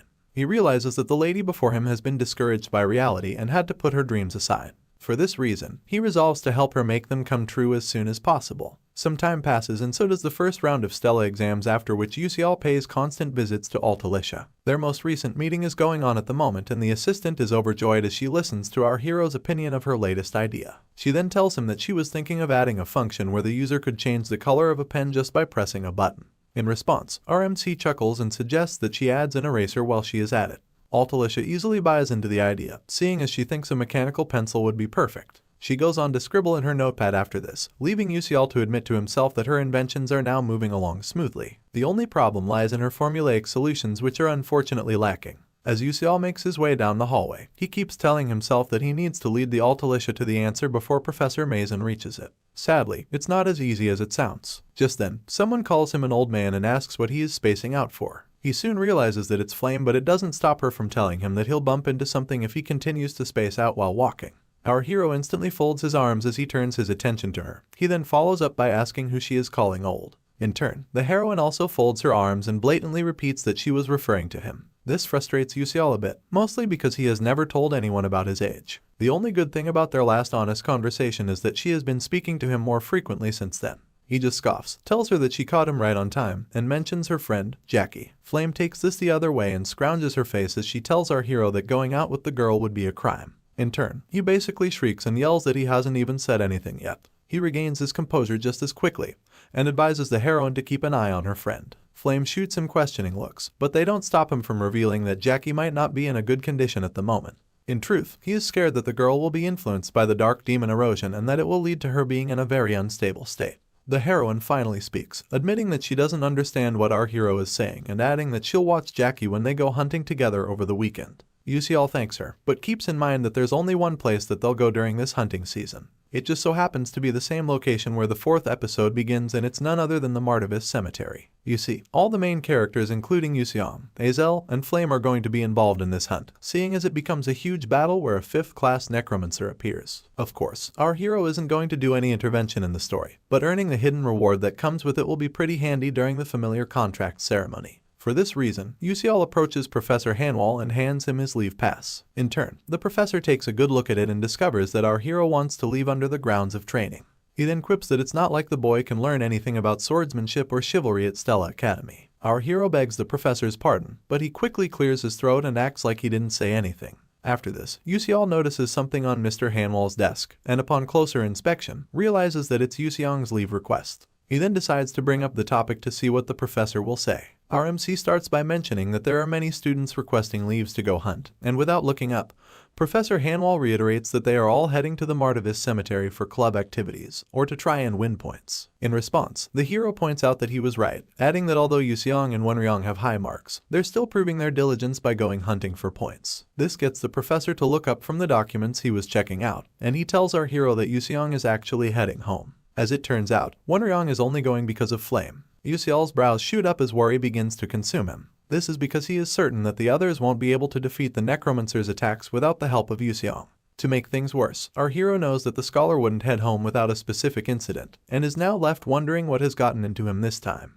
Once again, he recalls that the current members of the team will definitely not stand a chance against a 5th-class necromancer. His fingers make their way to his chin as he asks himself what he can do at a time like this. It's bad enough that he can't request for support without concrete evidence, but he also can't tell anyone any proper information because of narrative power. At this point, he balls his fist and admits that he can't just let them die. He then centers himself as he comes to a conclusion that he has to solve the problem himself. A few days later, the students arrive at the Martavis Cemetery as planned, and the place is as gloomy as they come. In no time, one of the second-year students named Doc Chulkwing defeats a fish monster with his fire magic. He then stares down at his recent victim, with an arrogant smirk pasted on his lips as he quips that it only needed a blow to get defeated. Just then, another second-year student named Kasif Derek begins to yell at him, calling him an idiot and asking how he could destroy everything. This makes Chulkwing steal a glance at him as he continues to furiously question him about not listening to his orders. In turn, the boy ruffles his own hair as he laughs nervously and apologizes. This does nothing to calm Derek down, seeing as he keeps screaming and asking why Chulkwing is laughing.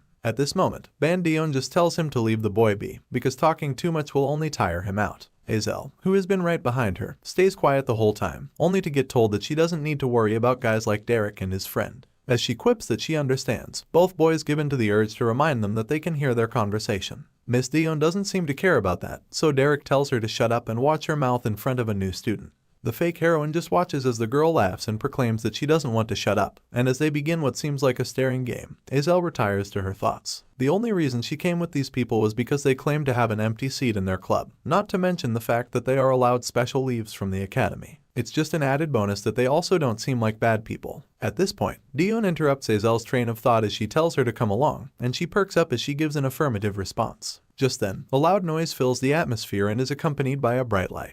The fake heroine then joins the others as they stare in the direction from which it came, wondering what such a sound could be. Chulkwing thinks it's someone fighting passionately nearby, so Dion points out that it won't be good if their hunting grounds overlap. For this reason, she asks Derek if it's fine to go say hi to the fighters and he gives the go-ahead. Together, all four students approach the noise, only for Azel to freeze in place upon seeing the people responsible. It turns out to be none other than Bion and Flame.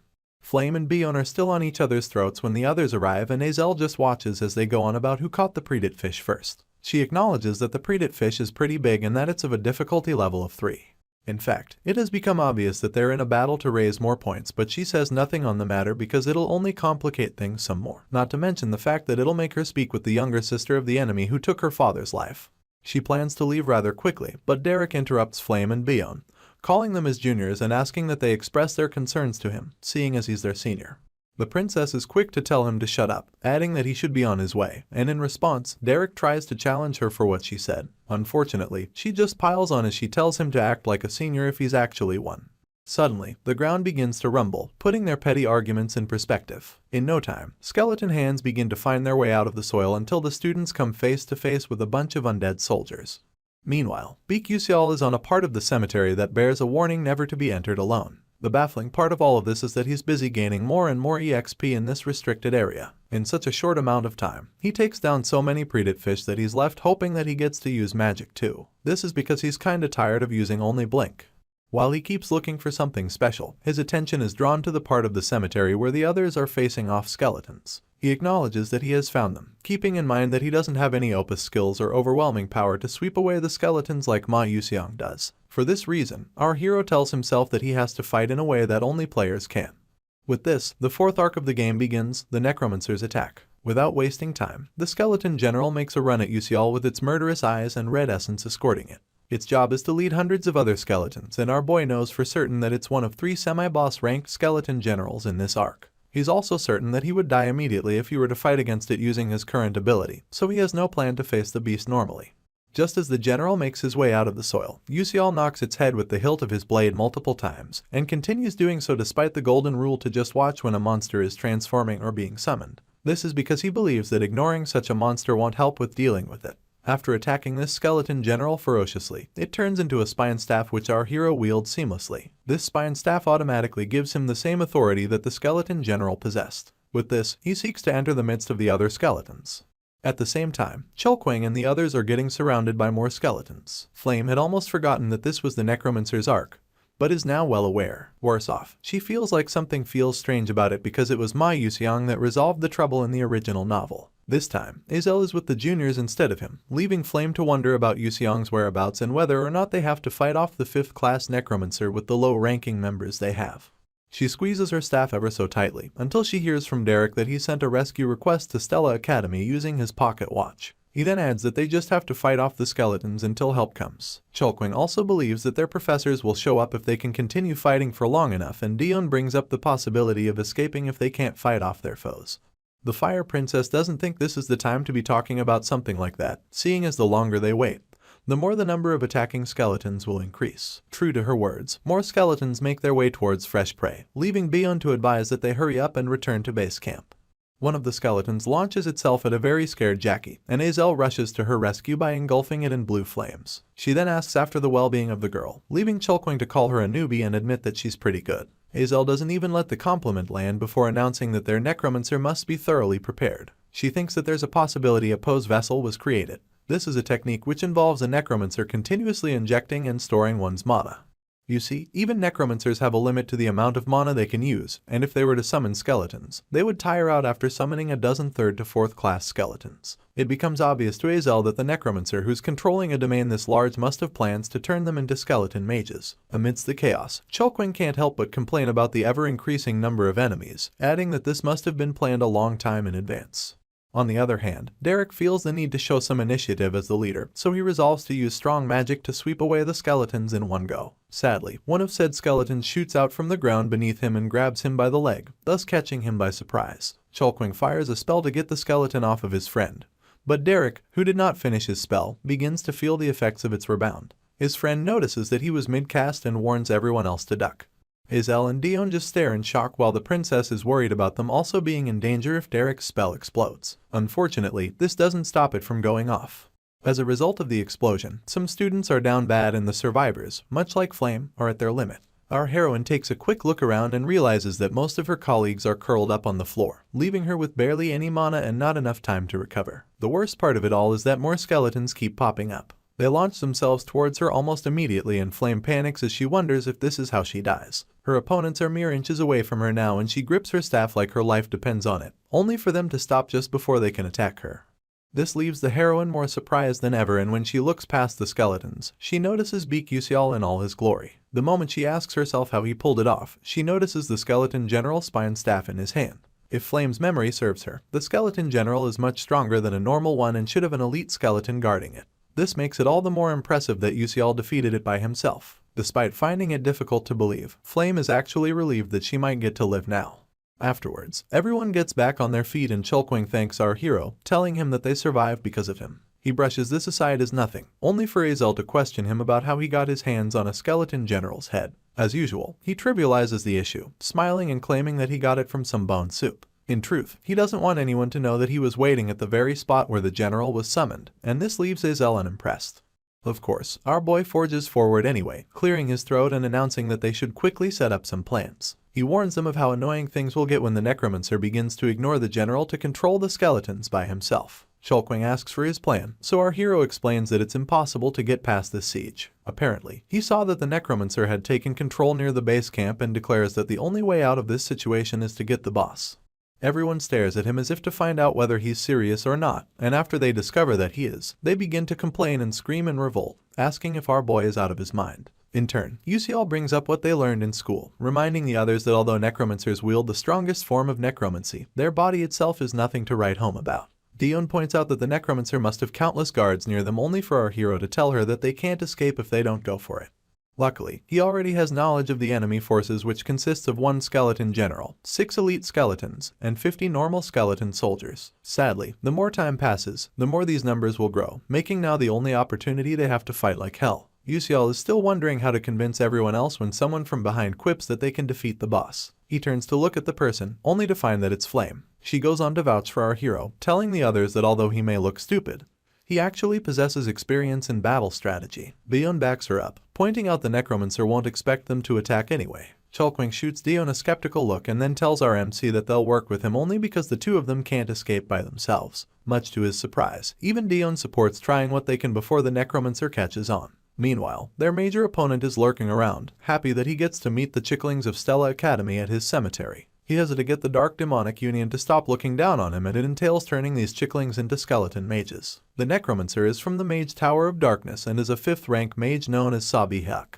Apparently, Bihyuk has been gathering mana for 7 years in his posed vessel and has about 700 skeletons sleeping around him at the moment. This brings a smile to his lips, seeing as he now feels like no one can scorn him. The smile gets wiped off almost immediately and is replaced by the panic that comes along with having all of his senses being blocked so suddenly. He wonders if a general got captured, only to get distracted by a mighty attack coming from behind him. The necromancer quickly summons a wall of bones to block this attack, but its pressure is so much that it puts cracks in the bone barrier. Seeing as it was 4th class magic, Bihyuk is both surprised and perplexed. He then declares that he won't let them go, only for a mighty inferno to completely consume his bone barrier courtesy of Princess Bayonne. Afterwards, the necromancer is left sweating profusely and blaming himself for letting down his guard. Just as predicted, he never expected them to attack him directly, so he keeps in mind that they are from Stella Academy even if they're chicklings. Bihak can feel them approaching through the fog, and despite his better judgment, he resolves to summon his elite soldiers. To pull this off, he bites his thumb to get some blood and beckons on his soldiers to come forth. Right on cue, they show up all around him, leaking such powerful essence that it'd be the stuff of nightmares. Unfortunately, this results in the necromancer coughing up some blood and breathing ever so heavily. He acknowledges that it's only right he takes some damage after overdoing himself like that, but concludes that the worst part is over. With this, he sends forth his elite soldiers and lets down his guard again as he realizes that they're fighting well. The moment he feels at ease, Yusial emanates right behind him, pushing the necromancer back into panic mode.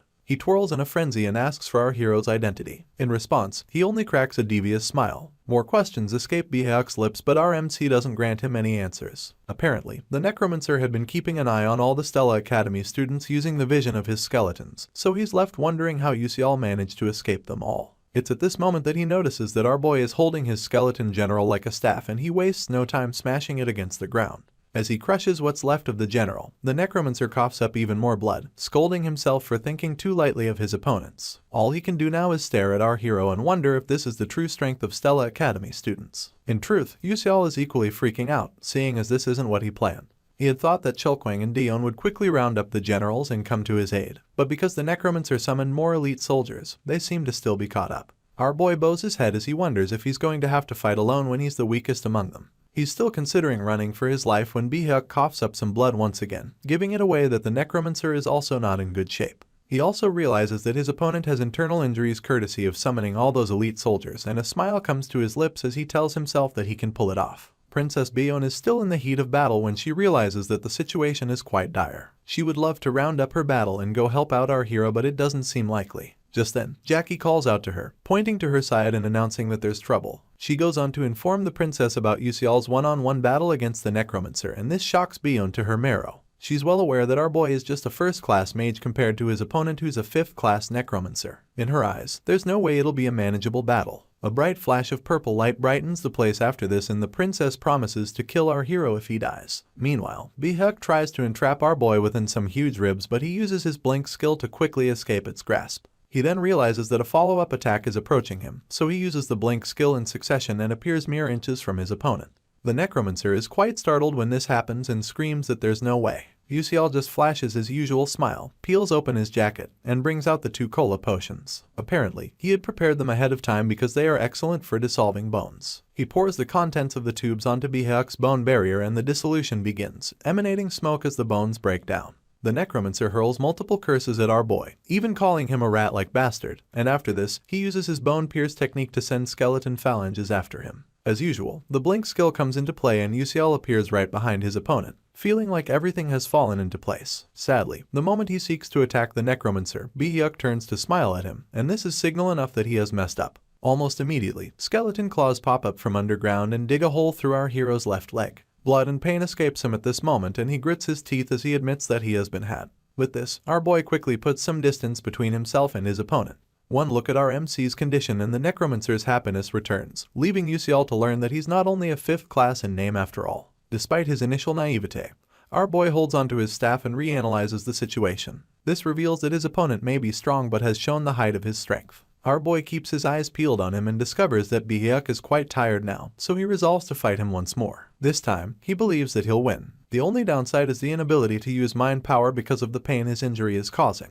At this rate, our hero may nor be able to use Blink's motion as a counter, so he begins to rack his brain for what to do. Suddenly, his eyes grow wide, seeing as he gains a last-minute epiphany. He stays kneeling down as the necromancer covers the distance between them, and the moment he comes close enough, Bihak tries to stab our boy with his staff, yelling for him to die. Yusial's eyes follow his every move, so he jumps out of harm's way right on time. The necromancer bursts out laughing because he finds it amusing every time our hero makes a run for it. Meanwhile, amidst his heavy breathing, our MC hopes that his opponent will chase him down just a little more. Bihak opens his hands wide as he approaches Yusial, yelling that it's pointless to struggle and telling him that he'll kill him at the cemetery. Our once agitated hero suddenly cracks a grin and declares that he has won. You see, Beak Yusial had calculated the distance between him and the enemy to be 13 meters, and in the darkness of the fog, he realizes that it's within the range that he won't need to use the motion cancel of blink. He activates the blink skill at the last minute and comes too close to Behyuk for him to make any sudden movements of his own. The necromancer then remains frozen in shock until our hero pierces him in the chest using his staff. At the same time, all the skeletons he had summoned stop in their tracks and begin to disintegrate, leaving Cholquang to ask the question that's on everyone's mind. Did Yusial really defeat the necromancer? Jackie falls to the ground as she quips that she can't believe it and follows it up with screams about them being safe and alive. As for our boy, he's still lying on top of Behyuk's body, involuntarily so. He then manages to pull himself off of the necromancer and points out how tired he is. All he wants to do at this point is to go home. Afterwards, they were all transferred to Stella's Magic Knights and then returned to school. Yusial gets face to face with Professor Hanwall, who stares down at him with so much malice as he reiterates what our boy told him before he left.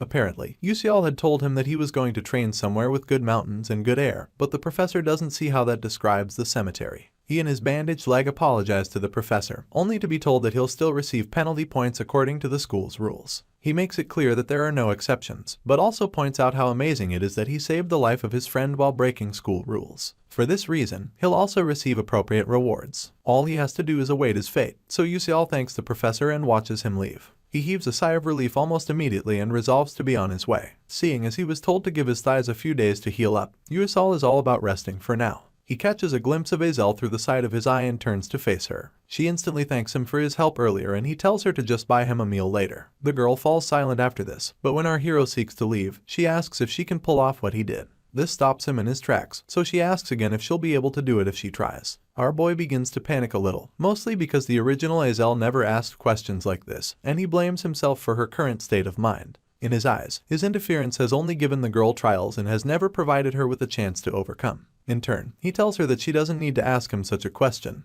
adding that she has already achieved a miracle that others would call impossible. Azel is taken aback and asks how he found out about it, and the only thing Yusial says is that he has been watching her. She instantly goes red in the cheeks after hearing this, but our hero is busy bothering himself with whether or not his last statement made him seem like a stalker. In a bid to save what little dignity he has left, he adjusts his tie and briskly walks away. Azel, on the other hand, stays in place, staring at the ground as she realizes that Yusial is the only one paying attention to her despite her being the daughter of a traitor. She feels all warm inside as she recalls that he's watching her, and the thought of a miracle helps move this along. Later on, a bunch of students alongside some nobles, people from the magic faculty, and some others from the mage towers all gather for some commendations. As the whole place stays busy, our boy can't help but feel like they're doing too much. A swift glance at Princess Biyun reveals how outwardly excited she is, with her eyes glistening and her mouth curled into a smile. She notices that Yusial is looking at her, so her demeanor changes as she questions him about it. He quickly denies looking at her and is saved by Professor Hanwall soon enough. The professor yells at the crowd, telling them to quiet down.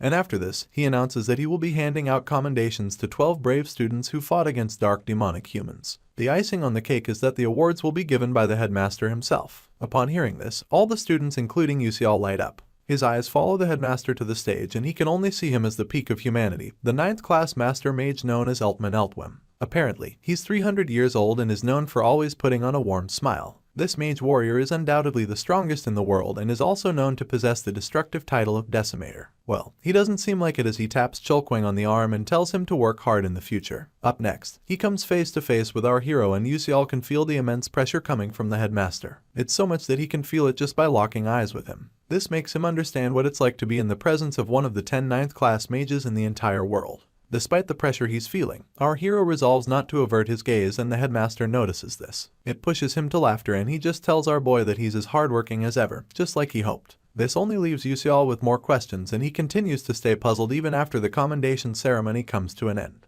Beak Yusial gets his reward in the form of 5 million credits, so he just stares at the envelope, telling himself that he won't have to worry about money for a while. In addition, he received a pose vessel said to be the heart of a necromancer. It's some sort of purple orb with a thin line of exoskeleton wrapped around it. At this point, our hero can't help but think of Altalicia, seeing as she'll soon be able to create a subspace. To fulfill this, she'll have to solve the random sequence convergence technique.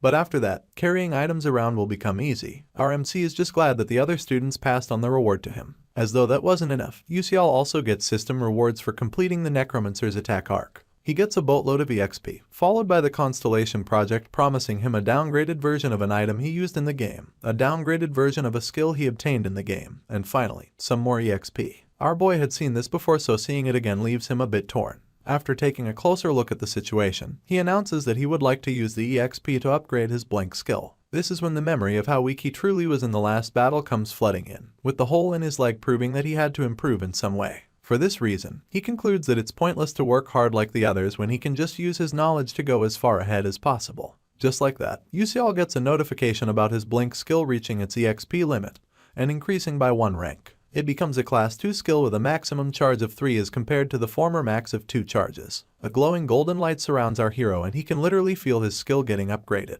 He then balls his fist excitedly, keeping in mind that he can finally be at ease while using his skill more often. All that's left for him to handle is the Azel situation. At the same time, the fake heroine is on a meditation journey into the Abyss class. She and her classmates are on their knees and have their eyes closed as the professor guides them through the journey. Suddenly, Azel hears her name being whispered and the shock makes her eyes shoot open. She begins to wonder if she fell asleep, only for some sort of fairy to tell her that she can't use magic in the middle of meditation. The girl tries to argue but gets told to look above her head. Azel is quite surprised, and even more so when she notices some blue crystals floating up above. She can't help but wonder when she made them, seeing as she didn't use any techniques or make any calculations. Worse off, she begins to worry about whether or not the other students noticed, mostly because they should have felt the flow of mana before the first class spell was completed. The fake heroine makes peace with her newfound ability and credits it to be a result of her meditation. The only problem now is how Yusial foresaw all of it. Later on, Azel visits the cafeteria and then finds a suitable place to sit outside. She peels out her red bean paste cream bread, happy that the reward she got made it possible for her to afford a 15 credit meal. She joyfully takes a bite of her meal, but hears someone call out to her almost immediately. She stops the meal after this and her gaze shifts to Crown Prince Jeremy, who has this quaint smile plastered on his face. The prince inquires if Azel has joined any clubs yet,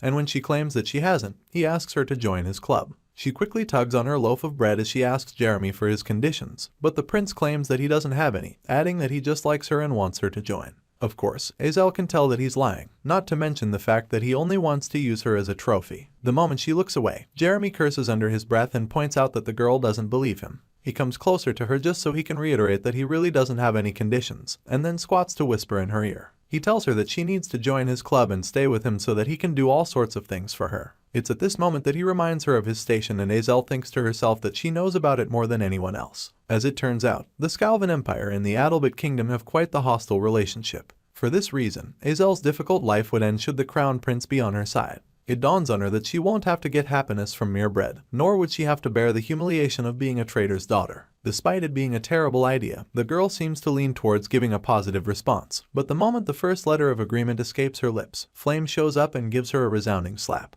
This surprises both Azel and Jeremy, and they both stare at the heroine in a bid to know what's going on. Amidst heavy breaths, Flame yells at Azel, calling her a piece of trash and spewing rubbish about them agreeing to work things out. She practically plays the role of a jealous lover and blames our girl for abandoning her. The entire time, our girl just holds her face in shock but plays along when the heroine drags her by the hand and tells her that they need to talk. Jeremy just watches both ladies as they leave and a devious smile crawls onto his lips. At the same time, Flame successfully drags Azel out of the prince's range and heaves a sigh of relief. She tells the girl that she should be thankful, seeing as the prince would have chased after her until she died if she turned down his offer without a reason. She doesn't wait for Azel's reaction before apologizing for hitting her and then zooming off. The fake heroine remains dumbfounded until the last moment, leaving Flame to wonder if she made the right choice. Apparently, if Azel had joined Jeremy's club like in the original story, he would have thoroughly destroyed her. The heroine had no plans to disrupt the flow of the original story, but Yusial had set quite the example for her. She stares back at Azel one last time, hoping to God that the prince doesn't realize that she lied.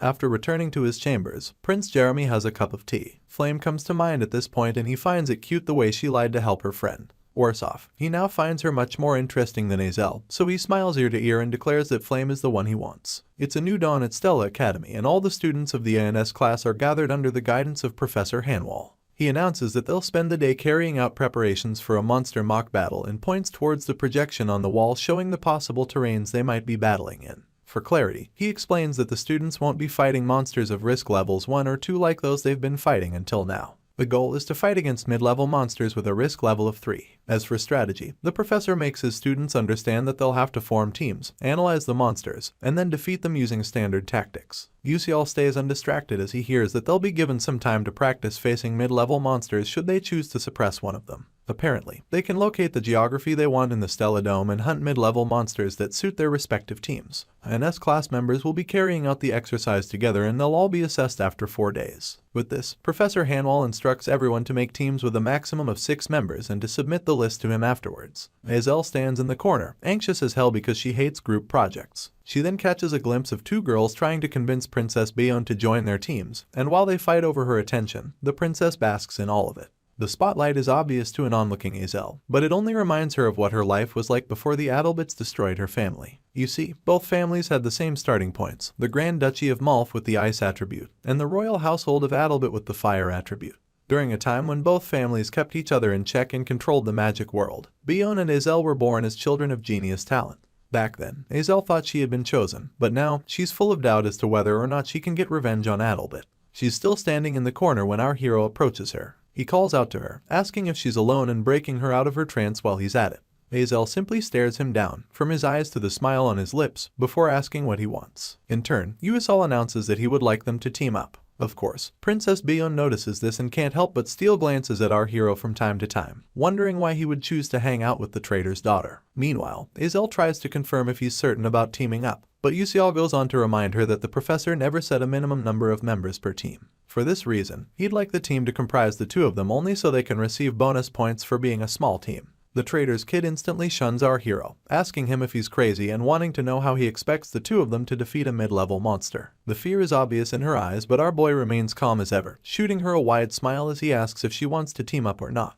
After a few seconds of mulling it over, Hazel exhales loudly and agrees, pointing out that she has no one to team up with anyway. Happily, Usial excuses himself to go submit the team list. The moment he steps away, Princess Bion steps in, crossing her arms and staring at Hazel like she's the scum of the earth. Our girl stands her ground and questions the princess's motives, only to be asked why she's spouting nonsense. Bion then tells her to behave herself now that she's a pig wearing a pearl necklace. Her harsh words sting the poor girl's heart and her eyes widen as she watches the princess turn her back on her. She soon realizes that Bion wasn't wary of her abilities, but of Usial. At the same time, the princess can't stop thinking about how annoying she finds Hazel and tells herself that the girl thought she'd lose to a commoner. With this in mind, she begins to scan the area for a chance to team up with a knight who is called the best. This knight is none other than Ma Yuxiang.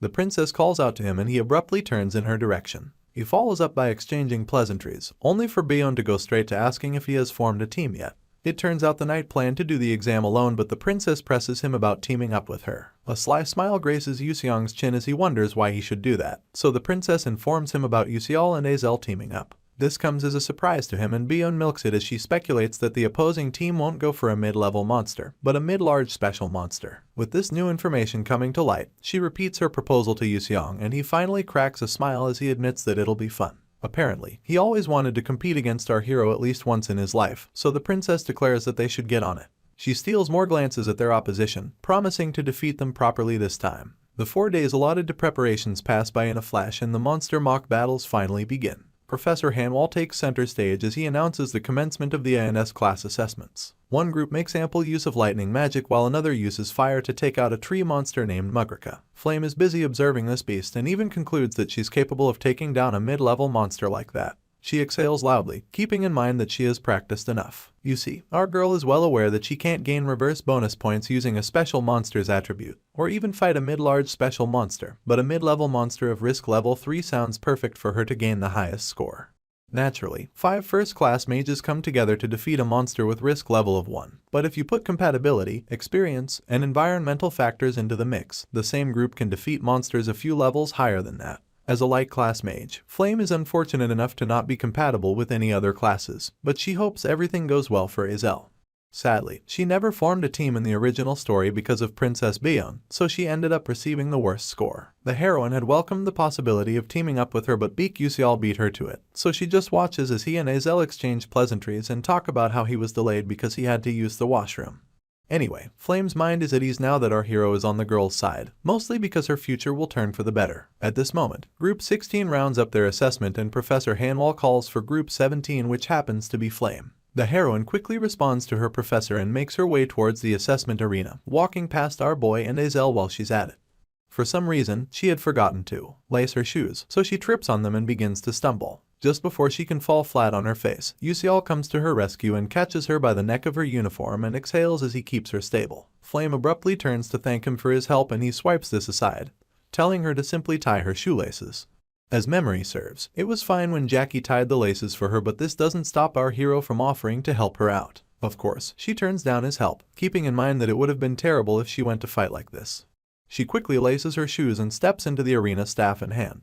Onlookers begin to murmur when they realize that she's fighting alone and are even more surprised when they see that she'll be up against a giant boar with tusks big enough to be the girl's size. Anyway, Flame remains unshaken in the face of this beast and gets told that it doesn't possess any special attributes. For this reason, it's impossible to target it using the opposite attribute. With this, the professor declares the commencement of the battle and the boar wastes no time charging towards the heroine, eyes red as scarlet. While the onlookers continue to worry about Flame, she activates a technique named Flowers Whisper in the Wind and a burst of golden light escorts it. Right on cue, multiple vines shoot out of the ground and wrap themselves around the once charging beast, thus keeping it in place. As expected, the boar continues to struggle, so the heroine uses a technique named Matter Modification to transform the vines from plants into stone. This actually keeps the boar immobile, but Flame is certain that it's not over yet. While the beast continues to fight her last spell, the heroine prepares another one with a huge magic circle overhead. In no time, the vines begin to snap and they continue to do so until the boar is set free. It charges towards Flame once again with its jaws exposed in a bid to swallow her whole. Little does this monster know that it's all part of the heroine's plan. The moment it comes close enough, Flame releases a concentrated ray of light with so much output that it enters the mouth of the boar and escapes through its back, creating a hole big enough for everyone to see the heroine through it. Flame exhales after this amazing feat and watches as her enemy hits the ground like fallen timber. The same onlookers who once doubted her abilities are now left in awe of her, seeing as 5 of them can't even defeat a mid-level monster. They're still wondering who she is when Flame makes her way back to the stands. She's startled by who she sees on her way, and even stops to ask herself if she's mistaken. Unfortunately, she's not. Professor Hanwall goes on to announce that Group 31 will be assessed next, and this group consists of none other than Princess Hong Byeon and Ma Yuseong. The respected duo strike battle poses for everyone to see, basking in the attention of the less powerful. As expected, all the other students are transfixed by Princess Byeon, so much so that they begin to wish her good luck while Flame glares in her direction. She's left wondering why the princess is collaborating with Ma Yuseong instead of one of her clique members, mostly because they didn't interact at all in the original novel. The uncanny duo chose to fight a waterfish monster, and this surprises their classmates even more. The monster is a mid-level special monster, with skin green as leaves in bloom and scales to match. Along the middle of its back lies fins, and its red lips cover jagged teeth capable of kneading lives in one bite. Anyway, Flame is certain that this monster isn't a match for either Hong Byeon or her scholar of a partner. You see, the duo possess attributes of fire, earth, and lightning, in contrast to the waterfish monster, which is a water class. The beast also possesses the ability to fly, making it one of the worst matches for the princess and her partner. It becomes clear to our heroine that they're doing it to obtain full marks, but said marks can only be attained if they succeed. Moving on, the waterfish takes to the skies almost immediately, screeching loud enough to blow some wind in the hair of its opponents. At this moment, Princess Byeon declares the beginning of the duel and Yuseong quips that he understands. To the surprise of onlookers, the duo don't attack right away. Instead, Yuseong stands behind the princess with a mischievous smirk plastered on his face. In no time, he also launches himself off the ground and maintains his trajectory using a magic circle. One of his colleagues proclaims that the power jump will not be enough to get him to the same height as the waterfish monster, not to mention the fact that no one can pull off another jump mid-air. As though to prove them wrong, Yuseong uses earth magic to peel off a chunk of rock and steps on it almost immediately. The princess then uses her fire power to accelerate the rock and it leaps higher into the sky, leaving the doubting students dumbfounded. With flames still leaking out of her staff, Hong Byeon stares at her partner in the hopes that he will get the job done. In turn, Yuseong, who had elevated above his enemy, activates a giant fist spell and uses his magic to forge a literal giant fist. He then punches the waterfish out of the sky and sends it crashing into the concrete of the arena. Without wasting time, the scholar uses his earth magic to create multiple jagged rock protrusions that trap the monster in place as it screeches. The screeching doesn't stop, neither does the struggling. And eventually, the waterfish manages to break free of Yuseong's rock traps. This doesn't deter the scholar one bit. In fact, a smile revisits his lips because he knows it's still too late for the monster to survive this battle, seeing as Princess Byeon has had the time she needed to complete her spell. The crimson of her flames begin to fill the atmosphere and it's escorted by the princess giving them direction. The inferno obeys her will and consumes the waterfish in her stead, causing the beast to scream and the onlookers to baffle at her strength. You see, the waterfish is known to have a high tolerance for fire, so it comes as a surprise to everyone that the princess could create enough flames to beat said tolerance. Once again, Yuseong cracks his devious smile and quips that it's over. To make sure, he follows up with a devastating lightning spell which falls down on the monster like a curse from God. The battle ends with the waterfish not being able to attack once, so it creates room for members of the crowd to murmur that the students in Beyond's set are insane and that they could become like a certain person in the third year's class. Anyway, she and Yuseong head back to their seats after the battle, and all the princess can think about is how she has put up a show beak Yuseong can't top. She even steals a glance at him as she reassures herself that she has won this time. Meanwhile, our hero instructs them to summon the 5 monsters. Miss Bayon's face twists into confusion upon hearing our boy's request, and murmurs emanate from the crowd to match said confusion. No one could understand why Yuseol and Azel would choose to go up against 5 mid-level monsters when it's already so difficult for 5 people to defeat one. Rumors of his plan had leaked previously, but now onlookers have no choice but to conclude that he's crazy. The duo remain unshaken as the summoning process gets completed. They're now surrounded by 5 mid-level monsters towering over them like ominous skyscrapers in the big city. A monster scholar named Vichin watches them in awe, his arms folded as he names all the beasts our hero had chosen. There's a Heimeredon in the mix, and this is a frog-like monster with a white horn. There's also a sand-maned black cow, a furious beast with a giant nose ring. Then there's a chitin, which is some sort of stork monster capable of screaming ever so loudly, a Nami slime, and a sensitive bat. This last one really leaves Vichin confused. In fact, the entire combination confuses him. The princess turns to her partner, asking if he understands what's going on. Sadly, he doesn't. He just flashes his usual smile and admits that he's curious to see what Yuseol is thinking. While he can't hide his excitement, our hero and Azel await Professor Hanwell's permission to start the battle. Instead, the professor asks for the person who selected the monster combination. Yuseol wastes no time admitting that he's the one. In turn, the professor points out the fact that our boy is a knight, making it clear that he can win points in such an extreme situation, but his partner, who's a bishop, can't. He's scared that Yuseol's strategy is much too cruel on Azel, so our hero corrects him with a smile, pointing out that his strategy is created specifically for a bishop. After hearing this, Professor Hanwell swallows his words and declares the start of their battle. Azel and RMC press their backs against each other as the monsters close in, leaving Yuseol to ask his partner for the umpteenth whether or not she has this in the bag. She quips that she does, and our hero asks her to trust him, only for the fake heroine to announce that she's tired of hearing that. In response, our boy tells her that he trusts her, and this throws Azel into a bit of confusion, seeing as she can't tell what he's thinking. It was on the night of selection. Yuseol and Azel had just agreed to become partners and were walking side by side. The trader's daughter stuttered, and this led to our hero turning to face her. She then asked why he chose to work with her when a knight of his caliber could have easily chosen someone else. RMC scratched his head to buy himself time to come up with a good answer, but ultimately reminded her that she was right about many students possessing incredible talent. He even mentioned how no mage can touch Hong Baeon when it came to firepower, or flame when it came to control. He mentioned Ma Yuseong and how he was the strongest of all the first years, and Shin Hyorion and Adalin, who were strong in one-on-one situations, explaining that all these people also have good compatibility with him. This only pushed Azel to repeat her question about why he chose her, and his only reason was that he thought it'd be best to work with her. He then flashed her a smile so gentle it would wear a suit if it was a person. After ending the topic, he asked that they move on to fighting a Kaiden, but Azel was much too flushed to get anything done. Back to the present, and she still doesn't fully grasp what Yuseol meant by his answer, so she concludes that there must be a real reason why he chose her. This doesn't stop her from resolving to show him the extent of her strength, and soon enough, a bluish essence begins to surround her as she levitates. A student from the crowd calls this ephemeral resonance, and his colleague explains that it's a phenomenon that only appears when a mage 6th class and above completely enters the unconscious realm. The downside of this is that the moment they are distracted, a mana countercurrent phenomenon can occur, disabling the mage's mana in the process.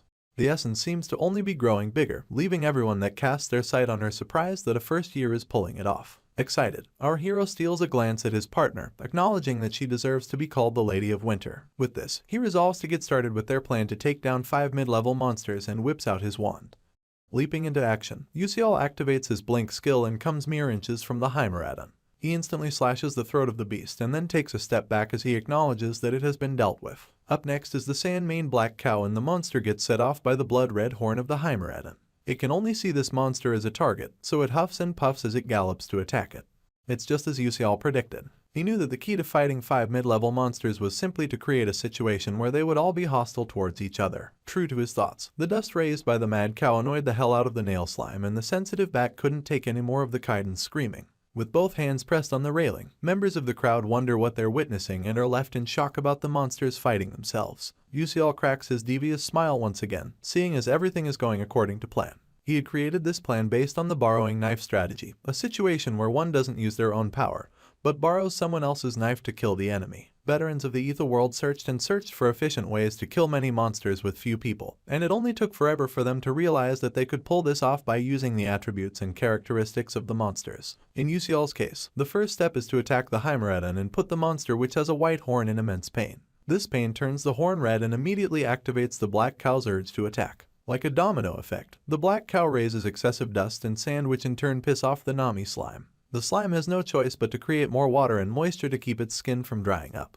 Due to a barrier on the testing site, our hero acknowledges that the water from the slime isn't filling up the arena. This doesn't stop the Kaiden from sensing the moisture and screaming several octaves higher than usual, all while our MC keeps a sly smile across his lips. As though the chaos isn't enough, the screaming irritates the sensitive bat's hearing, provoking it enough to attack the Kaiden. The bat slams its feet into the Kaiden's face, only to push it to hit the Nami slime amidst continuous screams. The annoyed slime growls in annoyance and takes it out on the Kaiden, but its continuous screams also annoy the sensitive bat. It practically becomes the most vicious cycle, and it seems like the only end point is the death of these monsters. Anyway, Mr. Vichin points out the obvious, that all the monsters are provoking each other, and with a hand pressed against her chin, his colleague wonders if our hero had a good understanding of these monsters and their characteristics. As it turns out, she majored in monster academics but has never thought of something like this. Another colleague then interrupts their conversation to draw the focus onto Azel's marvelous feat. You see, amidst all of the chaos, she hasn't flinched once, nor has her mana been shaken. It becomes obvious that she believes Yusial will protect her no matter what, and in truth, the look on our hero's face doesn't give anyone a reason to think otherwise. Just then, he hears the sound of danger and turns in its direction immediately. The Kaiden seems to be aiming for Azel, and since our MC can't let that happen, he activates his blink skill. This helps him arrive in time to strike down the monster without distracting his partner. Bluish essence continues to leak out of her as she remains in the zone, only for our boy to notice the black cow bringing its rampage her way. While Azel's eyes are still closed, the blink skill comes into play once again and Yusial appears between her and the black cow. Meanwhile, an amused Ma Yusiang watches from the crowd and calls out to Princess Bayon. In turn, she asks for what he wants to say, only to get a wide smile from the scholar as he reveals that it's about our MC. Apparently, Yusiang thinks he's the most ideal knight, and would like to know if his partner thinks the same. Hong Bayon's eyes shoot open upon hearing this and remain so as her partner describes Yusial to be a knight protecting his princess. True to his words, our boy can be seen transferring himself from pillar to post, hovering around Azel like a literal knight in shining armor. No monster even gets a chance to graze the hair on her head. At the same time, the fake heroine is so deep in the zone that she's in a shroud of darkness lit up by the essence emanating from her magic circle. Like a drop of water rippling through a calm lake, Azel gently opens her eyes. Her crystal flower spell was finally complete, and the moment she calls it forth, a bunch of ice crystals begin to emanate from thin air, taking shape with each passing second. The more time passed, the more crystals came forth, filling the air with its cold embrace and entrancing onlookers with beauty like never before. To the end, the crystals form a link to each other, forging magnificent flowers that seem to freeze all the monsters in place. It's at this moment that Azel utters a single command that changes everything: shatter. Immediately this word escapes her lips. All of the ice crystals break into arrow-like pieces and unleash multiple injuries on the monsters. Murmurs start up once again, with some people from the crowd wondering if it's all over, and others trying to understand whether or not 2 first-year students just defeated 5 mid-level monsters. Sadly, they did not. Someone makes this clear by drawing the attention of the others to the fact the beasts are waking up. It turns out that the injuries were nowhere near fatal and the effects of Azel's crystals were beginning to wear off. It starts with the screeching of the Kaiden and then the intense glaring from the black cow. Up next, the low growl of the sensitive bat who, as bad luck will have it, is up to no good. All the monsters have woken up at this point, so Mr. Vichin and his colleague lament about how much of a shame it is that our hero and his partner couldn't conclude things. They gain solace in the fact that our people must have scored high with the feats they've already pulled off, only for their words to be cut off by one more feat Azel plans to add to their record. Her left hand rises into the air to buy the attention of everyone present, and she follows up by accumulating a boatload of energy on it. Its golden hue changes the atmosphere, and the determination on her face even more so. With this, Azel gives a single command: strike. Like a bolt of lightning assisted by Zeus himself, the energy in Azel's hand bursts forth and begins to spread. It arrogantly hits every beast in sight, haphazardly tearing its way through the atmosphere like a drunk but skilled dancer. The perpetrator is left in awe, as is evident by the surprise on her face. You see, she never thought she could pull off such magic, so she just put out her hand as she admired her work. She then realizes that everything is going just as Yusial said. On that same selection night, Our hero had told Azel about his plan to fight 5 monsters, and she didn't hide her disbelief, especially since he said to fight all 5 at once. She had to ask if he was crazy, but he simply glanced at her and quipped that he wasn't. The only thing he was certain of was that Azel could do it, and after telling this to her, he added that he believes in her. All he wanted was for her to equally believe in him, but her expression stayed blank through all this. Balling her fist, Azel acknowledges that she didn't have anything until now. She lacked faith in the path she was taking and didn't even have anyone to confirm that she was on the right one. The trader's daughter felt alone in her decision until the light that is Yusial came into her life. This light was tempting, nay, alluring, and each step our hero took seemed to be a blueprint to get her out of that dark place. For this reason, she decided to follow this light one step after another, refusing to stay lost. Professor Hanwal interrupts her little trance with an announcement about the conclusion of the assessment of Group 32, and a smile gentle enough to warm the heart of anyone comes across her lips. She averts her gaze towards Yusial, who's still using his staff to hang from a nearby pillar, afraid that he was almost caught up in Azel's last attack. The results of the mock battle was pasted on the notice board a while later, and their group came in first place with 199 points. Bayon and Yusiang came in second place with 137 points, and both parties stare helplessly at the score. The way the princess sees it, they lost completely, so she proclaims that they have to acknowledge it, seeing as they still lost after fighting mid-level monsters of opposing attributes. The carefree Yusiang just laughs it off, admitting that Bayon came to terms with their loss faster than he expected. She tells him to shut his mouth and put up an unbothered front while she's at it. In truth, the princess just stares at him, unable to stop thinking about how things would have been if she had Yusial for her knight instead. Grabbing herself, she can't help but think that she could have put up a show as good as that of Azel. Frustrated, she results in calling our hero a commoner bastard and wonders why he's so dedicated to the fake heroine. In her opinion, she's going to be the most perfect queen of the world, and it's only fitting for her to have the most perfect knight serving her. She pictures herself on quite the regal throne, with Yusial taking a knee before her, and the fact that the possibility is slipping away leaves her biting her lip. Anger becomes evident on her face, and she admits to herself that she hasn't come to terms with the results or even how Yusial is pulling all of this off. For this reason, the princess resolves to investigate our hero some more and follows up by turning to leave. She stopped in her tracks when she notices a familiar face staring at her with dead eyes accompanied by folded arms. These eyes belong to a girl named Saren Orkin, and despite Bayon's confident exterior, she wonders if Saren came to see her because she lost to a commoner and a traitor. The princess simply walks past her though, keeping in mind that she's annoying as hell. Before she can get out of earshot, Saren quips that Bayon still has a long way to go. On the other hand, Flame is sitting by herself, scribbling vigorously into a notepad. As her hand continues to move across the paper, her mind wanders to how quickly Azel learned the Crystal Flower spell. In the original novel, the Crystal Flower is a spell that the trader's daughter demonstrates after regaining her confidence in the far future. It's practically her identity after facing multiple hardships and struggles. Flame's pencil comes to a halt as she recalls that Azel is supposed to be declining even more at this point in the story. It becomes clear that her prematurely pulling off a spell like Crystal Flower in front of everyone is Beak Yusial's doing. Apparently, Ma Yusiang and the trader's daughter share their feelings in the original romance fantasy, and after they do, the world comes to an end. She then welcomes the possibility that an extra story exists that she has no idea about, one where a nameless character like our hero loved Azel. She builds on this, imagining a situation where Yusial regressed in place of Yusiang when the world ended. Her hand flies to her chin and her head swivels from side to side. The possibility becomes more glaring, seeing as our boy could easily have regressed just so he could create a world where the woman he loves could live, even if he stood the risk of being completely forgotten by her. Flame wonders if our MC could truly have no regrets about such a thing, and whether or not he felt a love so strong that he turned back time at his expense. While she's busy trying to put herself in his shoes, Yusial has his arms folded in his dorm room, observing the system as it notifies him about the monster mock battle being complete.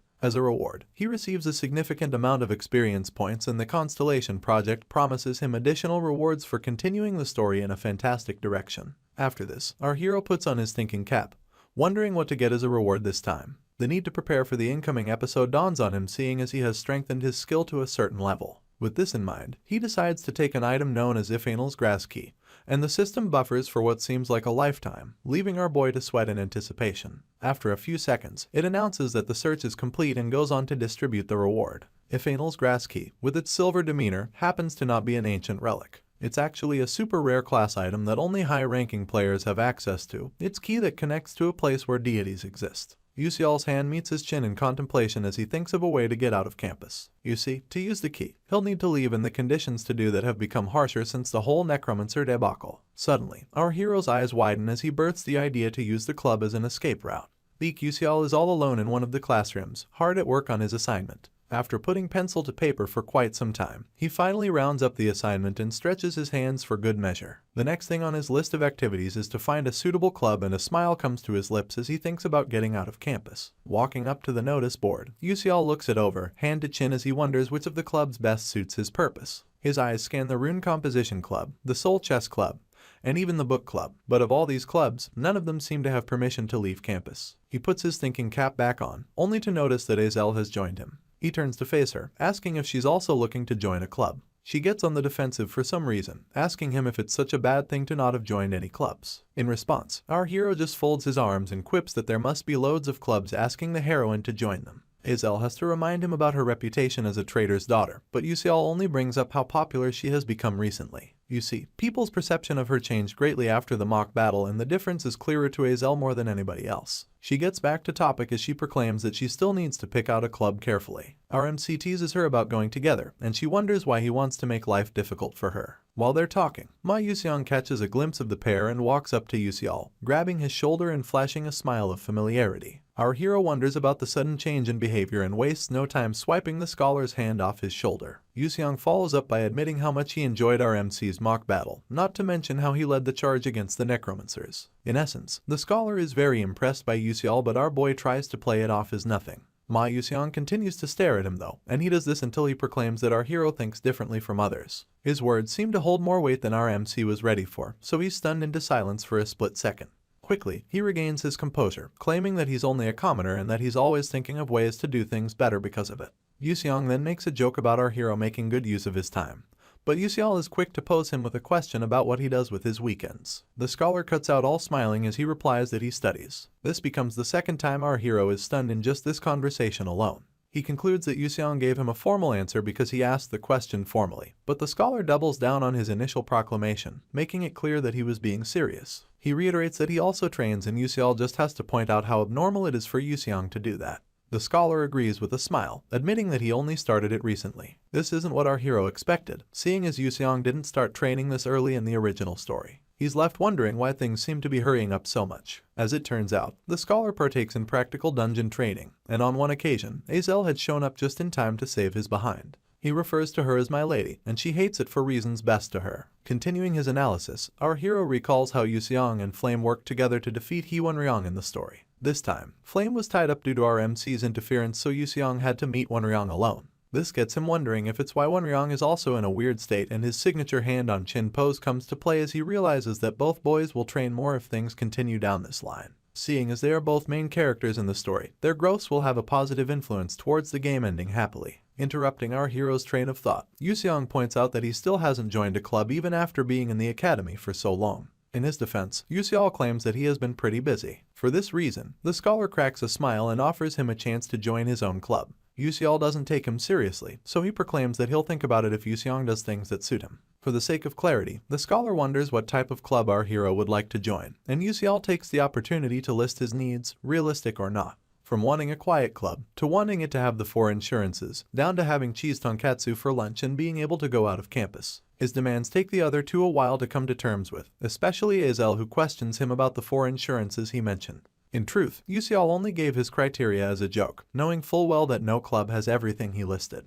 Well, no club that already existed. It's at this moment that Yuseong flashes a wide smile and asks if our hero wants him to make such a club for him. Of course, Yuseong is stumped for words and has to confirm if the scholar can really make a special outings club. Yuseong gives a positive response without thinking twice, and it dawns on our MC that the scholar possesses the necessary connections to pull it off. Paranoia creeps in at the last moment, pushing Yuseong to ask how the scholar benefits from making him a club. Staring him in the eyes, Yuseong only claims that our hero is special. Still paranoid, he wonders if the scholar knows something.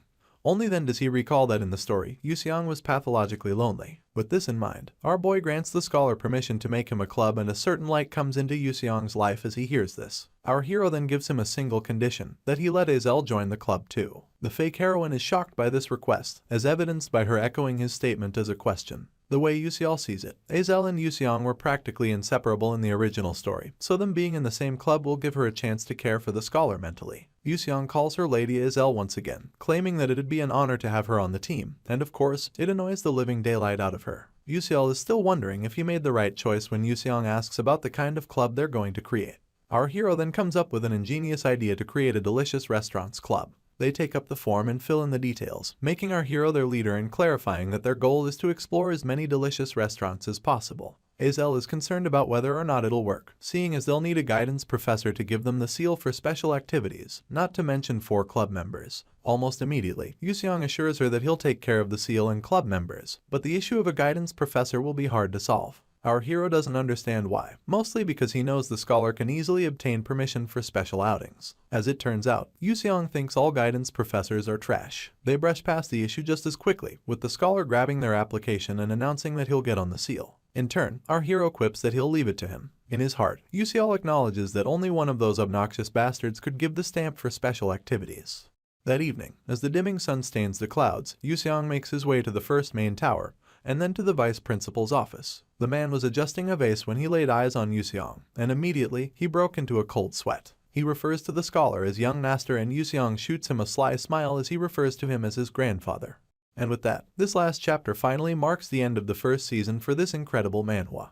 Season 2 is expected to return in a few months, and I assure you that I'll be incredibly happy to cover it as soon as the chapters get released. As always, I hope you guys have enjoyed my coverage of this story so far, and look forward to more exciting uploads in the future. Until next time.